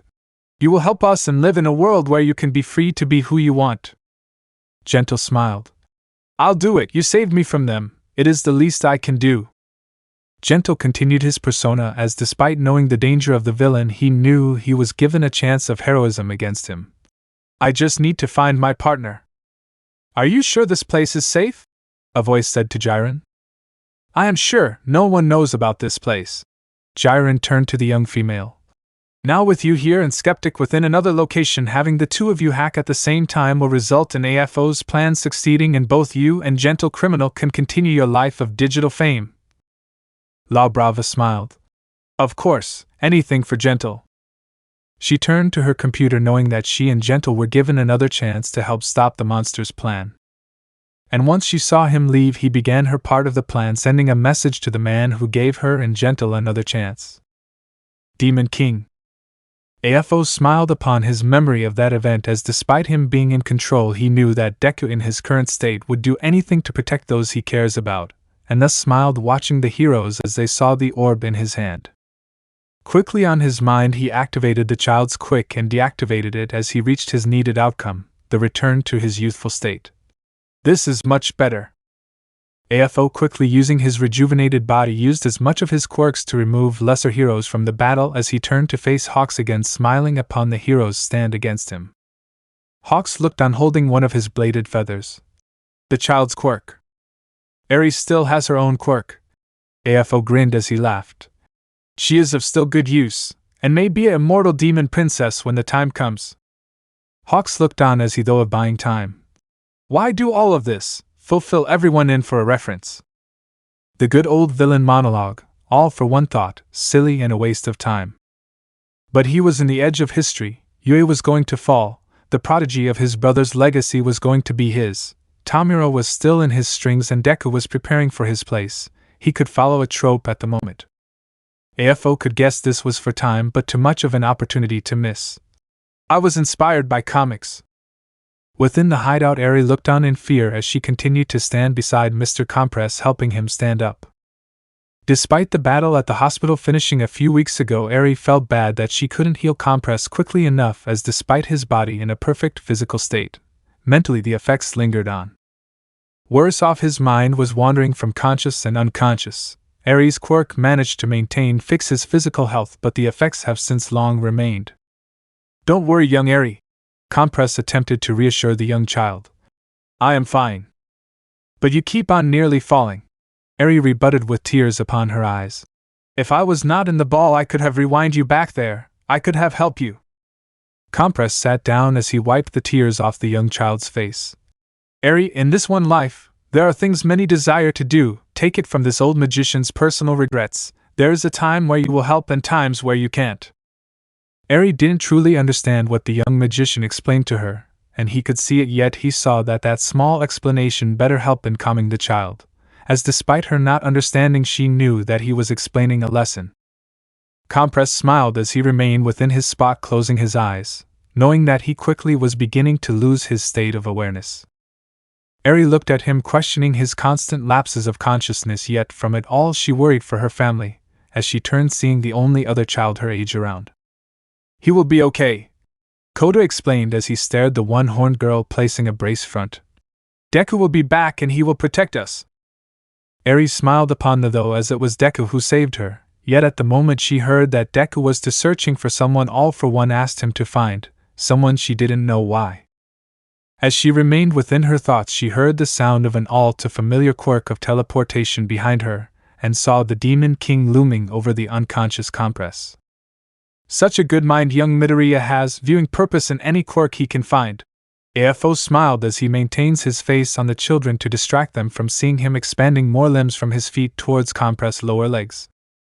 Kota looked at the villainous leader not understanding his place within the group. What do you want? You children! Using a combination of his quirks AFO quickly neared the children placing his arms around them as they saw compress squealing in pain within his unconscious state. You too will do wonder should Deku go from fear to rebellion. And so on AFO compressed the two children into spheres as he quickly then returns the quirk to the unconscious magician who he knew would wake up soon. Once awake compress tightened by the figure of AFO looked around before turning back to him. Where is Eri? Deku wanted her and the other child out. AFO quickly opened his palms and allowed the opening flesh to move them downward into his hands before turning to the magician. He told me he wanted them saved. Midoriya's information came in handy as AFO began searching for any information he could on the successor, Mirio Tagata. A young heroic protege with an interesting quirk of phasing those solid materials. A good quirk he would want, but he had to be patient. He couldn't rush in or else he could end up with another Kurogyri. He turned to face his loyal smarter than the rest Nomu. Did you bring in those recruits Jiren told us about? Yes, sir, Kurogyri responded. Good. AFO then turned back to his monitors. What do you think of Midoriya? He knew the Nomu was completely loyal to him, yet with his intelligence he admired having a strong conversation with someone else, even more since it was him who requested the young teen to join. Young Midoriya is talented, sir. The same monitored feeling continued though Kurogyri. He is shown to have a smarter outlook than others, his fighting skills are improving, and he is becoming a loyal comrade to young Tamura. A strong relationship just like his brother, too similar, yet different enough that unlike him Izuku remains loyal. And all he had to do was pull a few strings. Stop this, brother! A young man begged as he turned to see his elder brother smiled apart from the room. Yoichi, brother! AFO grinned as he turned to see his little brother in the small room. Don't you get it, this new world, this quirks, they are the future to a brand new work, a world for us. A world for you! The younger brother yelled with his every breath. You are tricking this people. If you wanted to help you would do it freely, help them with no need of payback. That is thinking small, brother. AFO grinned before reclosing the door. That is not what a demon king would never do. As the younger brother looked on he took one of his comics seeing the cover of the page before thinking, yet the hero always will rise to beat the demon king. And from across the room AFO walked in his thoughts, I will obstruct the new future. AFO smiled as he looked around. At the moment he didn't care how long it took, victory was in his hands. The heroes may have outsmarted him, yet bringing them all was a mistake. He ensured Deku would remain next to Tamura. The Toga girl maintained twice blood on her to replicate him should he befall. Spinner and Mange would have rescued Kurogyri by now. Compress and other spies within Yui would bring it down on the inside while Skeptic hacked it from top. Dabi was most remaining loyal to him. And soon everything would fall in his path. Now then, heroes! AFO raised his palms as he activated as many combination of quirks as he could think of. Let's finish this quickly, I don't have time. Tilt. Aizawa remained at the top of the building, shocked by the image he saw. From the surroundings misty smoke brought villains in and out from everywhere. Yet from it all, it didn't come as the worst action which could occur. If this was happening, it mean the hospital was breached, and he thought of his closest friends. Yamada, Aizawa whispered as he turned and watched as a shadow began to overcome him from his back, bringing present Mike, and an ever-familiarizing shape. Soon from the coming mist, he could see the ever-cloning villain's doubles coming from the gates and reaching the young Monoma, pinning him down while removing him and Manuel from the scene. Just as he saw this, Aizawa was slashed through his cheek, nearing his functioning eye as he could see Toga surrounded by a group of twice standing on the top of the building nearing a new tube near her mouth. And with a final fear, the wind suddenly began to strengthen as the head teacher could feel the building nearing a fall. Soon Shigaraki could feel his strength increase as the voice of that remaining liberator came to him. Erasure has been nullified, Yui will fall, the old order will be purged, in the name of liberation. Shigaraki began to ignore the zealot as he continued to view Deku. He was becoming more erratic after his talk with Dabi. He said something to him making him more brash. What did he say to him? Deku. He saw as the ever-increasing shadows of Kurogiri increased, bringing more villains, especially clones, to the fight. Shigaraki smiled as he turned back towards Mirio, smiling as he views the hero's eyes. Shigaraki's mind was ever twisting and turning, unable to split his and AFO's thoughts except for his thoughts on Deku. The hospital. Mirio looked up within the opening gateway. Give up. Shigaraki mustered within his body as he stood up. He thought back to his moments with Izuku back in the mall. He would be willing to attack, yet Deku came along and helped him understand his purpose and vision for the League. I gained purpose thanks to him, so give up now. Never. Mirio screamed as he turned to face Tamura. I don't care what you and your believe on AFO is, but I will never allow you to continue his end goals. Shigaraki was angered as he heard the hero. He couldn't value the idea he was spreading. He had to follow through and ensure his mission. He needed to be next to Deku. The young villain seemed distressed at the moment, and he needed to know why. This isn't about AFO's demented dream. Shigaraki screamed as he began to ready himself for an attack, watching Mirio do the same. It is about family. Mirio looked on, confused upon the reply he was given, yet at the moment he wouldn't care, as he would need to defeat him at the moment. Then he could learn what he meant. Deku began to continue, hoping with empowerment, hoping to reach the inside. He didn't care if he had to demolish it all by the hand. He would see this building destroyed. He had to continue his work and ensure he would win. He continued to watch as he climbed the falling building, only to feel something as he stopped climbing, only to look downward.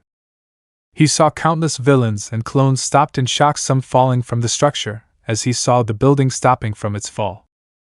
He turned down and saw that a quirk was affecting the building, and from the look, he could guess what it was, a form of rubberization. Gentle criminal. Gentle from the shadow of the building began to use his quirk to lessen the fall, preventing the destruction of the building. And within Deku's eyes he could see that this was an action based on a heroic view. Deku could tell this was an action to save the building. Gentle criminal was, no, he is betraying them. Deku was angered by the fact that the structure of heroics wasn't being destroyed before he received a quick call from Skeptic. Deku's annoyance with the Liberation member was demonstrated. What? It's La Brava. Skeptic ever expunged as he ignored the essence of Deku's emotions. She has betrayed us. Deku was confused by what he heard. What? He was confused by what he was hearing. Why would these two in their sane mind would attempt to betray AFO? Why would they attempt to betray him? As Deku held within the building, he heard shots from upward himself, causing him to continue rising the building. As Deku continued to climb within the structure, grabbing every bit, as he soon felt a strong hit on his shoulder, causing him to raise his head in shock. Deku looked up and watched as he saw within the building was Lady Nagant. Nagant? The sniper looked down toward the young villain before turning her quirk to his leader with hatred. She was alive and with deep hatred towards AFO. He saw as she shot countlessly towards Shigaraki, angering him. Deku quickly jumped back upward, and as she was turning a few to him, he moved through the force and pain. She could see how much he was forcing himself and continued shooting at him, hoping that he would soon tire himself. However, as much as she saw, he couldn't fall. And as he continued to close in within her, she looked at him thinking of a quick end, and as he jumped near to her, a small shot was blasted from her quirk.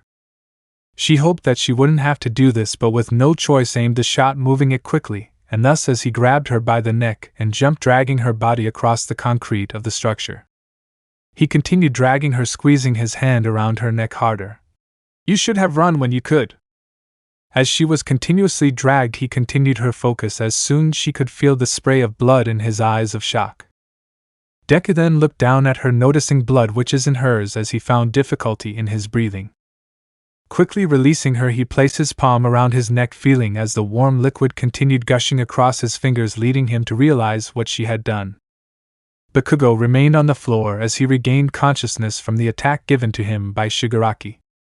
He awoke from the pain as he was being held softly by Best Jeanist, who was looking at him in a need to know his safety, but at the moment, he couldn't care. Bakugo continued to think about the attack he had, how he should have died, yet from it all he was awake and alive. Bakugo looked at himself, seeing the injury on his chest. He couldn't hear anything but ringing as he returned his glance towards the fight, yet he could feel a glance of air. He saw Shigaraki feel due to bullets as Mirio continued to attack, and from that he glanced towards Yue, seeing the shadows upon the sky. He began to stand as Best Jeanist attempted to stop him, but at the moment, he couldn't care. He knew Izuku was within the building and he would follow him. Let me know in the comments below if you guys want the next part. Also check out my other video that has been shown and left. Thank you for watching. If you enjoyed this video, please like and share this video. And have a fantastic day. Bye.